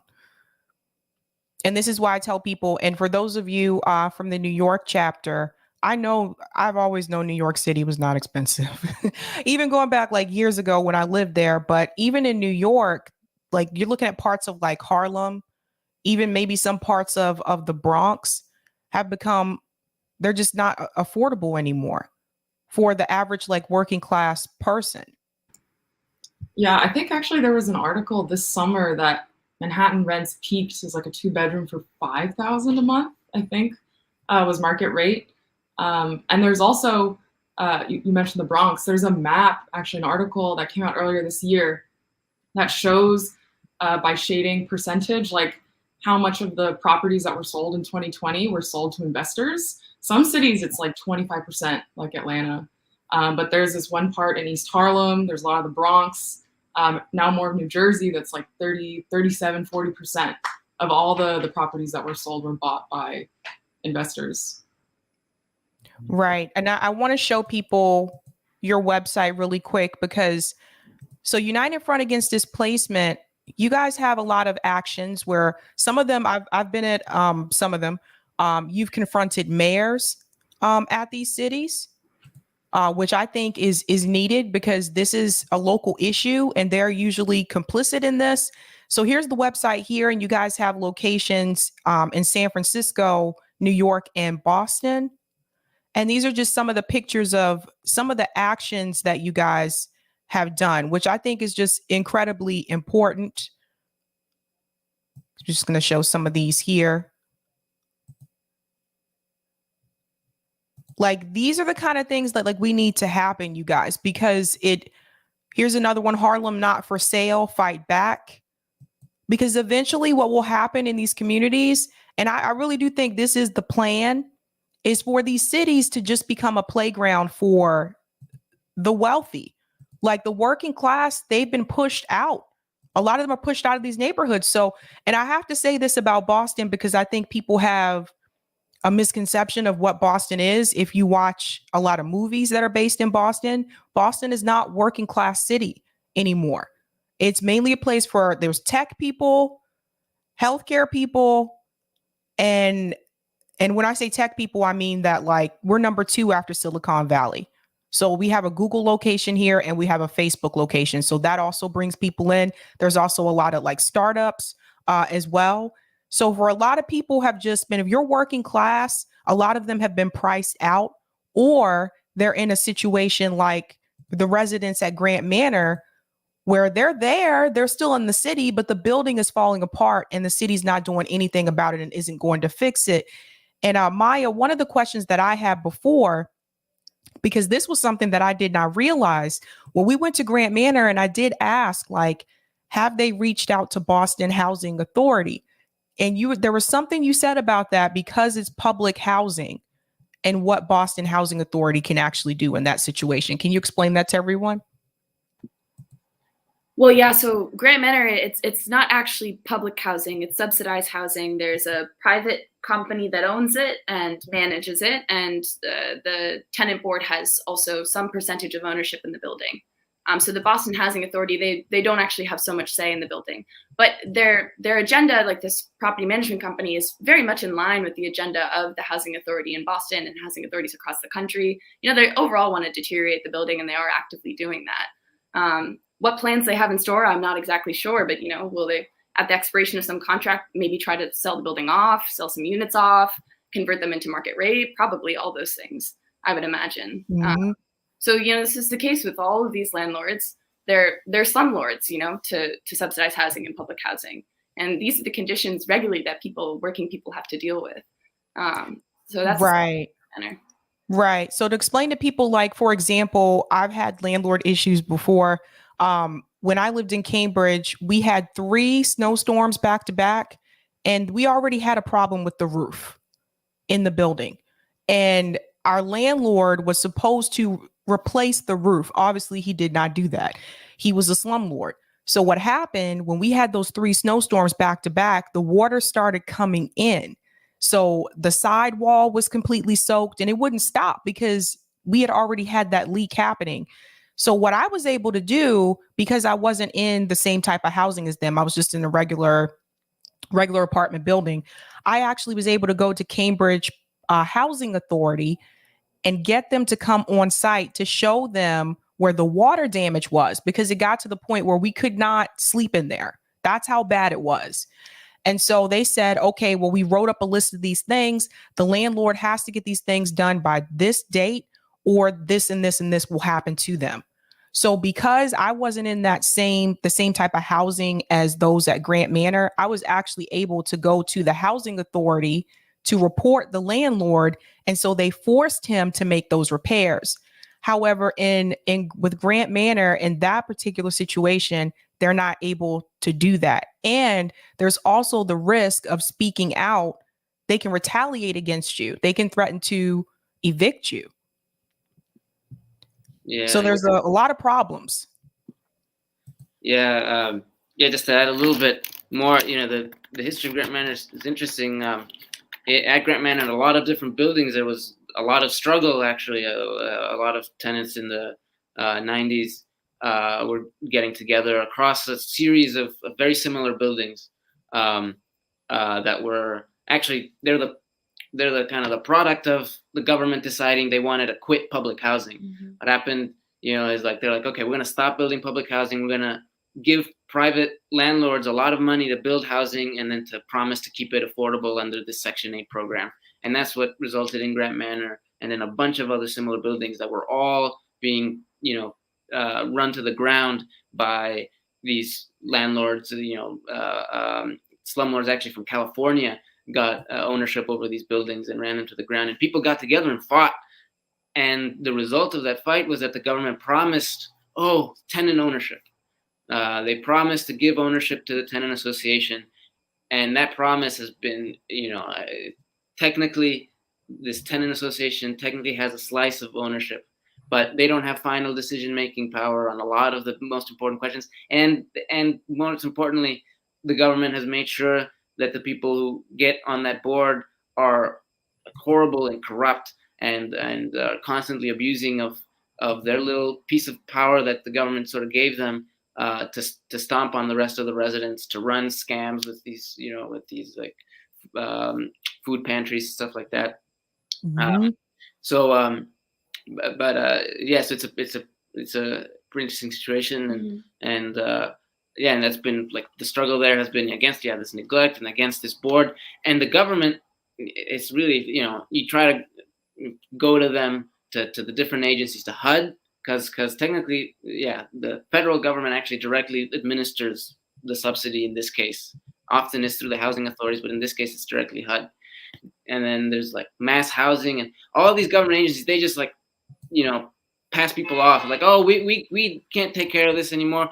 Go to them. Oh, it's not the attorney general. Oh, real, this is just a matter for you to figure out on your own. Go figure it out on your own. And that's it really disgusting, but not so surprising how these different agencies have acted. And it really, I think, underscores that official channels, that's not where it's at. That's not where we're gonna make things change. Appealing to this government official or to this office, it's the people. It's in bringing the people together and making the people into a fighting force that anything is gonna be possible. Because it's left to these agencies, left to the government, nah. Mm-hmm. Mm-hmm. Yeah, because they protect the city. And Tia, I know in your situation also, the Ann Coleman, the community center. So it's not just residential housing that the cities have been deciding to just let deteriorate and then they tear it down. They're also going after community centers. Could you tell everybody a little bit about that situation? Yes. Basically, kind of like to address your question. Yeah, that kind of was the thing that the Boston Housing Authority actually did to us, is that you know, after they took it away from our tenant management corporation, they ran it down to the ground, and then they were like, oh, well, we can't maintain all of the repairs that this neighborhood needs, so we need to sell it off. So one of the things that they were planning on doing was that they basically divided up the neighborhood and said, you know, within phases, like, you know, phase one, we're going to knock these buildings down, which include the residential buildings and the Anime Coal Center, which was basically, it was basically an area of historical relevance. The Black Panthers were able to basically set up their free breakfast program for school children there, and you know there were a lot of other times in which it was based. There were other very relevant events that took place, but the Boston Housing Authority basically said, like, you know, oh no, what we're going to do is that we're going to knock it down and we're going to put a brand new Anime Coal Center, you know. Yeah, but what they didn't tell the residents was that, one, it's basically just going to be a room in the midst of this gigantic condominium with storefronts and everything. And not only that, it's not even going to be it's going to be underneath the ownership of a different management company, I believe. Yeah. Right. I'm gonna go back to the New York chapter for a second about Manhattanville. I want to share my screen because this is on Columbia University's website, and I found this to be kind of interesting. So on their website, let me take this down for a second so people can see Tia. On their website, it says, our commitment to community. Columbia University has a long-standing history of working together with our local community and as we build our Manhattanville campus. But how are you working together with your local community if you're kicking people out? This is the problem. Like this is a big problem. Like these universities, and I feel like this is where the city really needs to push back on how much these universities, just how much they can acquire just to add to their campus, especially if it's going to involve displacing residents. But I want to get your take on that, New York. Yeah, well, just quickly, in terms of the city pushing back, I mean, you know, Columbia works hand in hand with the government, like the eminent domain. On, yeah. Exactly, the eminent domain thing Alice was talking about.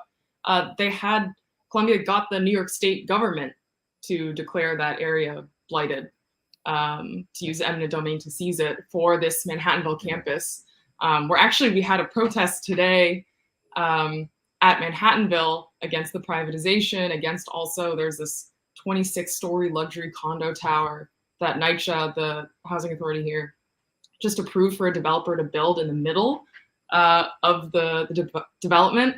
The same day, Columbia was having a Manhattanville Community Day to celebrate their gentrification of Harlem. So we ended our protest over there at the end today. But yeah, I don't know if you want I was just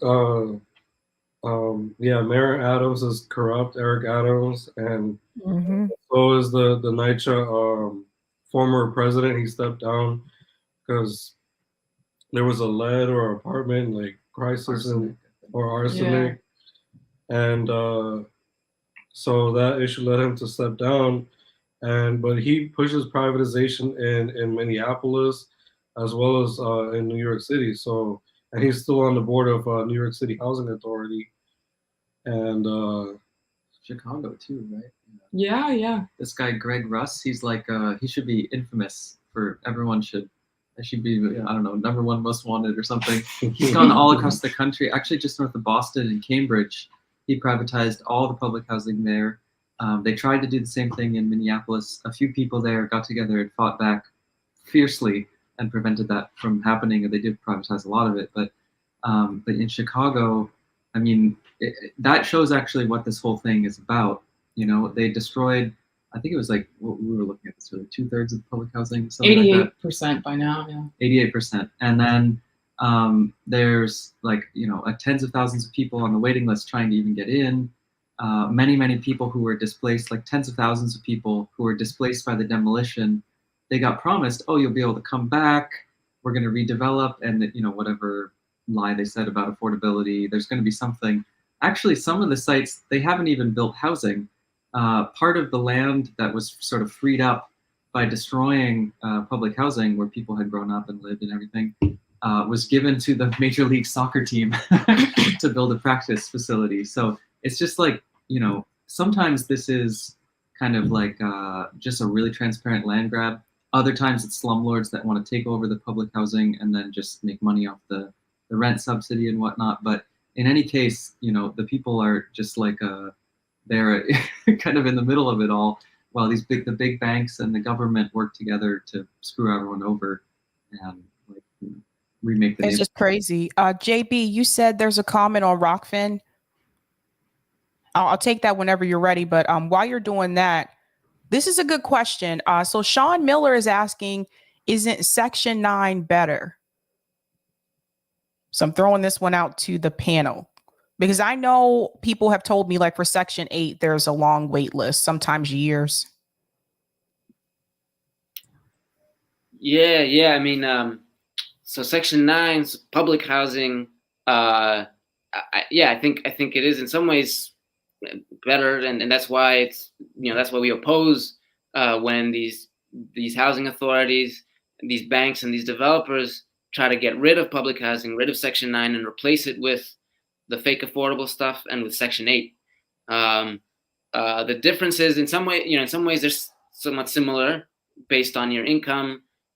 Nominally, it's based on 30% of your income in both cases, but with public Section 9, there's a few more tenant protections, and with Section 8, there's a lot more loopholes that allow the private companies, the private landlords, and the managers to get away with more stuff, to eventually get rid of the Section 8 subsidy, whether as a whole, you know, they can get out of the contracts with the government that keep the subsidy, that make it more affordable than it would be otherwise for people, or, you know, they can be taking units out, evict people, and say, oh, look, we can't fill this unit, which is nonsense because there's such a long wait list, and use these sorts of tactics to say, oh, look, it's not financially feasible to us to keep things under this Section 8 stuff, so let us deregulate it.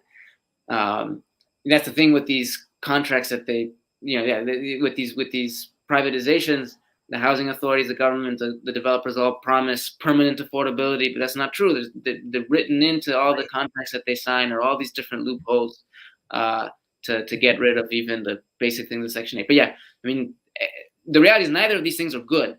Like public housing, the way it's set up, it's really messed up on many levels. Section 8 kind of has all the same problems, except just even fewer of the basic kind of protections for people. So that's what that struggle is for. It's really to you know, in the immediate kind of term, to like prevent more crumbs from being taken away from the people, crumbs that have been won through struggle, and that the wealthy, you know, elite in this country are always striving to take away.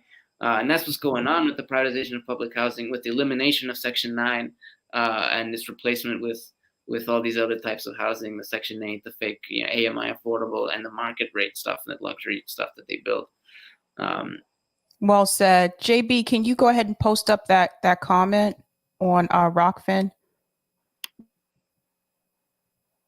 Yeah, I can't read. It's very tiny.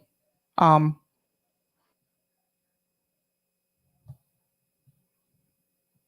you.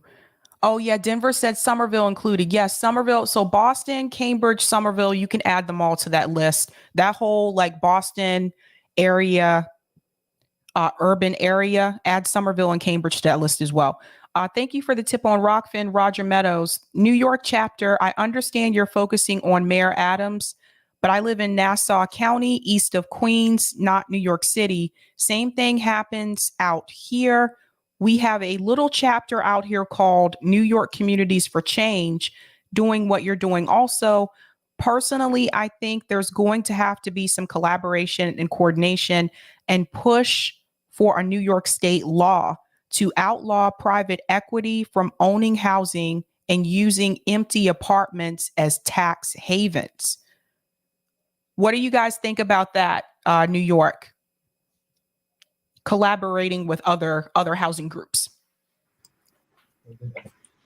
Yeah, I mean, I think it's super important. Yeah, obviously the struggle is bigger than just in New York City, even just in New York State, because like part of what's going on in New York City too is pushing people out of the city. The crazy rents, a lot of people end up commuting in. Then that can drive up the housing costs in other places too. So yeah, there's definitely a need for that, I think. And you know, also some of the stuff that they're doing that only affects New York, like New York City, they do have to do at the state level. So one of the ways that they're trying to privatize NYCHA right now is through this whole thing called the Blueprint for Change, which will basically privatize the whole system.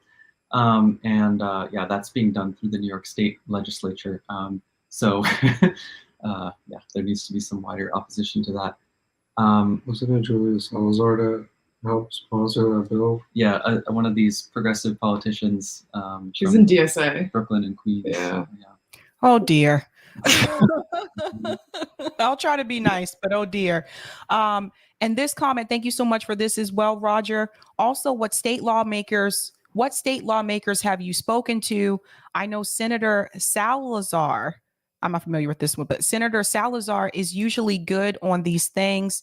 Yes, she has her bill, good cause eviction, and wants to tax rent speculation, but that seems more of a reform than actual transformation, like outlawing private equity from ownership in the first place. So it looks like that you might have an ally there. Have you had a chance to connect with Senator Salazar? So that's exactly who we were just talking about, Julia Salazar. She's the state senator in Brooklyn, and she was the sponsor of this bill. So last year it was called the Blueprint for Change. It also has another name called the Public Housing Preservation Trust, which she says, she and the developers, the mayor, the banks say this is not privatization, it's a public-private partnership. It's a total lie, it's privatization. It allows the banks and corporations to take over the projects.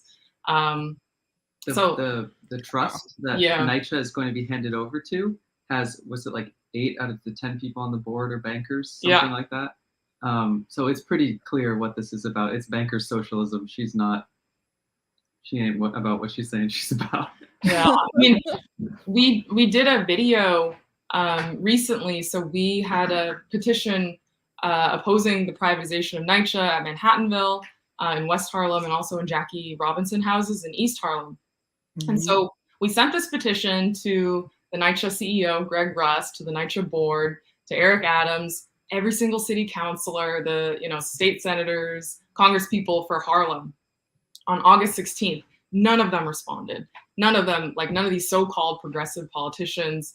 So we confronted them at the African American Day Parade in Harlem on September 18th. Matthew and I were there also with Ivan from Manhattanville. And when they were on camera, a few of them said, oh yeah, of course, we support tenants. I always support the tenants. So we followed up saying, okay, well, you write a public statement, totally ignored. And then some politicians went as far as to say that the current privatization program in New York is not privatization, that NYCHA is not corrupt. Or the Attorney General, Letitia James, she's dancing in the street, trying to ignore us as much as she can, saying, of course I support public housing tenants, but she's never said anything, opposing privatization. So, and to go back to what Chantal was saying, that was a public advocate, Jamani Williams. Mm-hmm. He was trying to say, oh, I support the tenants, whatever the tenants want, I want. He tried to run for New York governor here. And he had to put his campaign and whatnot. But yeah, he's not really, he's tone deaf about privatization, just letting it happen. So yeah, but well said. Well, go ahead. Oh, I was just gonna say, we don't have any allies amongst the politicians, from the local level to the very top. Now in the housing, so many people are invested in housing in the city. You'd be surprised. And speaking of one of those people invested in housing in the city, I want to show people some of the actions that you have done. So Mayor Michelle Wu, that's our mayor here in Boston. She's another one. She ran a pretty progressive message. She said that she was going to fight for the people and that she knew Boston and she knows what it's like to be working class. You guys know those speeches.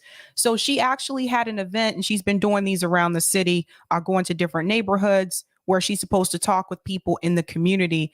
And so I was there with you guys for this one when we asked her about Bromley Heath and about affordable housing. So I'm just going to play this for just a sec. Yeah, well, this is Pastor John Wheeler. Hello. We're just curious about the housing issue because like gentrification is increasing here, and we just see more and more people getting pushed out of the community, and we're just worried there's not going to be enough affordable housing. Are there any plans to build more affordable housing? Yes. So we have a couple of funding streams that we're flying all that we can for affordable housing. So this year in the budget, $385 million going to affordable housing across the federal recovery funds, our operational budget and our capital budget. It's again some of what we need, and it's not about the dollar amount, it's about the impact, but that will really allow us to tie together all the programming around acquisition opportunity projects to keep renters in their homes. We have our rent stabilization committee going to work on legislation in the State House. We are trying to accelerate and prioritize affordable housing proposals so they can move faster through the approvals process, and then actively looking to create a lot, thousands more units. We're mainly from Bromley Heath, over right across here, and we have Bromley Hall, the place where the Black Panthers serve the first free breakfast program, and the lunch program. We have many memories in that place, and they're planning on demolishing that building. And we understand that the neighborhood and the buildings. But as far as Bromley Hall, we've had funerals there. We've had marriages there. We had the first radio station in this neighborhood that's still upstairs called WTMC. What is it? Sorry. Pastor John Wheeler. Oh, hi, nice to meet you. Yes. I would love to continue the conversation. Yes. Yes. Yeah, I would love to continue that conversation. Yes. Yeah, I'm gonna get your information. Thank you so much for Thank coming. you. Maru, I have one question. Yeah. A few months ago, you said you were going to give $50 million to Bromley Heath. Yeah. But a lot of residents haven't heard where that money is going or where it's going to be spent. So, what's going to be happening with that money? So That's a lot of money. and it's actually more than that as well. We ended up, it's partially through the federal recovery funds, partially through the capital budget. It's going to go to phase one improvements to the site, improvements to some of it's really basic stuff like bathrooms have mold because the ventilation isn't there for the showers, and I heard about the plans, but who's going to be handling the money? And but when is it going to be given? Because no one's really been hurt. A lot of residents haven't been hearing about when this. That's a good question. The process is that we have to make a proposal to the city council, and then the city council has to vote to actually allocate the funds. So from now until the end of June is when the city's budget process is happening. Knock on wood, we can get to some version of an approved budget by June, and then the ARPA funds. I don't know what the timeline is. Again, it depends on council approval, but we're working to try to make sure that we can get those out there as quickly as possible. But it won't be until we can get it. Oh, okay. Thank you so much, man. I appreciate it. Okay, now, Tia, you were here with me for this. Notice she said she went through the whole, let me explain the process and how this all works, which we don't really want to hear that. Nobody needs to know this step-by-step process. We just need to know if you're going to do it and when it's going to be done. And I felt like even with her, there was a lot of beating around the bush. But then what people have to understand is even with her husband is involved in the real estate business. So see, these are some of the things you need to know about people when they're running for office, because like I said, she was supposed to be the progressive candidate, so to speak. But are you really, is it really a sense of urgency for you to fix the housing situation if your husband is in real estate in the city? Well, for Michelle Wu, no, because basically, it's kind of like he's one of the people who stands to basically benefit from our neighborhood, basically. From our neighborhood, being gentrified and everything, you're muted. I think you're muted. No, I'm not. Sorry about that. But basically, yeah, she basically, she benefits from it. And kind of what she was saying about the $50 million. Now, she stood right in the middle of our neighborhood and announced that, but, she basically was saying that she was going to give all the control of the money to the Boston Housing Authority. The Boston Housing Authority, who basically, all of the funds that they've been getting, and all of the funds that were seized from the previous tenant management corporation just magically disappeared. And even but now, I can guarantee you that that $50 million plus that's supposed to go into bathrooms and kitchens and all of that stuff, it's still missing. That's right. What happened to the money that was given to the housing authority all those years prior? Here's another event I want to show here, another action that you guys have done. So I know you guys do a lot of actions because I get text messages from Maya, and I'm terrible. I have to tell you guys, I'm terrible last minute. I really, really am. Like, I don't know, JB's in the background, but JB will tell you the same thing. I am terrible with last minute. If someone texts me and say, hey, can you? I'm like, nah, because I'm so busy. Amen, amen. I know you. JB knows, like, I have a busy schedule, but it says on Saturday, BHA Boston and Mayor Wu and various nonprofits held a resident empowerment conference to prepare public housing tenants for privatization. We showed up to protest hypocrisy. So I want to play this here. Not for sale. Public housing. Not for sale. Public housing. Not for sale. Public housing. Not for sale. City Life tells us why. They just want to gentrify. City Life tells us why. They just want to gentrify. BHA tells us why. They just want to gentrify. BHA tells us why. They just want to gentrify. Public housing. Not for sale. Public housing. Yeah, so that's one of the actions you guys have done. Rome, do you want to get on the stream? I see you in the background. I wasn't sure. But I don't like just adding people if they're not ready, because, But and then also there was the one you sent me the other day, the housing situation with Ayanna Pressley. And this is another one. You guys, they also questioned her about Israel and Palestine. I talked about that the other night. But this is the part about the public housing. I want you guys to hear what Ayanna Pressley says. Because, again, this is her city. For those who don't know, Ayanna Pressley was city councilor here before she was a congresswoman. So just FYI. And I am a lawmaker, and I'm a thoughtful lawmaker, okay? And I think that I have proven I have been more progressive and more strident and taken more stances that have been disruptive, that have flown in the face of my party and put me and my family at risk than anyone who's ever stood in this seat. Just leaving and I just want some acknowledgement of that. Just leaving Palestine aside. I go organizing the Commonwealth projects over there, and there's a resident who says that you took videos of her apartment saying that you'll help her conditions, and you didn't do that. She's been trying to get in contact with you. That's not true. No, that is and true. Actually, no, sir. What's true is she's repeatedly gone and tried to get in contact with you, and you still haven't responded. Listen to me. You telling me you actually care for the people? No, I wrote. My mother was a tenants' rights activist. I wrote the Tenant Empowerment Act. We have been unable to get it out of committee to a vote in the House because I don't have the support from my colleagues. That is a legitimate bill. That one means that you pay. I lived in public housing. I just came from a whole thing with public housing. I lived in public housing. I know what it is when there's deferred maintenance and you're growing up in complete crap. And you don't feel like your life is of value. I grew up with the lights not working, elevators broken, roaches and rodents.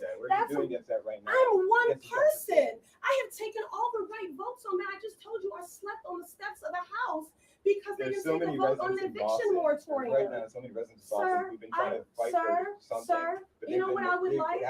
Sir, you're not being fair to me right now because this is berating and attacking. I'm asking you to give. So she grew up in public housing. I understand that, but she doesn't live there anymore. she's doing really well, a lot better than most of us. And that's the thing. Rome, what's up? What's going on, y'all? What's going on? I'm a little busy today.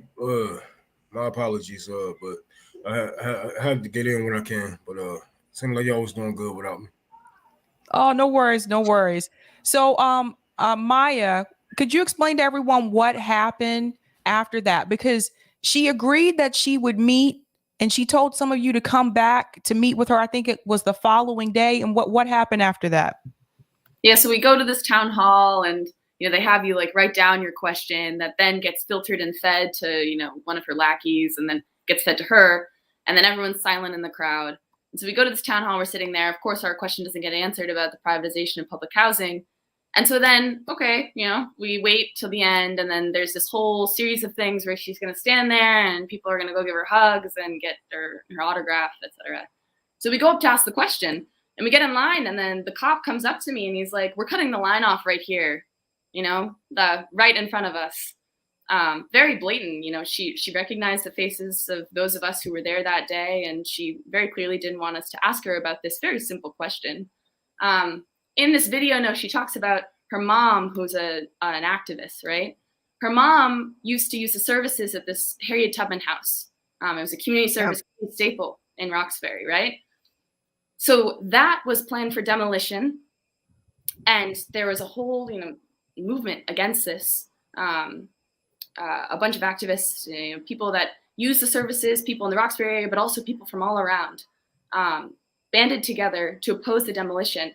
Because what was planned was that they were going to demolish the Harriet Tubman house in order to build a luxury units. And so, there's this whole movement against it.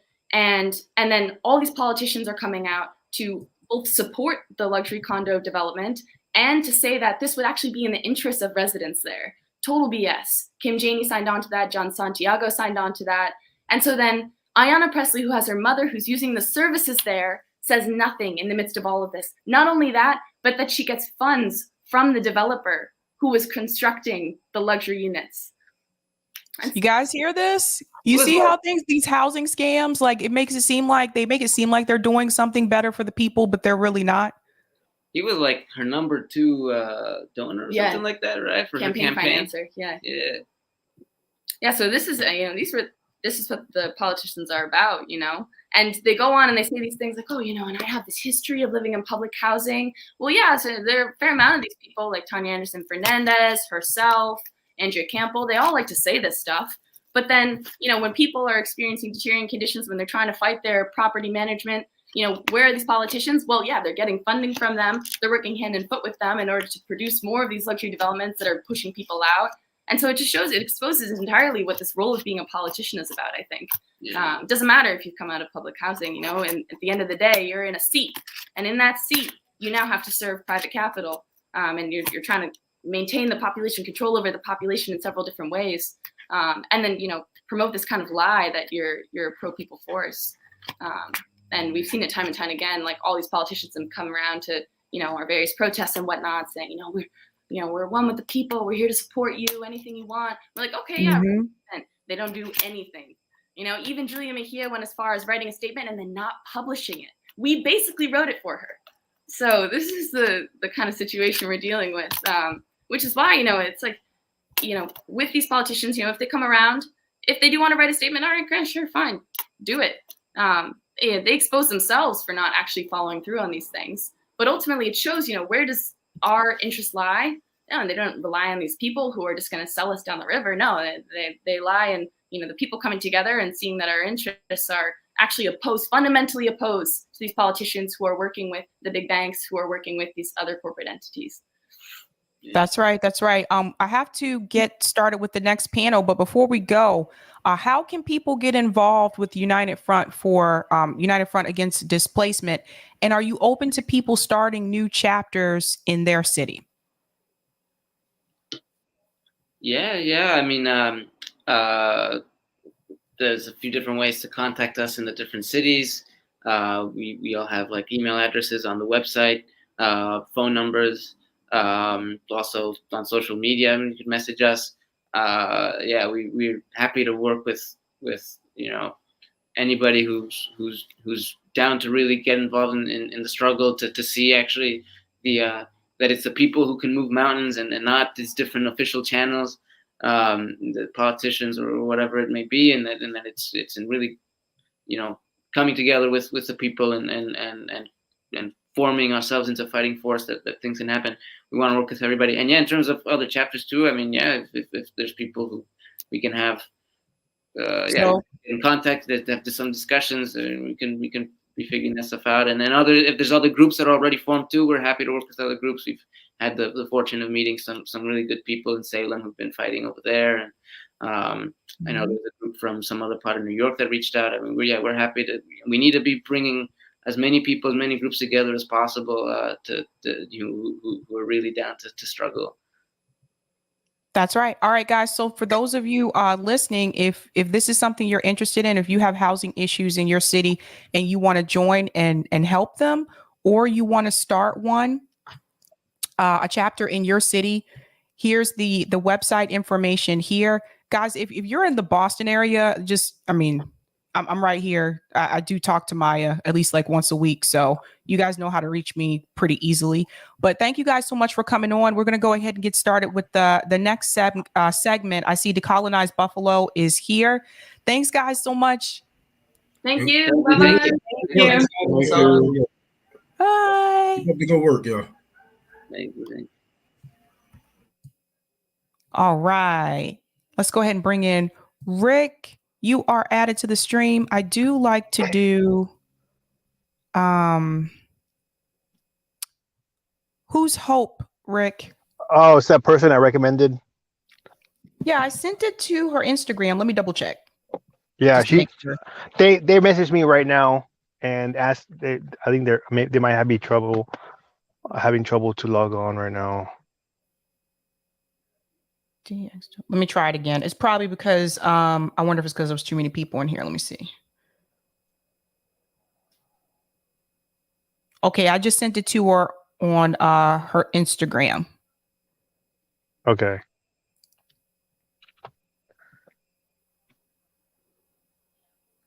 Okay. All right, let me go ahead, but I'll go ahead and change the banner here.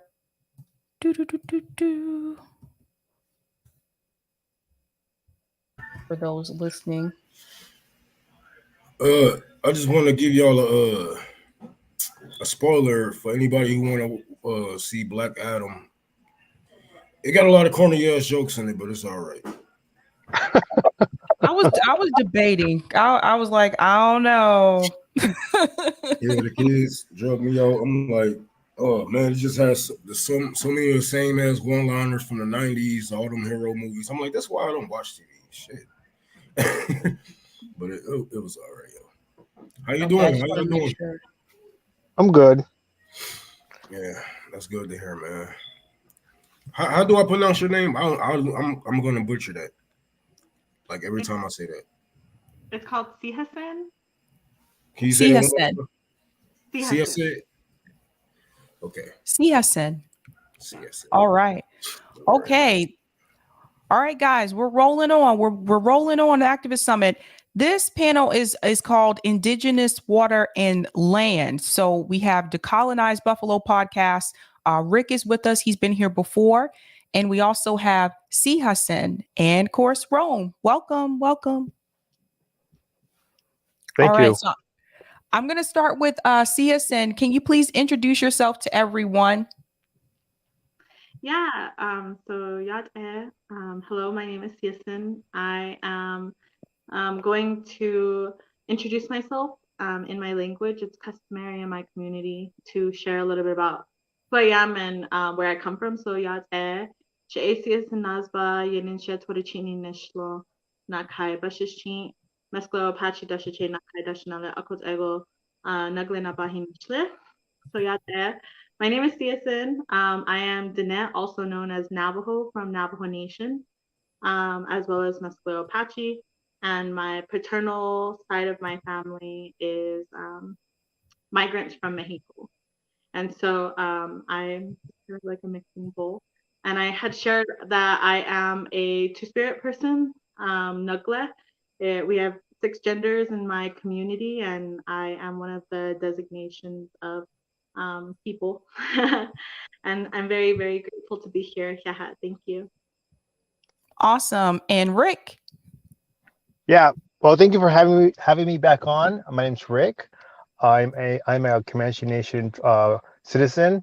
I have a master's in Indigenous Peoples Law. I actually know Si Hassan in person. We used to organize together. I really respect their work, and I'm really honored to be in a panel with them. So thank you. Awesome, awesome. So the first thing I wanted to ask you about is, I know, Rick, you and I have talked about land back, so I do want to start with pipelines. So Standing Rock was a huge event. I know a couple of independent journalists that were there to cover that story. Nico House was there. Jordan Sheraton from Status Quo was also there to cover that story.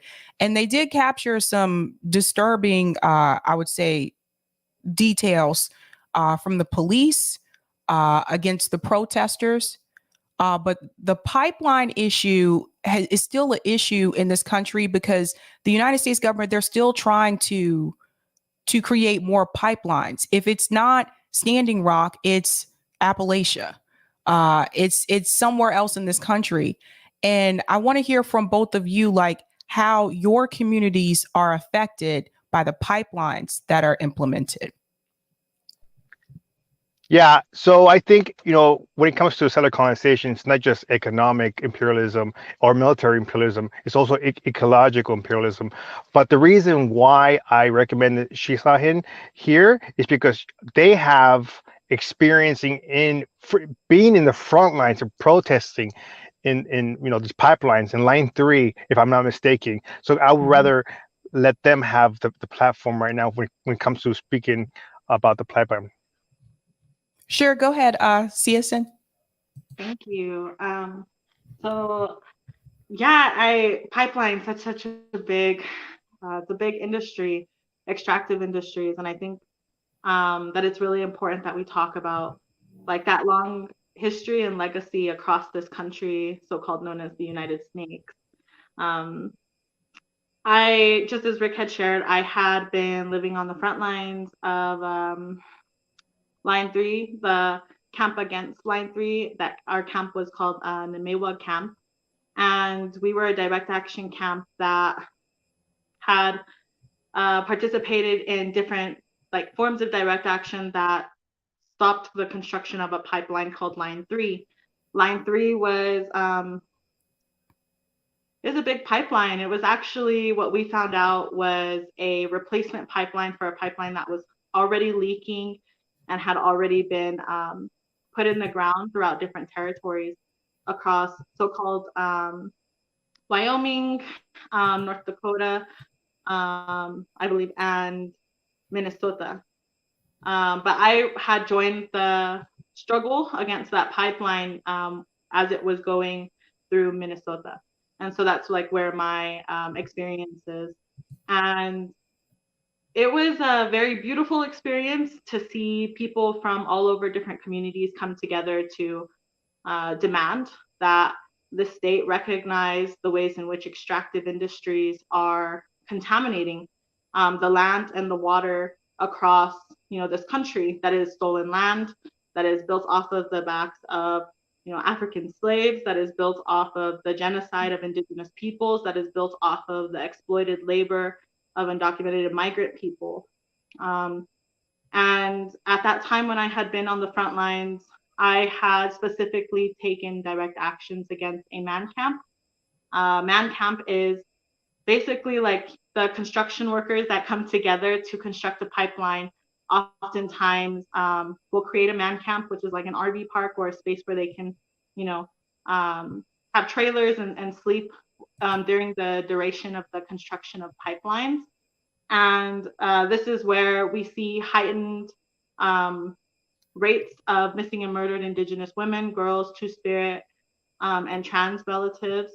And so man camps directly participate and perpetuate violence against not just Indigenous communities, rural communities, but also the communities in which those pipelines intersect. And so non-Native people are impacted by man camps as well. And we have heightened statistics of sex trafficking that happens. And the space that I had been a part of, we were directly confronting these spaces. And so I happened to be a water protector of many who had did a barricade outside of a man camp to stop these construction workers from going to work, which is also constructing a pipeline. As Indigenous people, we know that what happens to the land happens to our bodies. And so for us, it's important to, get on the front lines and do all that we can to stop these extractive industries from killing our people and killing the life in those territories.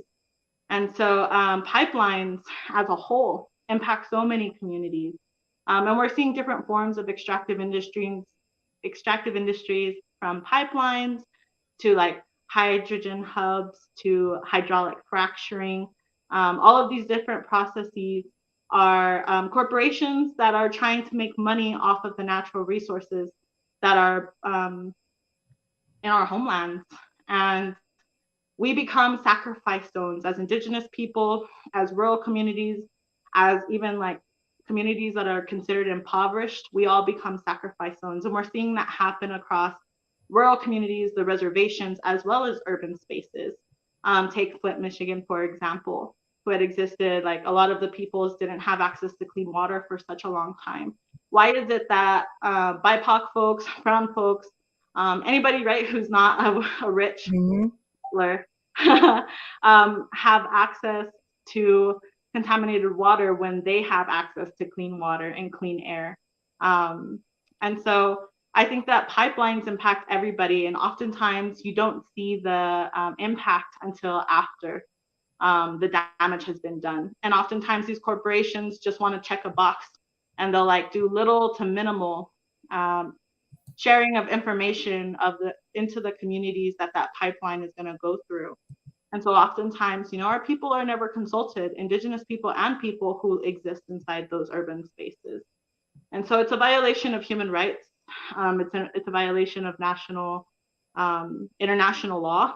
It's a violation of the United Nations Declarations on the Rights of Indigenous People.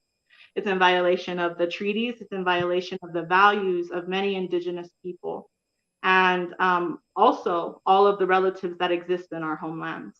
And so we're seeing this, we're seeing basically like a monster with many faces, extractive industries and greed, what we also call capitalism and imperialism, because the reality also is we live inside the United Snakes, right? This is the first world. The United Snakes has been extracting oil and have had their hands in filthy corporations that have been extracting and contaminating the lands of South America and Central America since more than 100 years ago. And that's something that people don't want to talk about, is the reality of the fact that in this country has been a part of contaminating lands since time immemorial. They've been colonizing, and they've been hurting people, trafficking people. This government is very corrupt, and it was never meant to be, a government that represents the people, because it was created out of violence, and it will always maintain and uphold that violence until it is abolished and until we have a better system to replace it. And we do. We have people from all over the world who exist in the so-called United Snakes. A lot of them have, homelands that have systems that are for the people. And a lot of them are migrants, and a lot of them have had to leave their homes because of extractive industries. But I think that we have a lot to learn from like our relatives in the Amazon, our relatives in Mexico, the Zapatistas, and their Indigenous struggle for liberation that includes everybody on their territory having not just equal rights, but having access to like housing, clean water, shelter, clean food, just a life. Because at the end of the day, money was a colonizer system that was brought in, and it was meant to create division amongst people, and it was meant to replace very valuable and important things with like this symbolic currency. And I think that that's something that we need to understand. If we're going to be advocating for the land, we need to understand how they are trying to commodify the earth, and that's not okay. We can't commodify life, and we can't commodify the lands that gives us life. And so I think that pipelines, are just one of the many heads of a monster, of a bigger monster that we need to be addressing when we talk about, the liberation of our people. And liberation of our people encompasses a lot of different people and different struggles, but we all have the same struggle in some ways. So thank you. Well said. Well said, Sihan. I'm gonna pass it to you, Rome, but I just want to show something on this map because I want people to realize something about where this is located. Because if you look at the map, and I hope it's large enough for people to see, this is Amy Klobuchar's territory. This is Amy Klobuchar right here, Minnesota. And I have seen protesters confront her before about stopping line 3. And she doesn't seem to be too vocal about that. But go ahead, Rome. I just wanted to, really agree with what's being said right now because, what's going on with the indigenous of our nation right now is a great example of how I had taught black people in Florida when they was given some type of land or whatnot. It was giving them cancer. It was giving them diseases. And I was like, okay, now imagine this happening to all of our tribes, or at least half of our tribes throughout this country, half of the black communities throughout the country. Like we do face certain things, water poisoning, et cetera, but that helps me build solidarity with the blacks and indigenous people and help them fight because we all in the same fight, all going for the same things. And I say, if you're gonna fight it all, fight for it all, right? But we have different fighters. We have people that fight for housing. We have people that fight for this. People fight for gay rights, et cetera, et cetera, et cetera. But it all comes in, it all comes in together, and we all fighting for one another, whether we know it or not. And this is why I would never again say that we need to vote to do this. We need to, make little changes here because we make little changes here, and then oh shit, we forgot about the indigenous people. Oh shit, we forgot about the black people. Oh shit, we forgot about right. So we got to do it all at once, or we're gonna leave somebody oppressed. Somebody's gonna be left out. It always happens, and we can see that this happens. Like when FDR with his when he came through and left all the fucking blacks and browns out of his deals, and uplifted the hell out of white communities. And look where we are at now. So if we don't fight for it all, don't fight at all. But I love what's being said, and more solidarity to everybody in your district, and hopefully, we can get a militia group out there, at least somebody that's militant out there to help protect the people out there that's being abducted, to help protect those pipelines. Because you got to remember, they came for your community. When would they come from mine, right? Right. And we got to stop it at the gate. We got to stop it while we can. And remember that the fight is bigger than you. The fight is bigger than your life. It's bigger than everything that we have built and mustered up so far in the young years that we have right now. So, I'm not saying just go and throw your life away. I'm saying remember what you were fighting for. You're fighting for other people's lives. You're fighting for a better generation, a better future, and you won't get it by sitting on your hands saying, oh, well, something needs to be done. Something needs to be done. You need to get the fuck up. Well said, Rome. Rick, question in reference to reservations. I know we touched on this a little bit last time. Have there been instances that you can remember where whether the U.S. government or local governments have intervened with land or resources on native reservations? I think there's a lot of extraction from the reservations. Even like the early histories of reservations itself, there's been like the U.S. government, even settlers that were not in government, extracting from reservations unlawfully. But I think going back to more like current times, the EPA actually has a document. I wish I had it in front of me, that says that reservations. The environmental situations or the decision making should be up to tribal governments itself, but that document is not actually a law, right? That's a problem, right?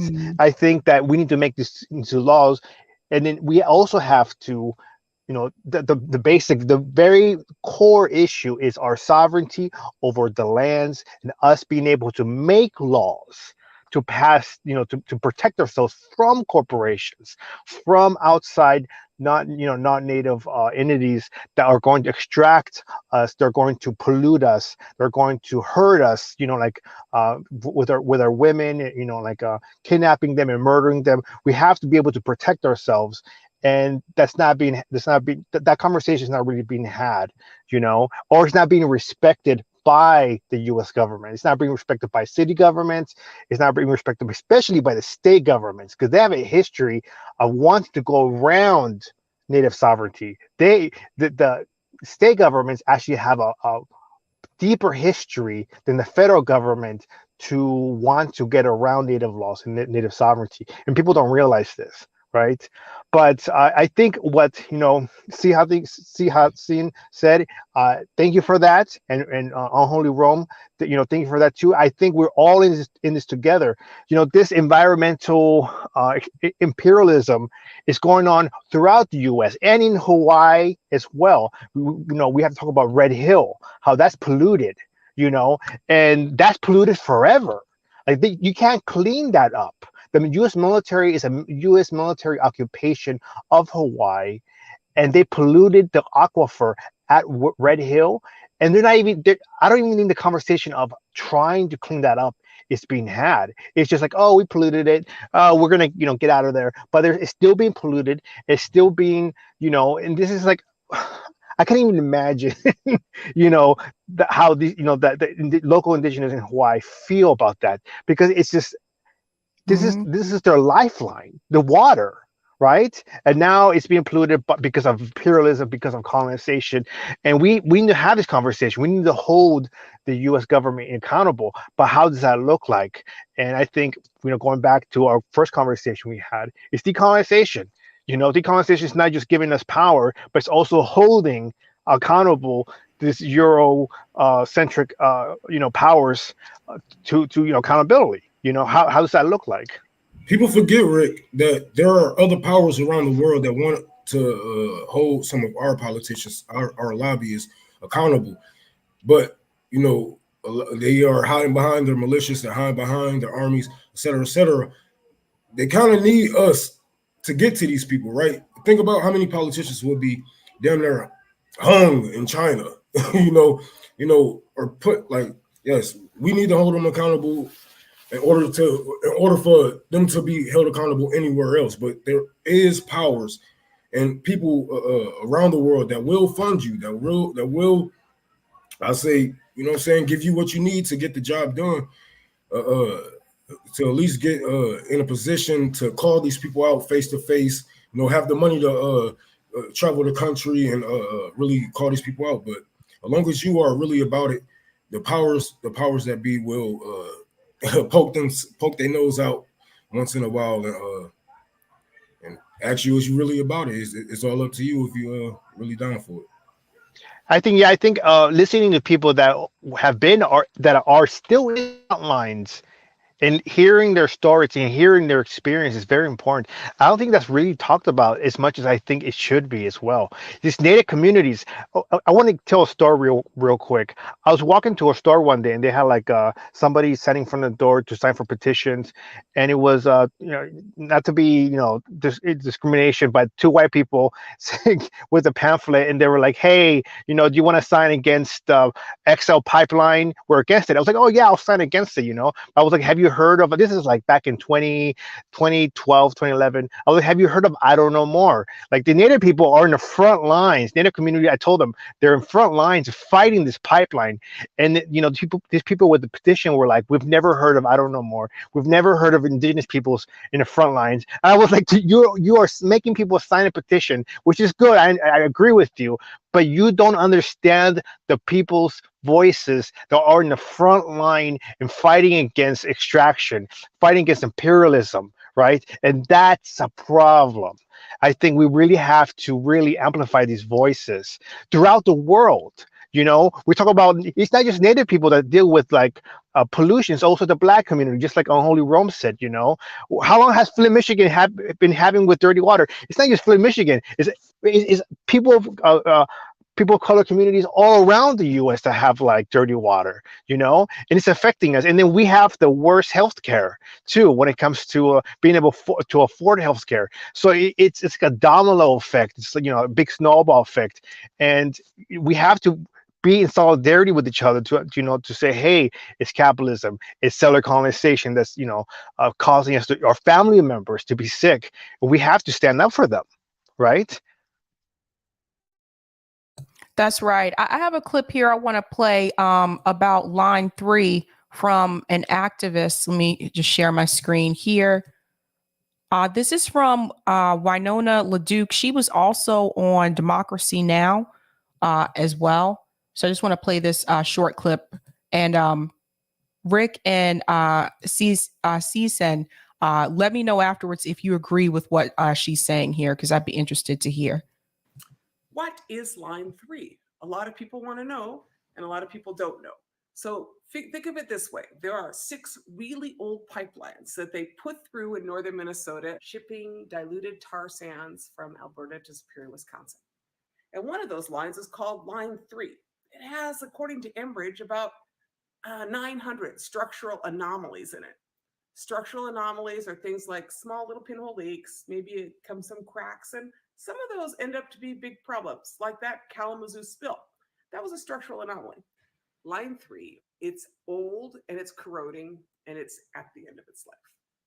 It's already had a number of leaks and spills, and frankly, it's a catastrophe waiting to happen. There is a likelihood that there is a whole bunch of contamination under the present line. And once that corrodes, our children and grandchildren may one day watch it drain a lake or a wetland or flood a farm field. Fixing these problems is very expensive, so Enbridge wants to abandon the pipeline, walk away, and build a brand new one in a brand new corridor. Enbridge calls this a replacement project. They're replacing line 3. They are not replacing line 3. They're putting in a whole new corridor and doubling the size of the line. That's not a replacement. That's a brand new line. And that's what's wrong. So we've got 2 problems. First, we've got a problem of the proposed new Sandpiper and line 3 corridor through the heart of our best lakes and wild rice watersheds and through our treaty territories. We also have the problem of this old crumbling line that Enbridge wants to abandon. And right now, what abandonment means is that they just leave it and walk away. And the company says that they will take care of it, but it is not clear that there is any liability from the Enbridge Corporation. The worst part is that neither the United States government or the state of Minnesota has any plan to deal with it. The good news is that the Ojibwe tribes are standing up, and a lot of landowners, county commissioners, and mayors are getting increasingly concerned about who's going to be liable for Enbridge's mess. So tell Governor Dayton, to tell the state legislator, to tell county commissioners that abandonment is not what we want. We want big Canadian energy corporations to clean up their mess and not leave it for all of us. And we feel that they should put hard-working Minnesotans to work doing it. It's time to make a plan, investing in cleaning up and stabilizing our existing infrastructure and building stuff that actually serves people. Be great. So I want to get your take on that. Is she pretty much spot on? Yeah. Yeah, I saw her on oh, all of you guys are muted. I don't know how that happened, but it might have been just you guys. But I saw her on Democracy Now! And I was wondering if you guys would consider the same. Now, Sihan, you just told me about Tara Hooksa, so I want to share this one as well. Share my screen here.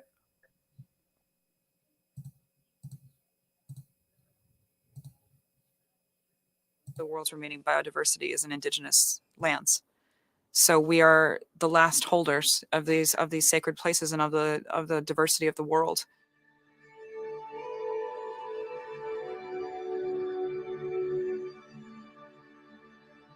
I think that Native people, they're kind of like this canary in the mine situation of how can you say that we're working towards justice and equality when a people is so largely either forgotten or just kind of this afterthought, a statistic and a sad story that no one really wants to talk about.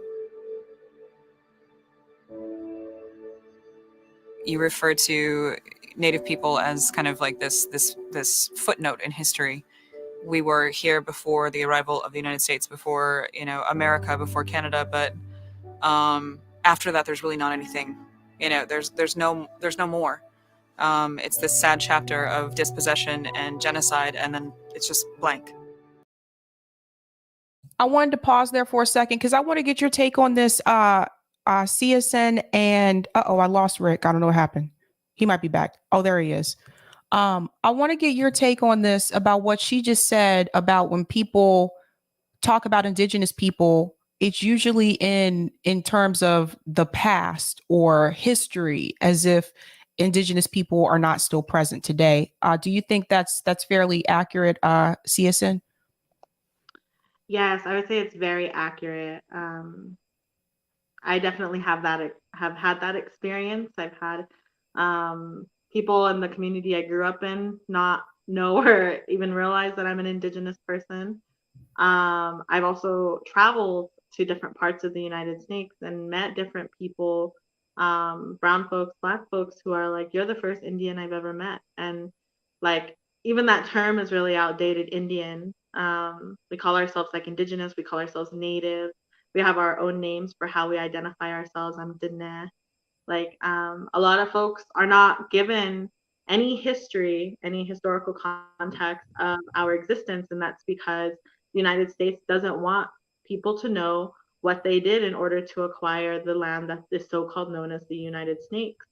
And it's very intentional to not know who we are, and that erasure is very much a form of structural racism and anti-Indianism or anti-Indigenous sentiment, because they want to erase us, because then it's like a closed chapter, and we still experience ongoing genocide. So people will continue to see like our communities diminish because the system was never built for us, and it's going to erase us unless we change it.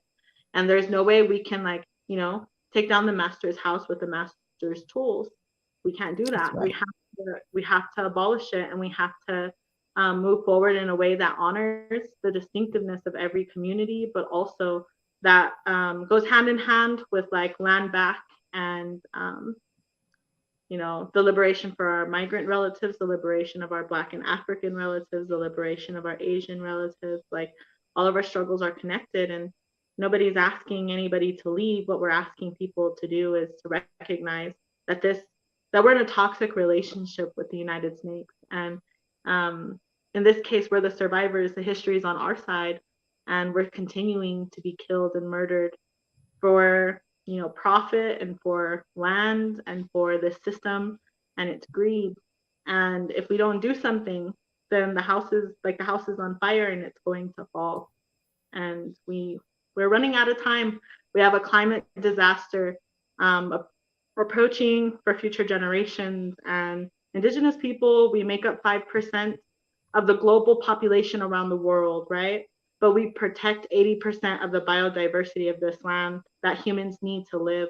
So we quite literally have the solutions to the climate disasters in place. Well said. Okay, I'm going to finish the clip here. We have to acknowledge and teach our children the truth, and not just the past truth, but the present truth also. When you stand on a piece of land that's been part of your people's history for thousands of years, your ancestors have lived and died there, it is a very different connection that you feel. It's your people's land, and you're just you're almost entirely forgotten. You're a mascot, or you're a logo on a sports jersey. Within our communities, within Indigenous communities, I've seen this healing of this trauma with every generation. With every new generation, it gets a little bit better. And it's still really hard. Youth suicide is a very, very common thing within Native communities, and it's really, really difficult. But there are all these youth, too, who are really empowered and are trying to overcome that. What gives me hope is seeing all of these youth rising up and really empowering themselves and being unafraid. The movement that began at Standing Rock, that everyone knows of, that it became a worldwide movement, was started by youth. It was started by youth that began the Sacred Stone Camp and then ran 2,000 miles from Cannonball, North Dakota, all the way to Washington, D.C. with their message. that was youth that did that. So seeing the power of them asserting themselves in these spaces, and the youth all over the world that are doing this, that are leading these conversations, that are questioning and challenging, what are you doing with my next generation? What are you doing with my future? This is my future on the line, and this is probably yours too if you're under the age of 30. As these water shortages begin, and as they're already ongoing, it's going to be the communities that are already at risk that are impacted first and worst. We are already impacted first and worst by climate change. There are already people that are migrating out from places that are out of water. Like, that is going to happen. We are going to have some really serious conversations as human beings living in this shared world together about what kind of world we want it to be. I think that we have a long way to go as a society still in a lot of places, but that we do have a lot of power in Standing Rock, that it is a movement that has continued into divesting from banking institutions. I mean, this movement is continuing.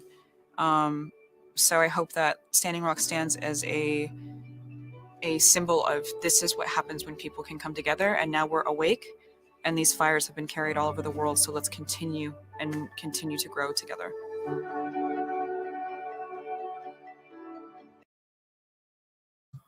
Well said. There's something she said there about the youth, and I do want to talk about that for just a second, because I do feel like it's going to be the younger people. It's going to be like the Gen Z, and I think it's Gen A that comes after them. I can't keep up with all these all the time, but they are a bit more bold and brave. And I've had these conversations with people before, with people who are Gen X. My parents are boomers.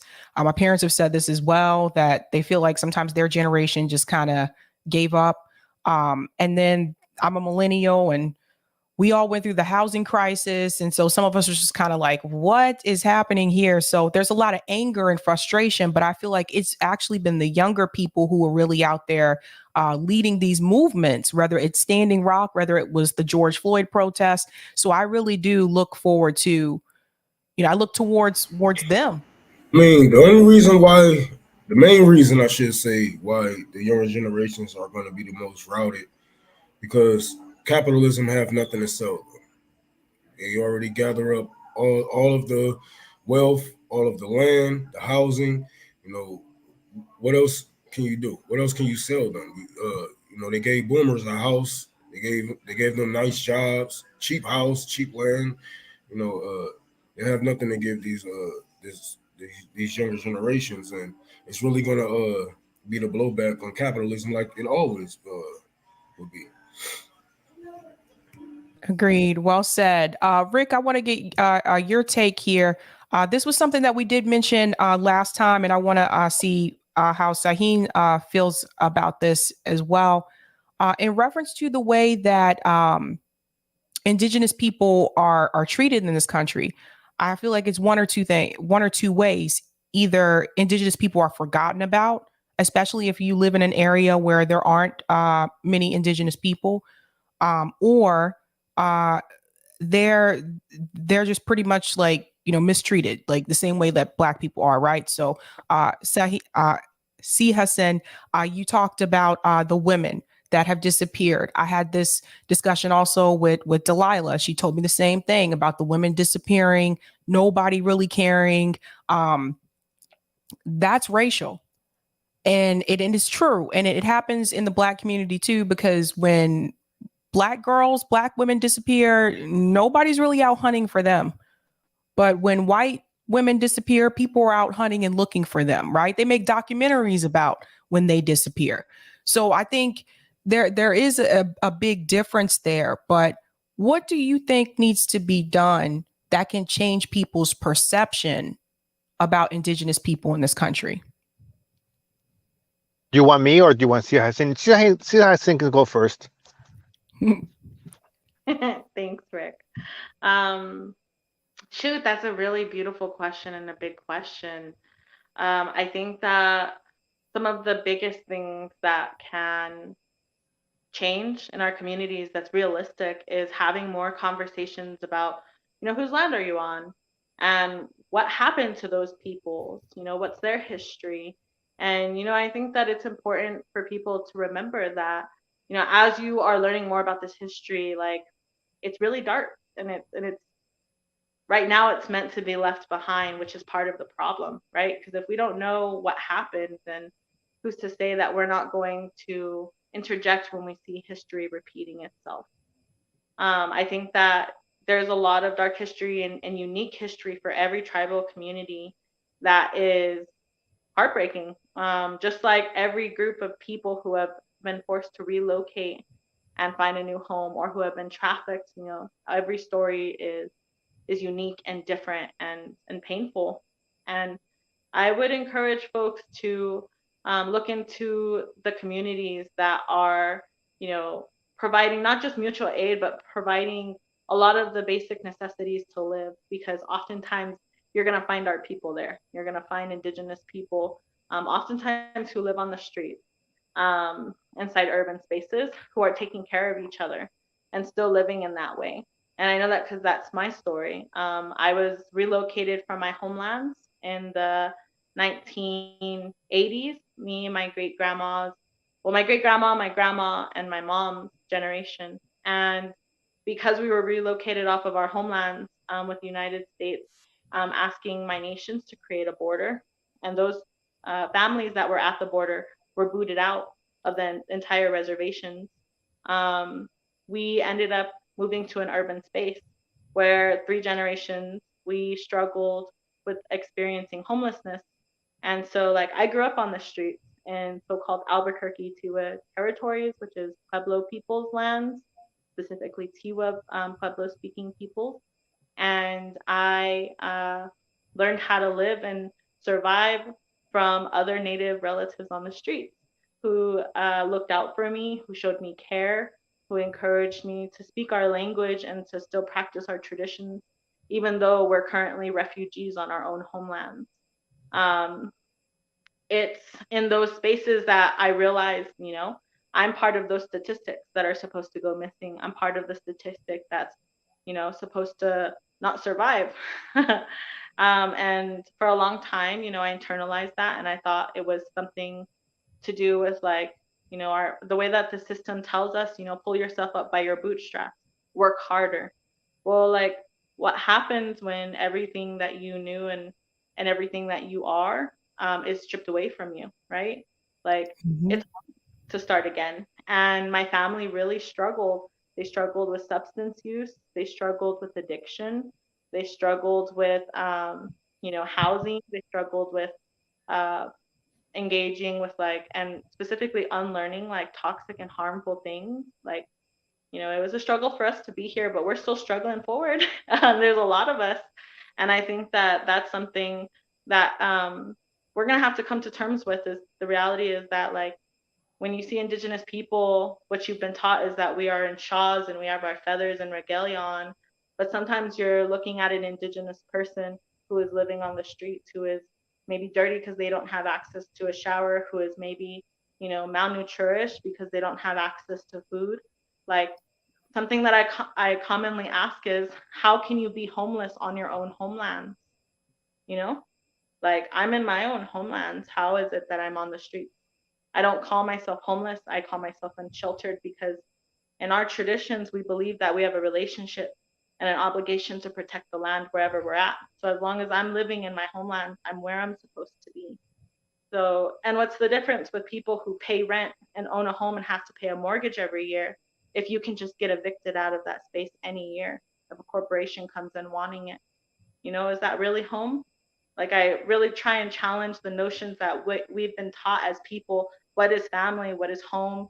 All of these things, because we've been conditioned by a white supremacist colonial system, and we have a lot of unlearning to do if we are to embrace, like, what a better community moving forward with all of us looks like, because it means that we have to unlearn a lot of terrible things that was taught to us for us to survive in this system, like capitalism, crabs in a bucket, the ways that we treat each other down as poor people, as working class people. Like, we have to be disciplined, and we have to struggle together and have hope in each other to be the best that we can be, and encourage that in each other, because, like, the system already tears us down as it is.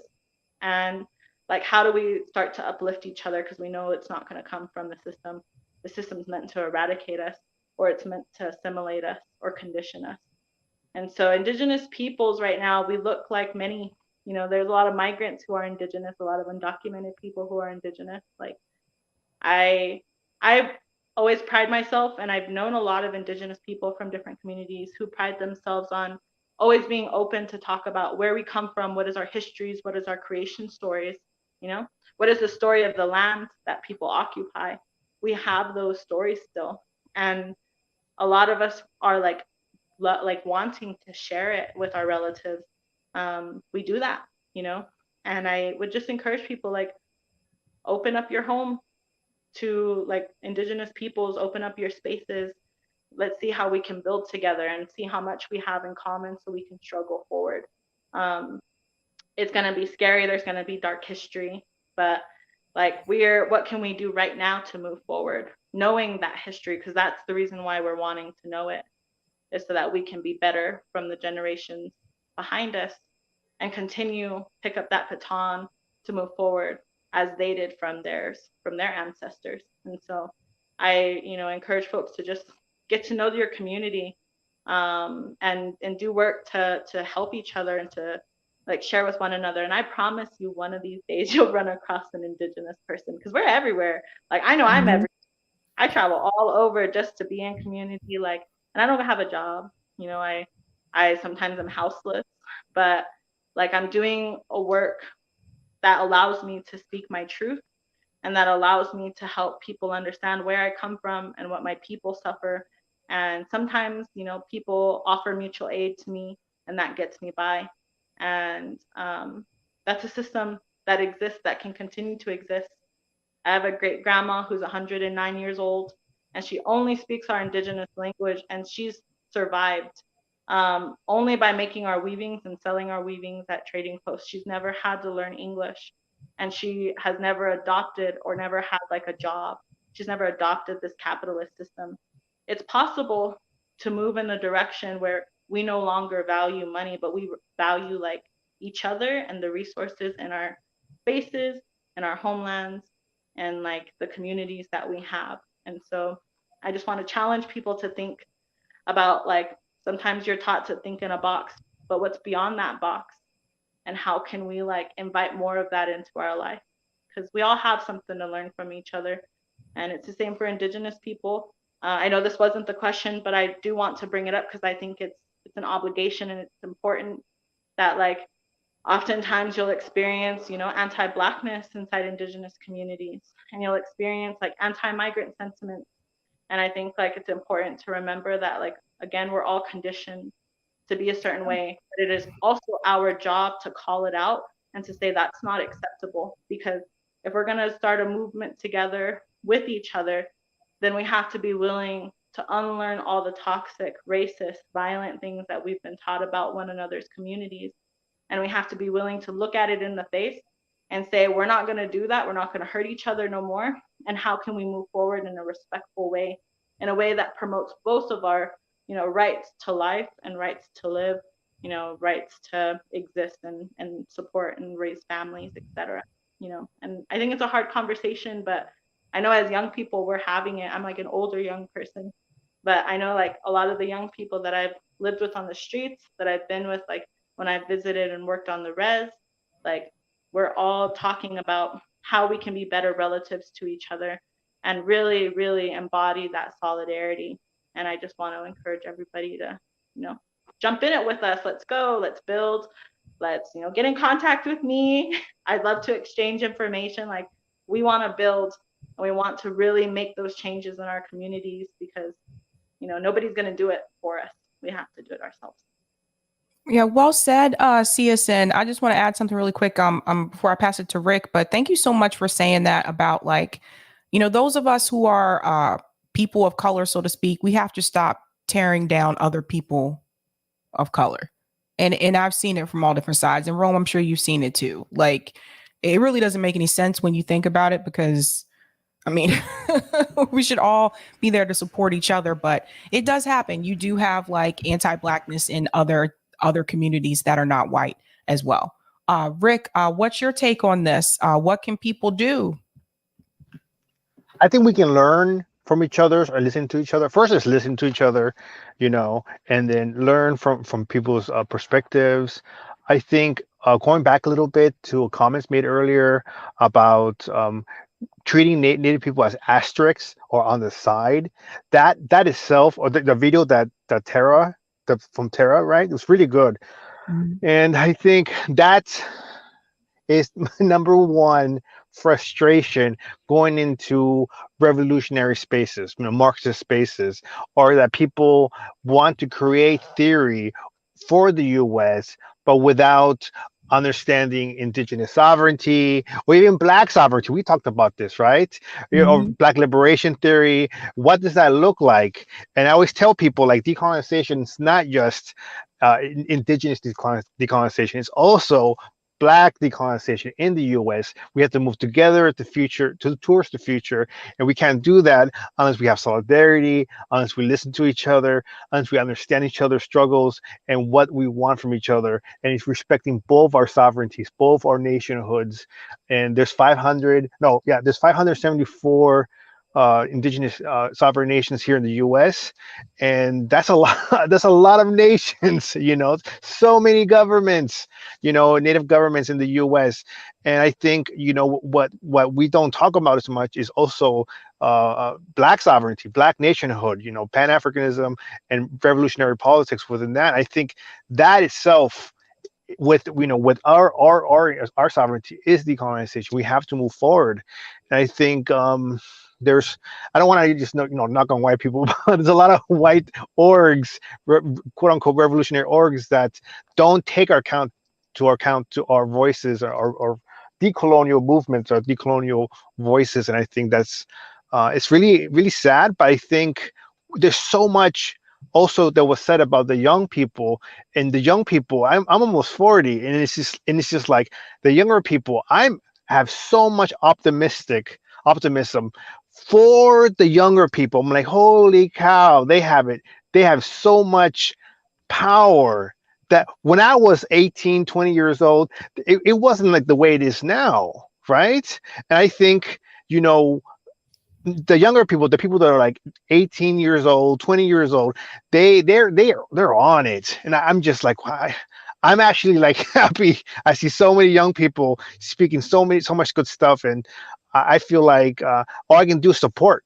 At this point, we should support, right? Support and help them grow, help them get into stronger voices, help them carry the future. And I think there's so many good things that were said right now within this last hour. I'm just like, holy cow. But but I think I'm really honored to be here. I have to go soon because I got to pick up my daughter right now. But I do think that we, number one, listen to each other. Two, don't tear each other down, right?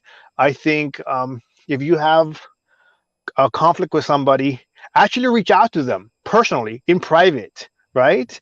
Don't blast it on the internet. Don't create this big thing going on, be beefing with each other online. No, talk in person, and talk like with your voice, not messaging, and see what's going on, and then learn how to work together. If you can't work together, go separate ways. You don't have to talk bad about each other. Just keep going. Just move forward to what you want to work forward with. Don't focus on the negative energy. Focus on the positive. And I think that also hinders revolutionary movements, is people talking bad about each other, tearing each other down. And I think people just go their separate ways and focus on each other's movements. That's fine, because there's so many things to work about. There's like ecological, there's economic, there's the missing, murdered indigenous women's aspect of it. And there's even the ICWA, the child Indian Child Welfare Act. There's so many different things. The water, there's migrant workers. So people there's so many things to focus on. Like beefing with each other is not a thing to be focusing on at all. So I'm really honored to be here with Sihasin, and I'm glad to see you again. Hopefully we see each other in person again soon. And thank you for having me on your channel, RBN, and with Sabrina and Holy Rome. And but I have to go. But I'm really honored to be to having participated. Thank both of you so much. We're gonna wrap up here, but I'll make sure I'll do the I think there's super chat. Yeah, super chats that I need to do. But thank both of you so much. JB, do you want to come on and say farewell to the peoples, the audience? Oh, I think you're muted. JB has been rocking with us all day, man, as he's been producing and he's been on camera.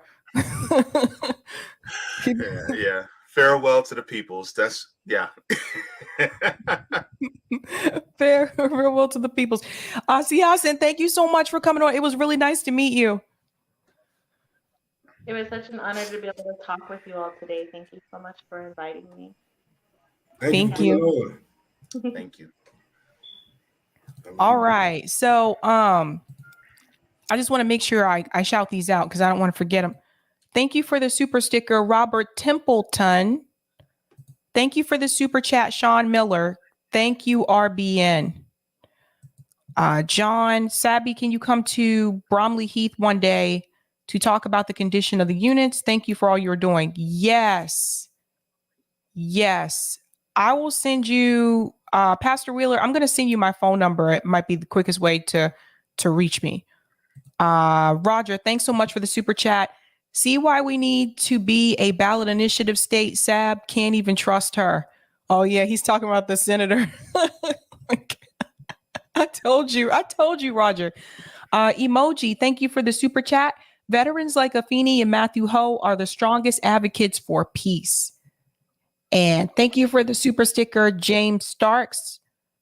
Thank you for the super chat, Egg64. Lord, Afeni lights up my computer screen. Is that a silver egg? That's an egg. It's so cute. And thank you for the super chat, Justin B. Why aren't we at war with homelessness and climate crisis? We could actually win those wars. It's because we didn't succeed in 2012 or 2016. Is 2024 the year, Jill? Question mark. Sabby? Question mark. I might have read that one already. I'm just making sure because okay. Thank you for the super sticker, Midnight Postman, and thank you for the super chat with Our Eyes Rise. Consciousness, peace, Uhuru, soul, family, spreading peace. Join us daily for only 9 seconds facing Mount Kenya and meditate, pray for peace. Mount Kenya is Mount Zion, and this only takes 9 seconds. Rise. Thank you so much. I think I got all of them. Mm-hmm. Okay, I also have some ones on Rockfin that I would like to also point out. We have some tips on Rockfin that I wanted to make sure that we get to as well. Yes, Rockfin. The Rockfin font is so tiny. I just feel like, man, I got you, Sam. I got you. All right. Thanks for the tip on Rockfin. Roger Meadows says, okay, Boston chapter. Why not run a ballot initiative outlawing private equity and owning housing and using empty housing as tax havens? Thank you so very much about that. For that, I should say. Thank you so very much. Let me see. So, do we have any other tips on Rockfin? Just making sure. Okay. And thank you so very much to the comments from to Dick One Rockfin, as well as there's some others that also left Denver Attaway as well. Thank you so much for the comments on Rockfin as well. I think that was the last one as far as tips on Rockfin. But Sabs, I just got to say that this has been a pretty successful day. I would like to put that, we can, take that as a successful first day for this summit. And I just got to say that last one was a great way to really close out this summit because the people who are indigenous, they don't really get, as much time to really speak, in independent media because as far as I know, I don't see too many of them on independent media channels being able to speak on the issues that they want to talk about, right? No, not really. And I mean, the only person I think that people have had on, that some people have had on, is Delilah. Yeah. And so it's wonderful that the fact that we are actually able to do this. And I mean, from the start of about talking about mutual aids, with people like Zeneb and Case Study.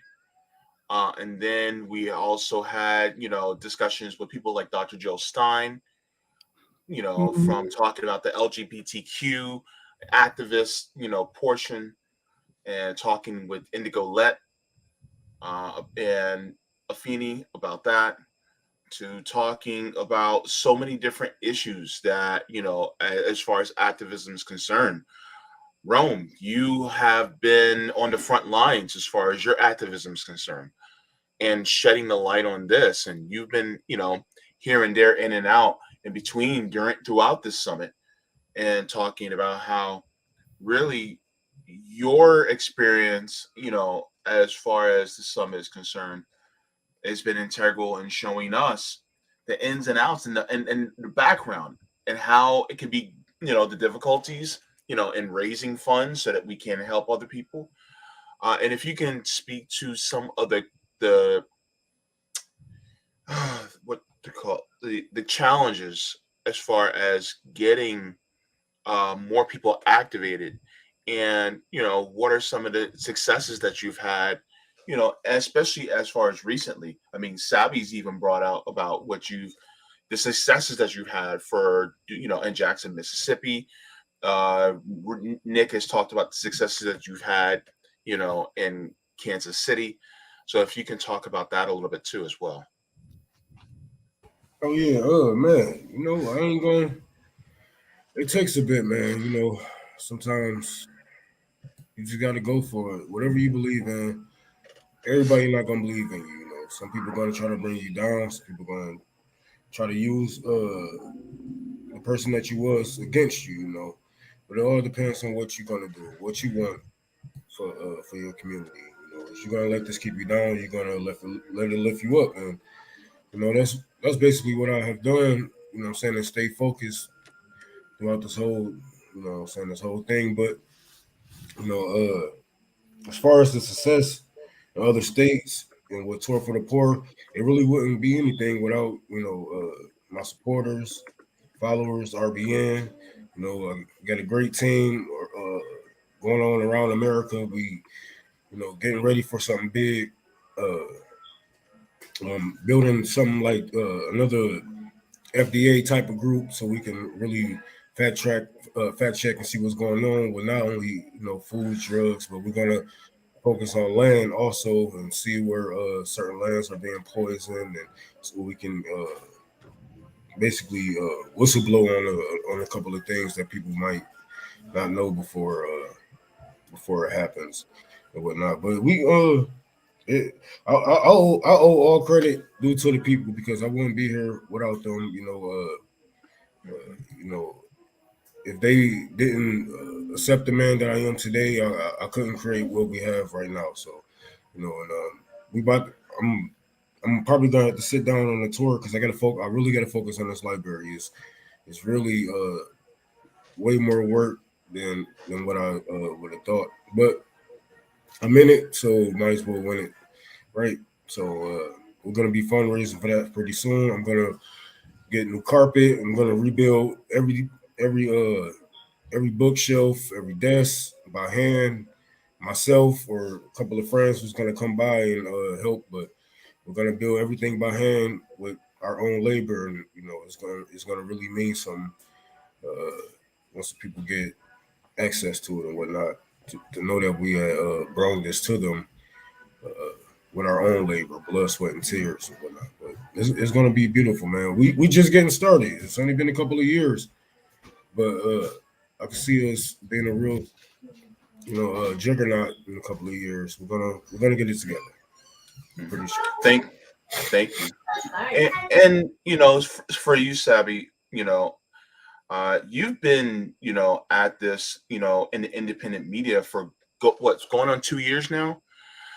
And so from your experience, especially being in this space, what is one of the most impressive actions that you have seen so far? And what is one of the more focused actions that you feel that your immediate attention is more driven towards? Did you just hit 2,000 subs? I don't know. Hang on. I don't know. I'm sorry. I'm sorry. That was me distracted. That was me distracted. I gotta look. I gotta look. Hang on. I'll say this much. I think Case Study QB is going to change the world. Like I saw, part of the panel that he did this morning, and I saw the other panel. He did another one like this before during our last, was that the third party summit or the act? He was at another one where he did like the PowerPoint and talked about his plan for like movements and stuff like that. I think he has like great ideas, and I think like, he collaborates with everyone. Everybody knows Case. So I think, his ideas are going to be great and useful. This whole mutual aid political party that he wants to do, I think is going to be great. Oh, okay. I'm sorry. Look, if somebody's watching and you haven't subscribed to JB's channel, go subscribe to his channel. He's one away. One away. Y'all niggas petty, bro. He should have been over there. I wasn't expecting this to happen today, but he won away. He was like, "Oh shit, they caught me." Well, where he said sub right now. I might end up doing the celebration stream tonight after this is over, Oh man. Yeah, JB, could you put your channel name in the chat? Because someone said they missed it. Oh, okay. Someone's asking for it. He'll play that on the lottery. Okay. Oh man.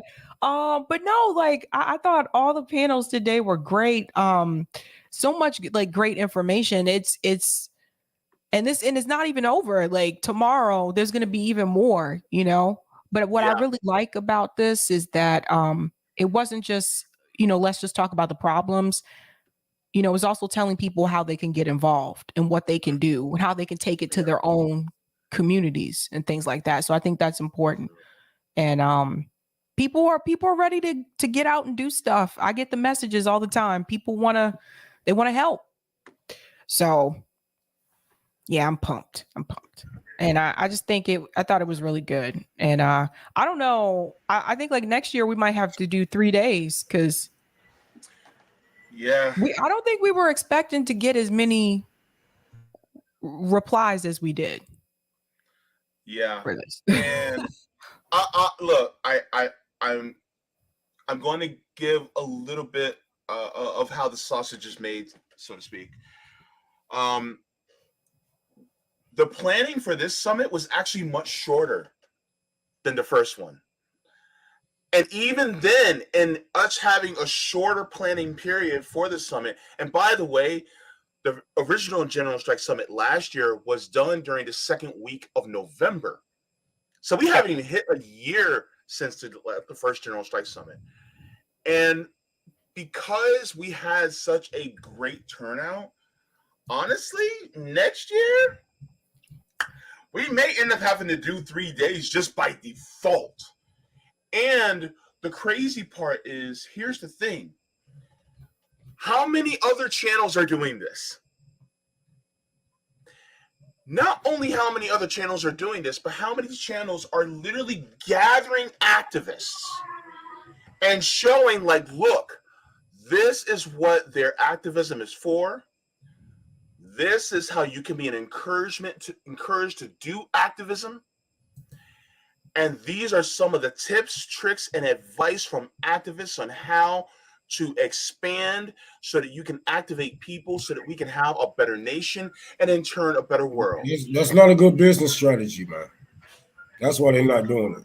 And I'll say, Why would you want your people learning? Like, no. And I'll say this: fuck their business strategy, and I'll say it with a smile on my face, because the thing is it's not about profit; it's about people, and that's what it has to be ultimately about. And this is something that Sabby, you have been hammering home. You have been hammering home. Rome, CJ, and Nick have been hammering home every single day, every single week, and every single month of this year that we've been hammering home. This is the purpose of RBN. And so if you guys have not subbed, why? Why? Because this is what we're talking about. This is what summits like this are about. And this is one of the reasons why we do this, so that it activates you, so that in turn you can activate other people, so that in turn it spreads and it goes outward. Because guess what? What has been the overall theme of this summit? We save us, right? Mm-hmm. Savvy?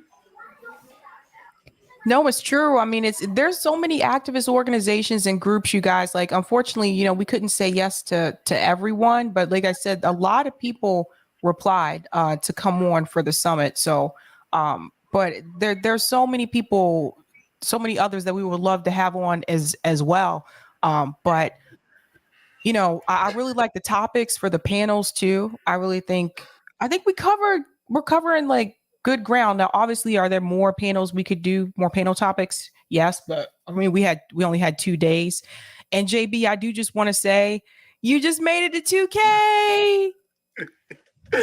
Thank you so much. I finally made it to 2K, so now I have to do JB to 3K on my hashtags now. But thank you so much to everybody that's subscribed to my channel. I am very humble. I will be doing a celebration stream. I'll probably do it after this, so that I can celebrate. Because it happened today, so I want to do that. So it'll be a little bit late, but rest assured that I will be doing a celebration stream. Thank you so much. Black Unicorn. I'm gonna get going. I am going to make sure tomorrow morning when I hit my alarm, I don't roll back over. Yeah. Thank you for saving me this morning, JB. I was like, fuck. I woke up and I was like, JB, Yeah, I'm so sorry. I'm not even home, as y'all can see. My background is different. I'm running around with the kids. I'm working. Just get another pizza, boy. If she say something, I'll stomp those down. But, yeah, I've been running around with the kids, as you can see, all day. We've been doing this and that, and just been working on some stuff. I still got to write out the GoFundMe. I'm tired on that. I got to write out some grants. I got to do a lot of professional bagging. So I'm about to get some rest after this. And tomorrow I will be on more than I was today. But today I just had to get a lot of stuff done. It was a busy day for me. Yeah. So one of the things that I'm going to do, and I know you guys are about to head out, one of the things I'm going to do is I'm going to share my screen really quick, just so that you guys are aware of what tomorrow's activist summit that's going to be beginning. Let me make sure that I get that in so that you guys have the link just in case. If you have not, please make sure to click the link bell so that you guys are informed of when we go live, because sometimes the algorithm just does not like us, and the algorithm, I'm going to be honest, they I'm black. not well, that too. So you guys have it. So what I'm going to do is I'm going to make sure I get that. Let me see, upcoming.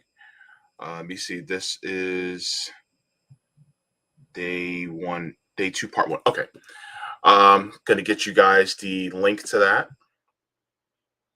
And I'm also going to share my screen with you guys for that one as well. Okay.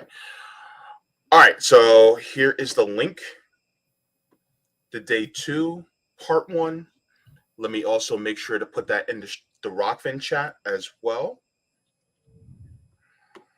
And then I'm going to share my screen just so that you see what it looks like, because we want to make sure that all of you are back again for this panel. So this is going to be the day 2, part 1 is going to be in blue. So they're all color coordinated so you guys can see. So that's what this one's going to be. We already have a couple people who already put their comments in the chat already. And if you guys want to, go ahead and give a like to that one before it starts as well, because that also helps with the algorithm. So other than that, any parting things that you guys want to say before we close out the remainder of this day 1 of the summit? I just wanted to shout out. It was a couple of brand new mutual aid groups. Forgive me, I forget your names. But they out of the country. One is in Cape Town. The other one is in London. They said they was inspired by us. So, shout out to them. They just got started with their mutual aid program. So big props to them. It's gonna get tough. So don't give in. Don't give up. Some people are gonna be in it. Mm-hmm. All right. Savvy. But don't give up. Can I show them the schedule for tomorrow real quick? Sure thing, Sabs. It's going to hide us for a second, guys, but this is the schedule for tomorrow. We have at 10, Black Power Media, 11, Palestinian Community Network, 12 p.m., Student Revolutionary Marxists, 1 p.m. are the Assange activists, 2 p.m. is LA RBN Community Outreach, 3 p.m. is going to be Green Party activists, 4 p.m. is Disability Rights, 5 p.m. is Healthcare and Activism, 7 p.m. is Socialist Alternative and Shama Sawant, so they'll be together. And 8 p.m. is Police Brutality. And these are all Eastern times. So yeah, should be fun. Nice. And also we have another tip on Rockfin that I want to make sure I get to before we go. I'm going to head out. All right. Sabs, all right. I can't. Bye. Night, Sabs. Doobie-doobie-doo. I know. I'm so silly. All right. Let's get this tip on Rockfin really quick. And thank you to Sweetleaf for the very generous $20 tip on Rockfin. Thank you so much, Sweetleaf. Sweetleaf said, I tried doing it on YouTube, but it wouldn't let me. Great show all. Have really enjoyed your panels. Thank you so much for the generous tip on Rockfin, Sweetleaf, as well. Thank you, Dick on Rockfin. Thank you so much for this. Ballot initiatives are another story. You can vote them up or down. Talking about ballot initiatives. Thank you so very much as well. So, Rome, that's it, bro. So, all right. So I did enough to not get fired, right? Yeah. I put in just enough hours just not to get fired. That's no, man. You are on fire. That's what's up. That's what it is. Man, yeah, my bad, yo. I'm just really tired, man. That's my excuse. I'm sticking to it, man. It's all good. But it's gonna be worth it. Pretty soon, man. I hope at the end of this winter we'll have this library open. I'm hoping that we'll have this library open and ready, and then I can work on fixing up the basement and all that other crap. But my focus right now is to have a space to really propagandize these children into becoming Marxists. You know what I'm saying? Reading all these books that our schools have banned. Yes, so you thirsty? Okay, what are you telling me? Like, what I look like? Water man? Yes, actually, because Jackson, Mississippi. Anyway. I mean, you know. Yeah, like, but come on, man. Drink some water. Get something to drink. What you want me to do, man? But yeah, all right, y'all. All right, everybody. Look, love each other. Look, reach out to activists all you can, and you know, give them a voice if you have a channel, if you have a platform. And thank you so very much. If you guys have not liked, please make sure to end this stream with a like. Please make sure to subscribe as well. And also, thank you to the patrons on Patreon as well for making this possible. We could not do this without you. Thank you so very much. Hug an activist. Give them forehead kisses if you like. We're out.